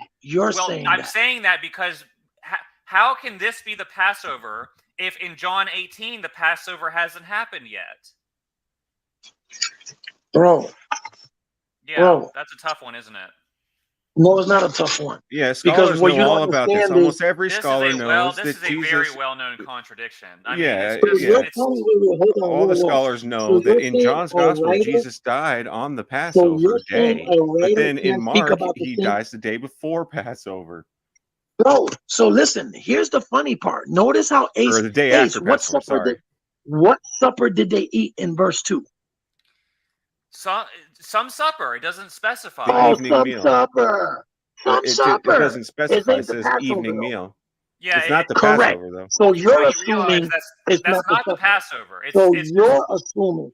No, it You're says that assuming it's not the Passover. In John's Gospel, it No. says that it's not the Passover No. because it says the Passover No. happened. They were slaughtering the lambs the same time Jesus was put on the No. cross. That's what John's yeah, Gospel Jesse. says. I'm not assuming. That's No, why I took sir. you're blocking out of your mind the fact that in John 18 it says very clearly the Passover has not happened yet. So the supper they're eating in John 13 cannot be the Passover. It's irrefutable. No, you're 100% wrong, and I'll tell you why. All right, let me hear it. I'll tell you why. Because of this. Mm-hmm. What you're not realizing is the writer is speaking about the incident. You're thinking this is a movie. I never thought about that. Where Yeah, wow. You're thinking it's a movie and it has to go scene. No, He's reiterating when Jesus had spoken these words. He went forth with the disciples. Show me the Passover. Show me 18 where the contradiction is from verse 13. Okay, Please and here's the thank you. now you have to listen to me. I'll explain the contradiction. The contradiction is And between don't add your own words to it. right. Okay, yeah. The contradiction Okay. is between when the Last Supper happens in Matthew and John. In Matthew 26, the Last Supper happens during the Passover meal.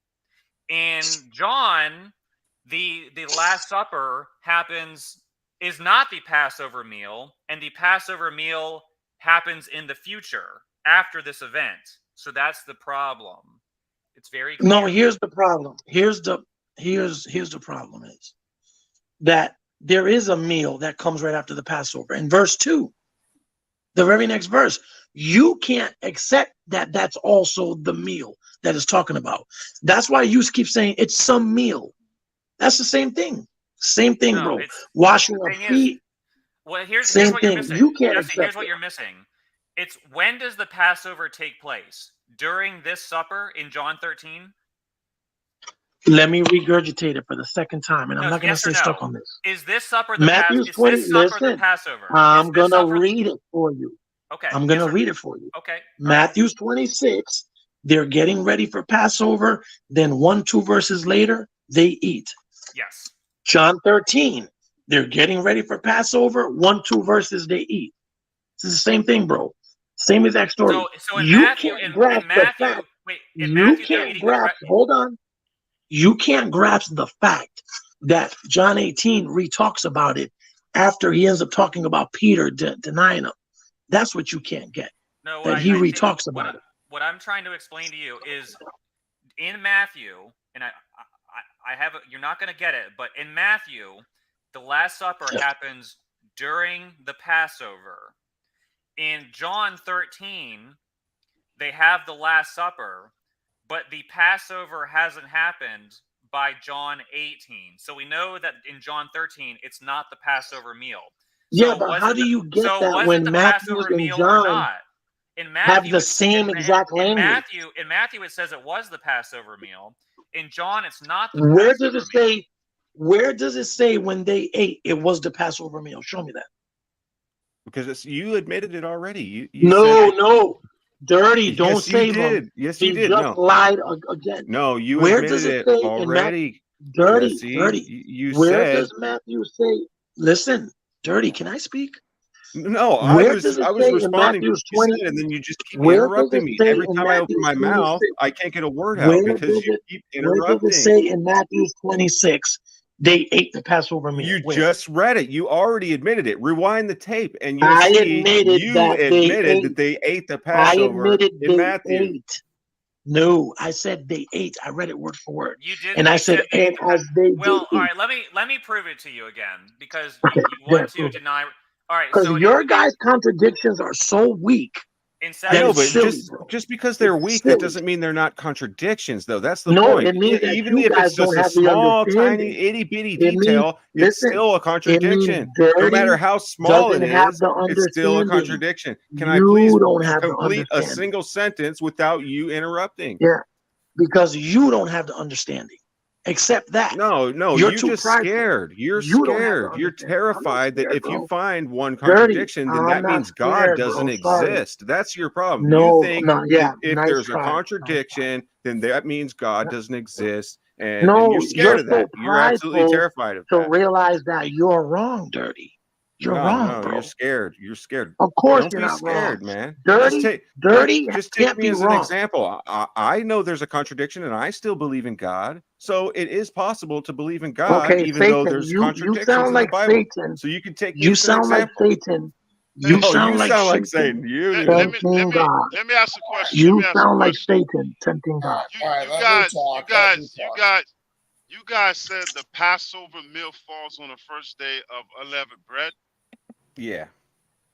No, it don't. Oh, okay. The Passover meal. You're wrong, Dirty. You're wrong, Dirty. Let Lou speak, please.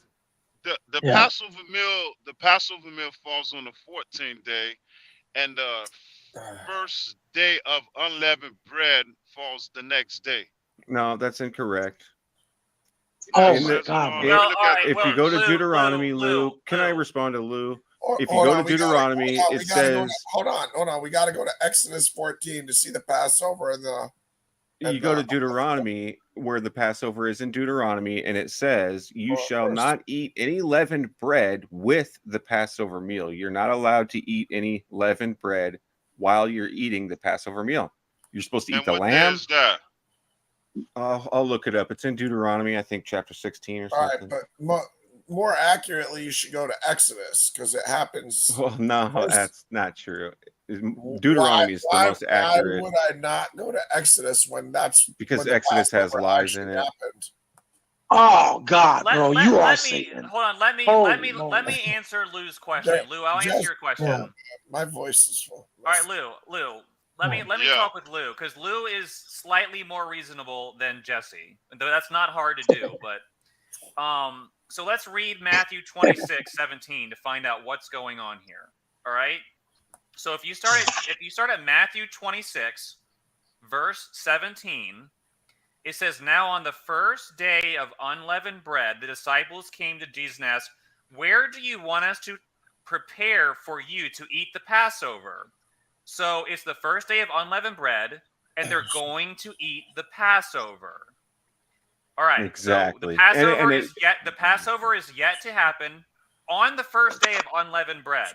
Yes, the And first he day of said- unleavened bread is Yeah. Passover, and it's Right. in Deuteronomy 16, verse 2. You are to offer to the Lord your God the Passover sacrifice from the herd or flock in the place the Lord will choose as a dwelling for his name. You must not eat leavened bread with it. For 7 days you are to eat with it unleavened bread, the bread of affliction, because you left the land of Egypt in haste. Hold on. So you're supposed to eat the Passover for 7 days? No, there's the unleavened bread for 7 the days. feast of unleavened And bread. what about the Passover? The Yeah, it says- Passover is the first day of the feast of unleavened bread. The feast of unleavened bread lasts 7 days. The first day is the Passover, and you're not to eat leavened bread with the Passover. Yeah, the Just like Dirty Passover said. and the Feast of Unleavened Bread are interchangeable words, and every Jew knows this. Listen, You Lou. can call the Passover Feast of Unleavened Bread, and because the Passover and the Feast of Unleavened Bread both start in the evening of the 14th day of Nisan. Listen, guys, you guys are watch this, and then not to because Dirty and Ace is his name. Is his name Ace? Yeah. Hold on, Jesse. All right, Hold listen. on, Jesse. Hold on, Jesse. No, Hold Lou, on. Lou. Let's go back to Deuteronomy 16 real quick. It says go back to go to Deuteronomy 16 where he was reading. Yeah, I mean the Passover definitely precedes the first feast of unleavened bread. I don't know what the difference is, but it precedes. Because I'm gonna show him it so he can't deny it. All right, here we are, Passover. Okay, God. look what it says. Observe the month Obed and keep the Passover to the Lord your God, for in the month of Obed the Lord your God brought you out of Egypt.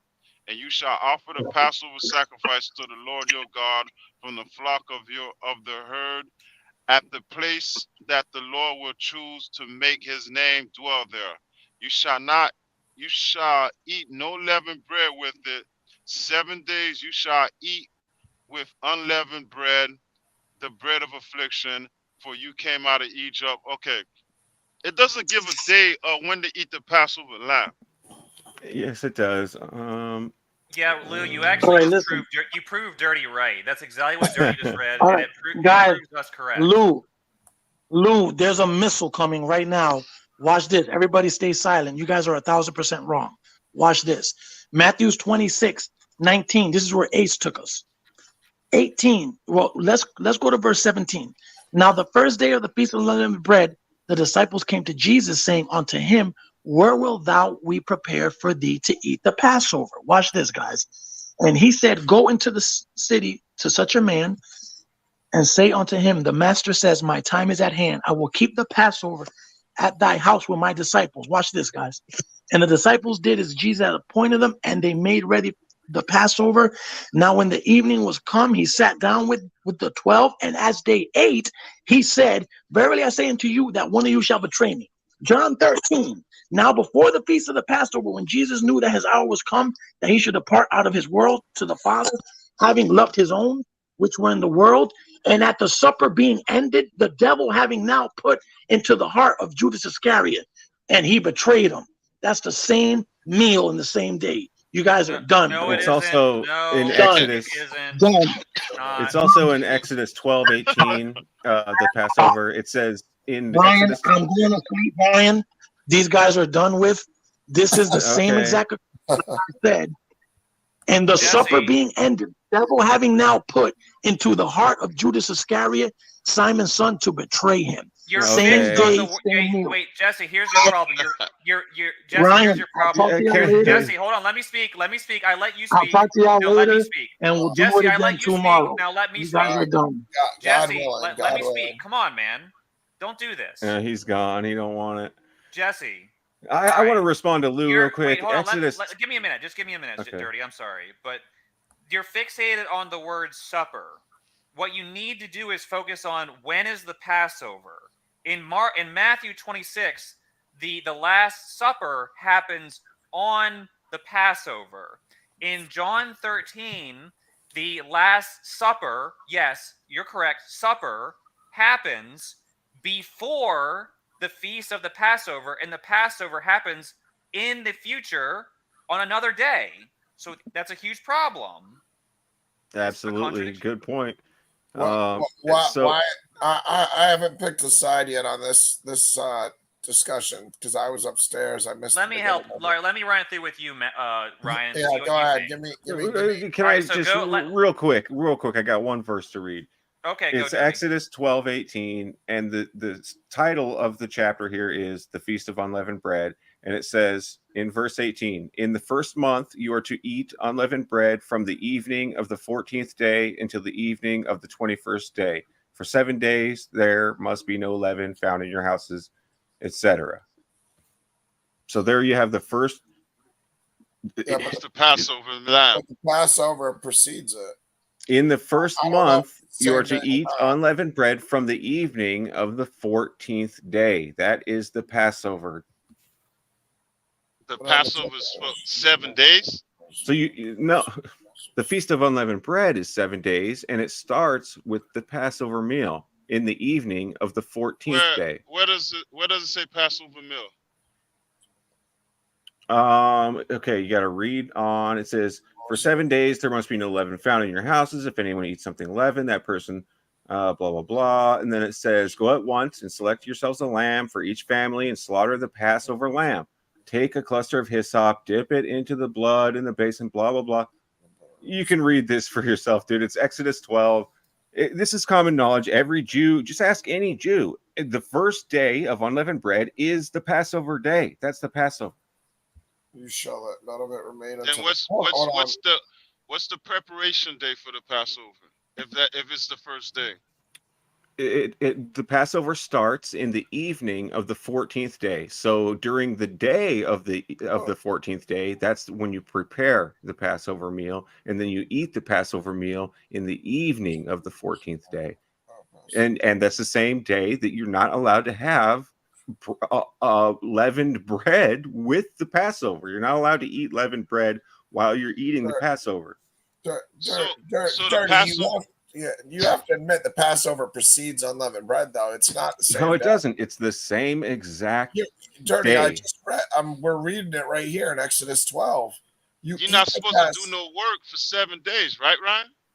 No, you're allowed to do work. I don't know about that, but I'm reading it right here in Exodus 12 where Dirty took us. It starts with the Passover. We're all clear on this. It starts with the Passover. When you eat what day though? Dirty. When you eat the Passover, just look. You're gonna burn everything. So look, and you shall not look. You eat the Passover, and let me just scroll up so everybody can see. They shall eat the flesh that night, roasted on the fire with, and I know that's a whole nother thing, Dirty, so let's not talk about that. They shall eat the flesh that night, roasted on the fire with unleavened bread. Thank you. Yeah, but hold on. Keep reading, Dirty. Do not eat any of it raw or boiled in water, but roasted its head with its legs and its inner parts. And you shall let none of it remain until the morning. Anything that remains until the morning, you shall burn. Then you leave Egypt. In this manner you shall eat it, with your belt fastened, your sandals on your feet, and your staff in your hand, and you shall eat it in haste. It is the Lord's Passover. For I will pass through the land of Egypt that night, and I will strike all the firstborn in the land of Egypt, both man and beast, and on all the gods of Egypt I will execute judgments. I am the Lord. The blood shall be a sign for you on the houses where you are. And when I see the blood, I will pass over you, and no plague will befall you to destroy you when I strike the land of Egypt. This day shall be a memorial day, and you shall keep it as a feast to the Lord throughout your generations, as a statute forever. You shall keep it as a feast. 7 days you shall eat unleavened bread. So right here, we see that God said you burn all your leftovers of the Passover in verse 10. You burn all your leftovers. So you ate the Passover, you ate bitter herbs, you ate unleavened bread. Nothing can remain until the morning. If anything does remain, you burn it. So that is the Passover. Then it says, 7 days you shall eat unleavened bread. On the first day you shall remove leaven out of your houses. For if anything eats what is leavened from the first day until the seventh day, that person shall be cut off from Israel. So the Passover 100% precedes the first day. It does not. What are you reading? I just read it.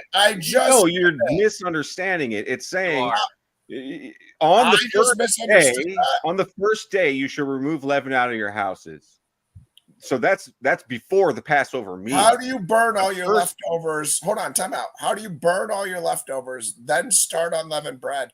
Are you guys saying it's the same you're not allowed to eat leavened bread with the Passover. Are you guys saying it's the same day? It's giving you an overview, and then verse 15, it's going back and giving you the details of how you're supposed to do it. The first day of unleavened bread is the Passover. Just ask any Jew, dude. So you're saying it's the same day? That's what you're saying? It is the same day. Yeah. Well, either that or there's another problem in Matthew, which they don't know when the Passover meal is supposed to be held, but I doubt that's the case.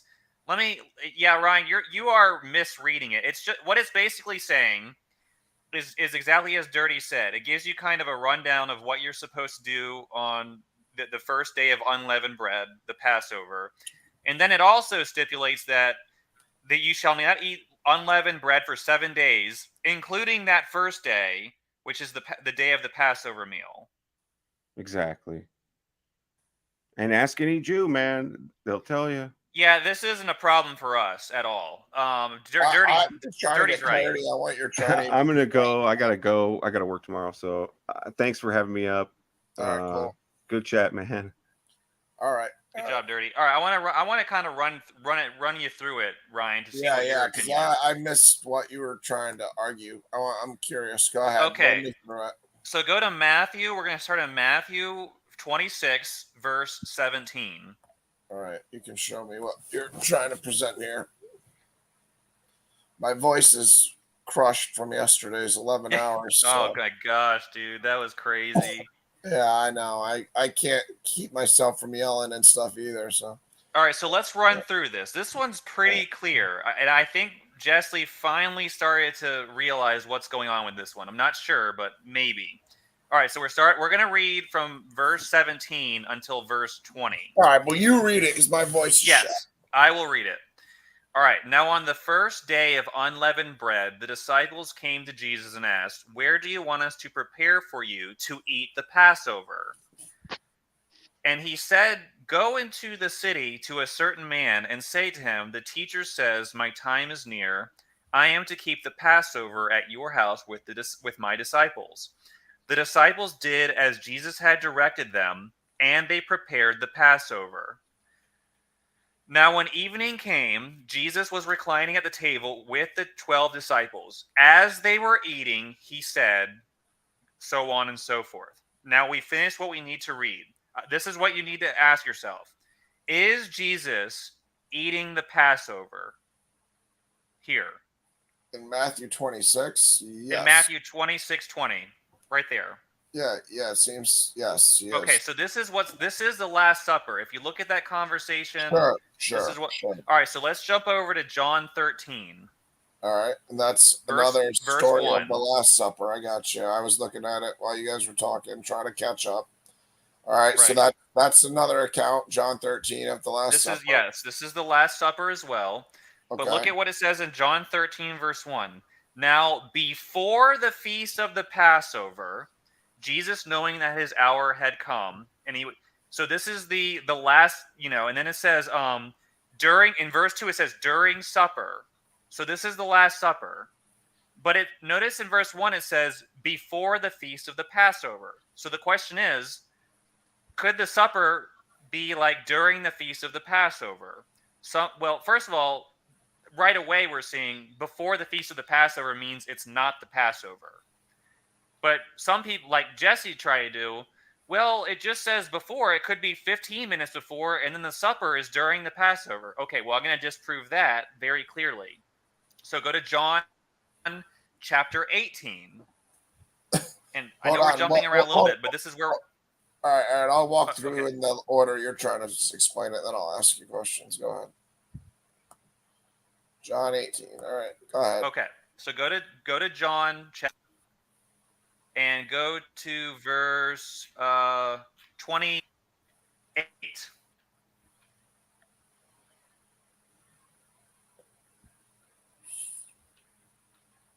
All right. Jesus before Pilate. Yeah, Pilate. Then they led Jesus from Caiaphas into the praetorium, and it was early. And they themselves did not enter the praetorium, so that they would not be defiled, but might eat the Passover. So what we can see here is these people who are leading Jesus don't want to defile themselves because they haven't eaten the Passover yet, and they don't want to defile themselves so they can eat the Passover. So we see clearly in John 18, the Passover meal has not happened yet.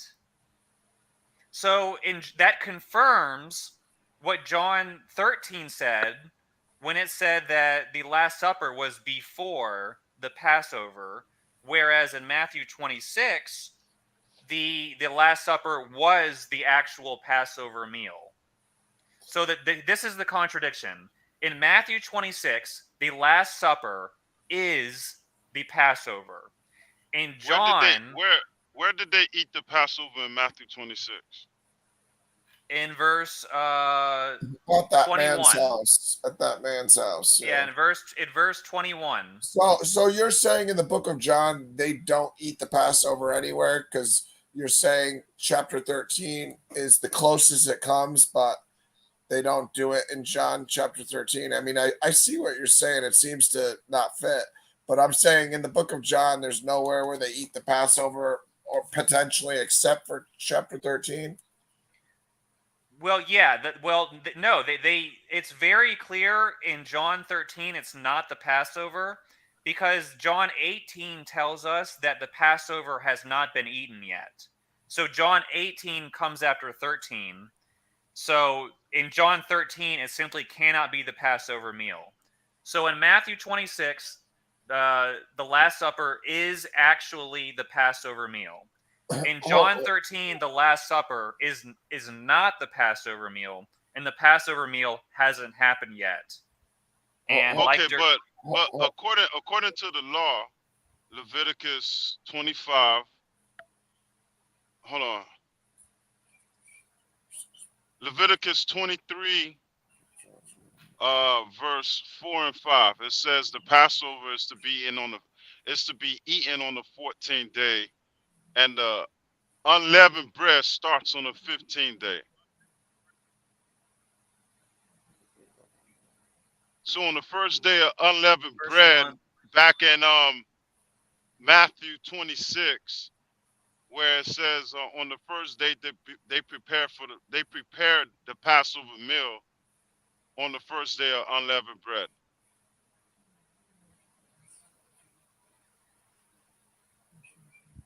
I don't know how you explain that. well, if that's the case, then apparently Jesus' disciples didn't know when to eat the Passover or Matthew didn't know when the Passover was, because it clearly says on the first day of the Feast of Unleavened Bread that that they were going to eat the Passover. So I don't know how you get around that. I guess something's wrong somewhere. Yeah, One yeah. thing I'd say is in the book of John, if chapter 13 is supposed to be about the Passover, because it seems like they are trying to describe like Judas' betrayal in chapter 13, then maybe chapter 18 was added later. So we should not read it in chronological order just because it's 13, 14, 15, 16, 17, 18. We should realize that some of it was added later and 18 isn't in chronological order with 13. Well, it is presented as being in chronological order. So I mean But that's but because why? Jesus has the Last Supper, and then in John 18, that's when Jesus is being led to his crucifixion. So, to his trial. So the Last Supper happens before chronologically. The Jesus is going because obviously when Jesus goes to trial, he's dead later. I think that day or so, or the next day. So once Jesus goes to trial, there's no Last Supper after that. There's no hope for him. Yeah, well, So, that's the only thing I can see is that they're not in chronological order. If I'm going to try to make it make sense, that's the only way I can see it. well, yeah, but you just have to think about it. In John chapter 18, in that verse I read for you, Yeah, yeah. Jesus is being led to his trial to be crucified. So he Yes. certainly did not have the Last Supper after that moment. No. No. So yeah, this is a well recognized contradiction. There's really no way around it, and I don't know. It's like I said, it's not a big one, but it's But go back to John. I mean, yeah, go back to John 13. Yeah, I'm on I 13. mean that okay, go back to the first verse. I mean that okay, say now before the feast of the Passover. So yeah. I mean, where do you get they were eating supper on the Passover? No, I'm saying yeah. In John 13, this is not the Passover. In Matthew, it Nah, was they the Passover. eating okay in Matthew, yeah, but in John is speaking before the feast of the Passover. Right. Then So you that's read what. on, they don't say nothing about Passover no more. Yeah, that's why I said in John 18, Yeah. and that's why I went to John 18. It's kind of hard to keep it all together, but when you go to John 18, I'm going to do it again. Go to John 18, and you go to verse 28. John 8. You're in John 13, Ryan. Yeah, I know. I'm just Go to reading it John to see 18. that it seems like at this point Oh, in okay. John 13, he is doing the Last Supper because he's dipping the bread and saying that Judas will betray him. I was just reading. Yeah. So if you go to John 18, verse 28. So the question Yes. is that the Passover? Listen, it has to be out of chronological order for it to make Yeah, sense. because That's all I can say. 26 it's 26 saying on the first day of leavened bread, that's when they had the supper and Jesus doing all the dipping of the bread. Then John 13 says, before the feast of the Passover, um, they had supper and Jesus doing all the dipping of the bread. But okay, now when you Well, go hold to on. John 18, It- where Yeah, John 18, John 18, verse 28. Let's read it. Verse 28. Well, what I'll say is these weren't books either; they were scrolls. So if you lose parts of scrolls, then you're pretty screwed, and you gotta just add it in later. And if you've already written something on a scroll, it's not like you can just add in the other part and put a page in a book. So you would have to add it after, not in chronological order. So you can't discount that that's not a possibility.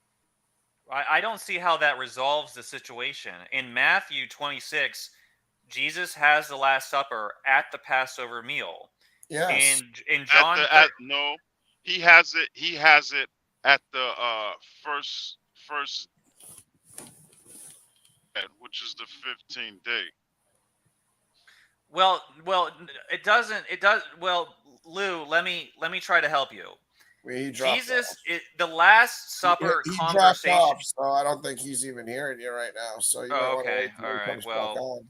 Yeah, All right, because I'm going by what God commanded back in Leviticus, where on the 14th day the Passover is supposed to be eaten, and on the 15th day, then the unleavened bread starts.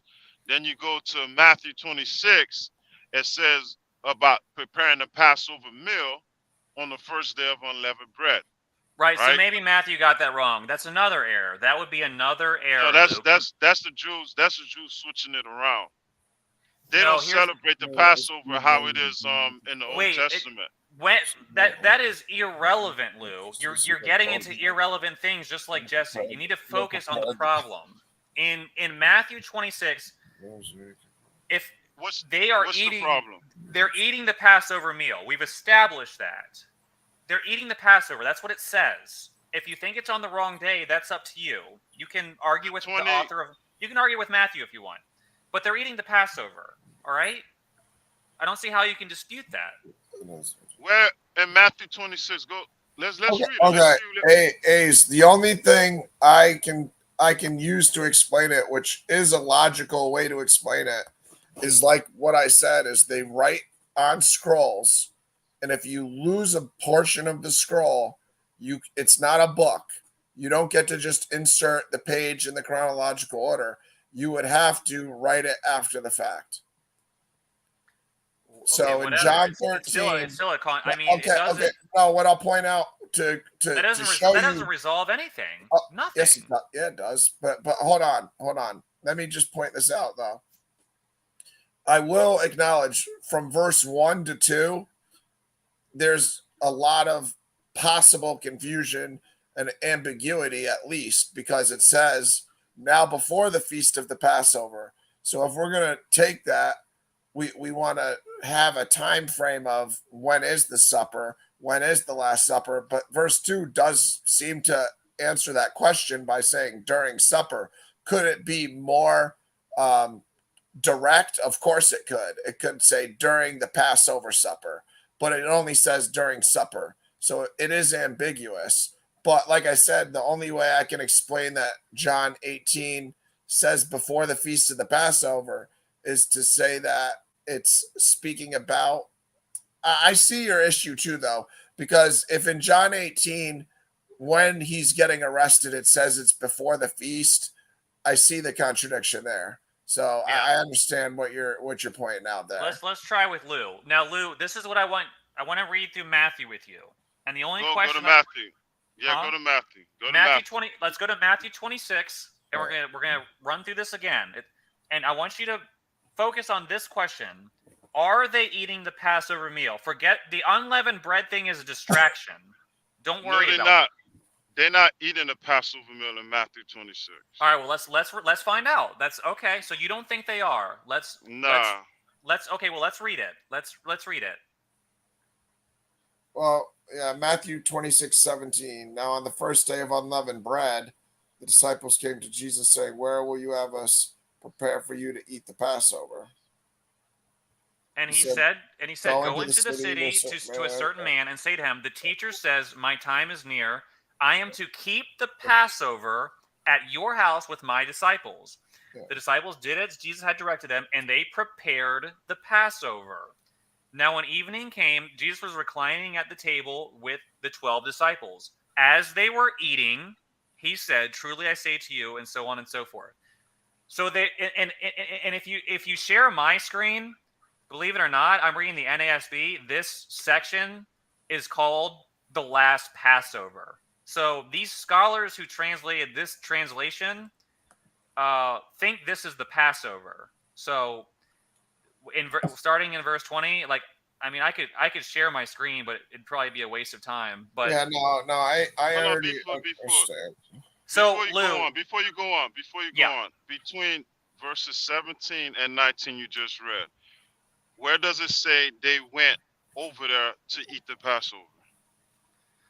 Well, it says so in verse 17 it says, do you want us to prepare to eat the Passover, right? Yeah. And in 19 they prepared the Passover, right? Yeah. And in verse 21 it says they were eating, right? Yeah, but where does it say they went to the person's house and ate the Passover? That's what that whole narrative is. It's like 3 sentences. All those ideas are connected together. It's not like it's almost like indisputable that they ask Jesus, where do you want to eat the Passover? He tells them So to go to ba- the guy's house. He says, so we're going to prepare the Passover. And then like one sentence later it says, they're eating. What do you think they're eating? Do you think they're eating something other than the Passover? I mean, they had bread and wine. I'm not going to share my screen, but my translation actually calls this section we just read the last Passover. So Okay. I guess I don't know if these All right. scholars got it right or if Lou got it right. No, but, no. What I'm trying to point out to you was what Ryan is telling you. Oh, Some of these stories are out of chronological order. They're not in order.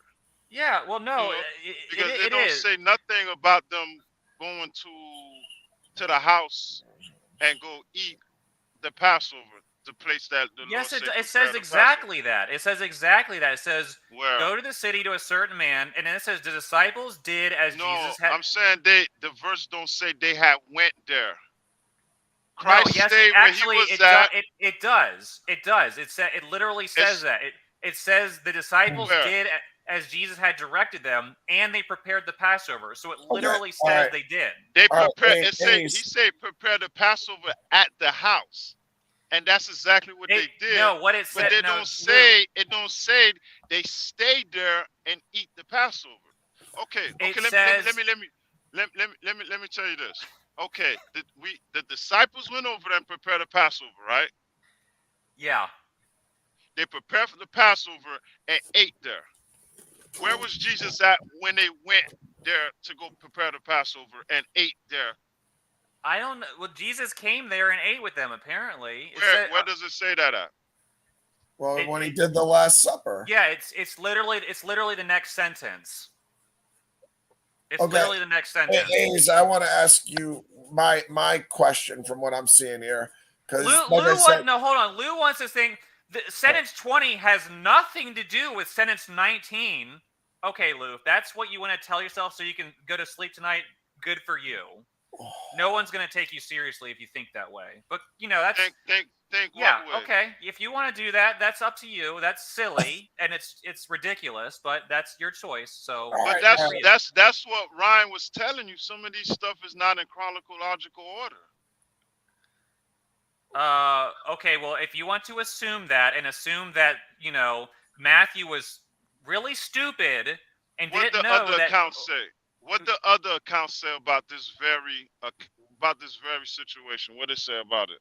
Did you check the other accounts? Okay, so in Matthew, they're clearly eating the Passover meal at I'm not talking about that.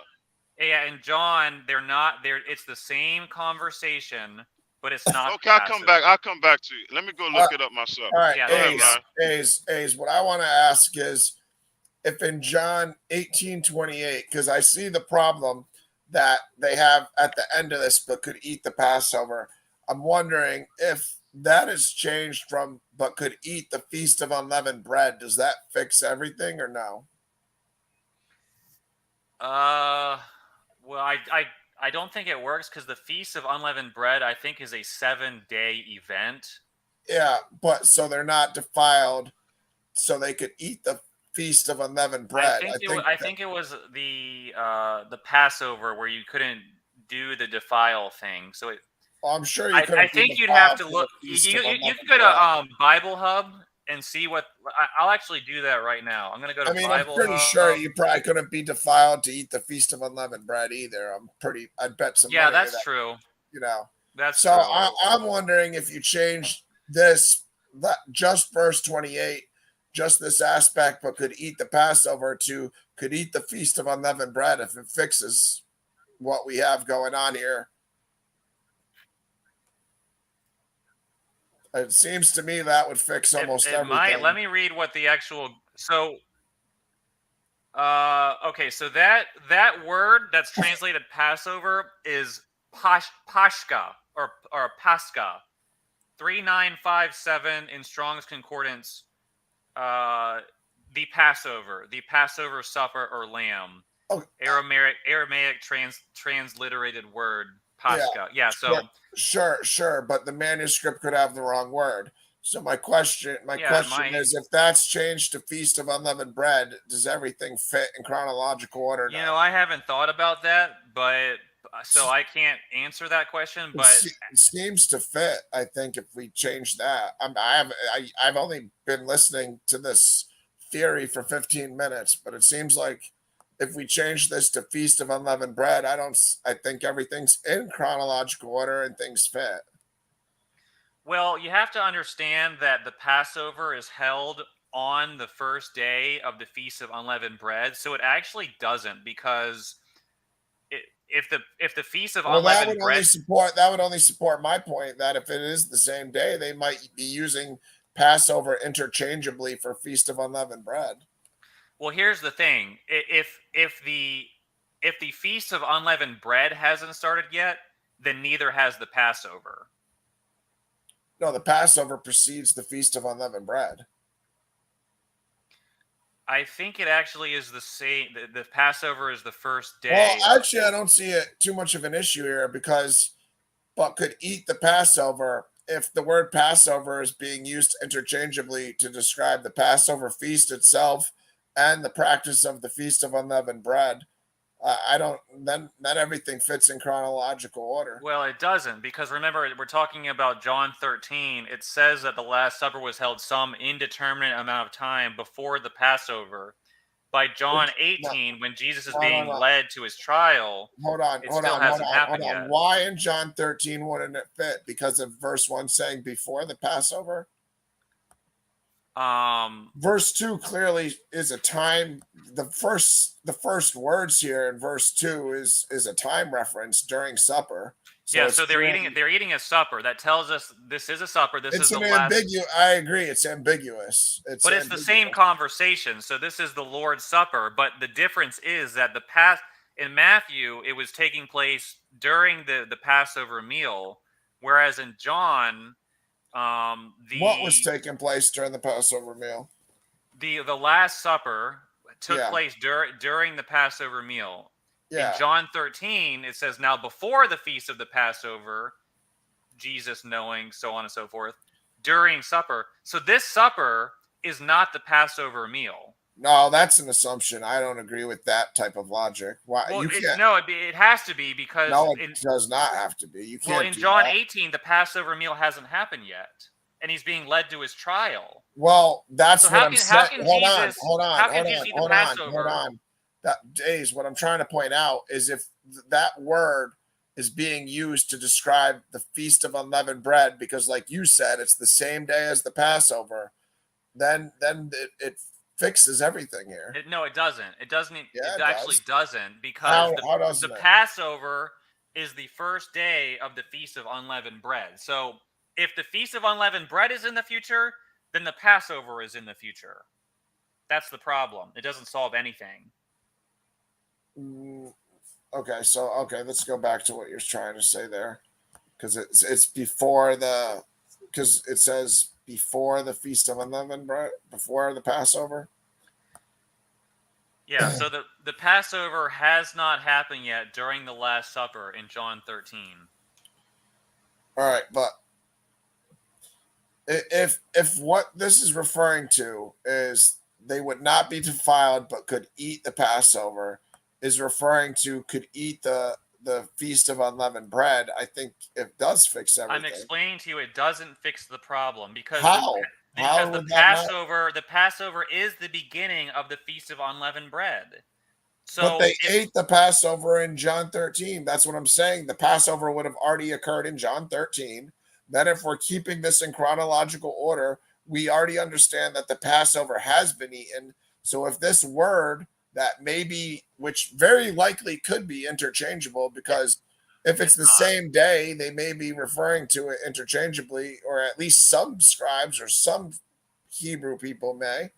It's not far-fetched. No, there's a big difference between Pascha and the Feast of Unleavened Bread. The Pascha is the Passover. it's Does the writer of John ever distinguish Feast of Unleavened Bread with? Does he say that word in the Gospel of John? Because that's important.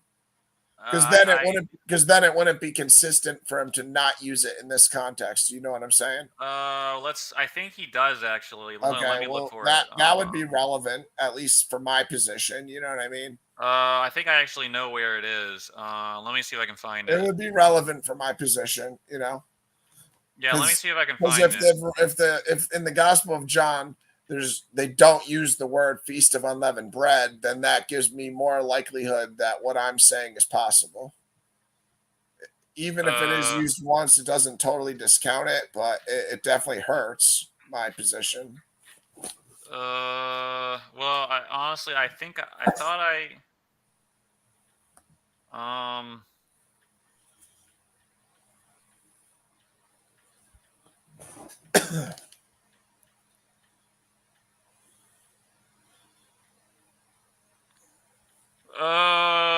I'm looking for it. Yeah, I'm letting you do the work there. I'm too lazy to even bother trying at this moment in time. Still looking. I'm just trying to fill It's airtime hard here. because Feast of Unleavened Bread might not be one word, obviously, you know. It's probably several words, so it's hard to look in the interlinear. I get it.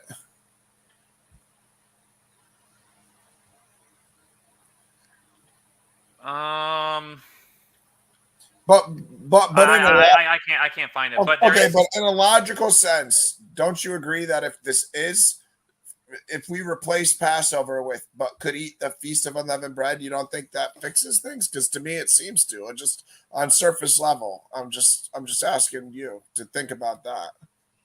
Does that fix things? I'm just gonna tell you, I might be wrong. I'm not an absolute expert in all the variables, but I don't think it does, because if the Passover has already happened, that means that the Feast of Unleavened Bread has already happened, and well, it means it's starting. I mean, because it's 7 days, it's starting. So it wouldn't have been over with because they have to do it for 7 days. So they don't want to get defiled to do it for the 7 days. I guess it might solve the problem. It might. That seems to be on surface level my best solution to what I see here so far. Yeah, but as it's written, there is a contradiction. So they would have to find like an original manuscript or something that doesn't have this word. I agree. This manuscript of John having the word at Passover, especially if we can't say that Passover is used interchangeably with Feast of Unleavened Bread, is contradictory. But if it is used interchangeably by some scribes for Feast of Unleavened Bread, which can't be out of the realm of possibilities, considering they, like you say, start and occur on the first day, same day. It's a possibility of where we're at today with our manuscript, you know? And if we change that to Feast of Unleavened Bread, does that sort everything out and even keep the book of John in chronological order? You know, all I can say is it might, but my opinion is maybe not. I mean, it would be possible, plausibly. I've only studied this for how long we've been talking about it right now. So, well, maybe you can. Yeah, I know, but logically following what your arguments are and what you say the scholarly debate is on, it seems like if that one word is changed to Feast of Unleavened Bread, it seems to keep John in chronological order and fix the entire situation. It might. I won't say it does, but it might. Because they won't want to get defiled for the 7 days of Feast of Unleavened Bread, you know? Yeah. They didn't want to go into the governor's quarters, so they would not be defiled, but could eat the Feast of Unleavened Bread. But it's also easy to see how, like, a Jewish scribe could be using the Passover word almost interchangeably with Feast of Unleavened Bread, considering they start on the same day. You know, I don't think they would do that because in Matthew, you saw how in Matthew they make the distinction. Well, that's why if we had the extra due diligence of if Feast of Unleavened Bread in the book of John is used or not. But again, it still would not be definitive proof because we could have different scribes at different times, different manuscripts at different times for what we have. I mean, we're piecing together a homicide here with the Bible. I don't know if people realize that, but like we're homicide detectives trying to put everything together, you know? So we're coming after the scene has already occurred and we got to piece it together. But from what? Yeah, apparently, according to Strong's Concordance, the unleavened. Well, I honestly, believe it or not, it does seem that there is some interchangeability, but okay, all right, that makes but sense. I got you. I got you. I'm not jumping out the window. So the word for the Feast of Unleavened Bread in Hebrew is one word, or I guess it's Greek. It's azumos. Yeah. Azumos. And the word for Passover is pasha. But according to Strong's Concordance, there is some degree of interchangeability. So I'm seeing usage, the Paschal feast. So gotcha. The Paschal festival, at which for 7 days the Israelites were accustomed to eat unleavened bread. The Paschal festival itself is called Azuma. So it looks like say that 10 times. Yeah, I'm not gonna. All right. Well, I think I've made my point, and I really don't have a whole lot more to say at this particular moment. Lou keeps dropping off. I don't know, his connection's not great, but yeah. I mean, from what you said to me, that's what the best I can see is our issue, and the best way I can say I would think it almost gives a solution just from surface level, but. You know, like I said, I've only thought about it, and I haven't written anything down since we've been talking. So to me, it just seems like that fixes it. If that's changed to they wouldn't be defiled, but could eat the Feast of Unleavened Bread. But, I mean, there's still a lot of problems, but I guess at a completely there's issues also with John 13's ambiguity too, of saying before the feast, before the Passover, and then verse 2 immediately just saying during supper and not being more specific to that. But I mean, if there's you're also just that ambiguous aspect there too. I agree, but also we will acknowledge during supper as the very first start of the sentence is a pretty definitive transition for some sort of time difference, you know. But yeah. All right. Well, I gotta run, but you know, thanks for letting me put this forward. Yeah, I mean, I'm with you. I have no problems addressing these things, and I'm not emotionally attached. You know, I mean, I'm trying to sort through some truths here, you know, and I understand, as I've pointed out, things that are different, and that's why I understand as is there's an issue, but if we, you know, maybe fix that, maybe that's the solution, maybe not. We already said it, but so I'm with you. I'm not against people bringing them up because you learn either way, and you get to look at the other gospels to see, and you learn either way, you know. Yeah, that's a good attitude. All right, Ryan, talk to you later. All right. God bless everybody. My voice is shot, as you guys can hear. Lou, we lost Lou. His connection's obviously not the greatest. So, I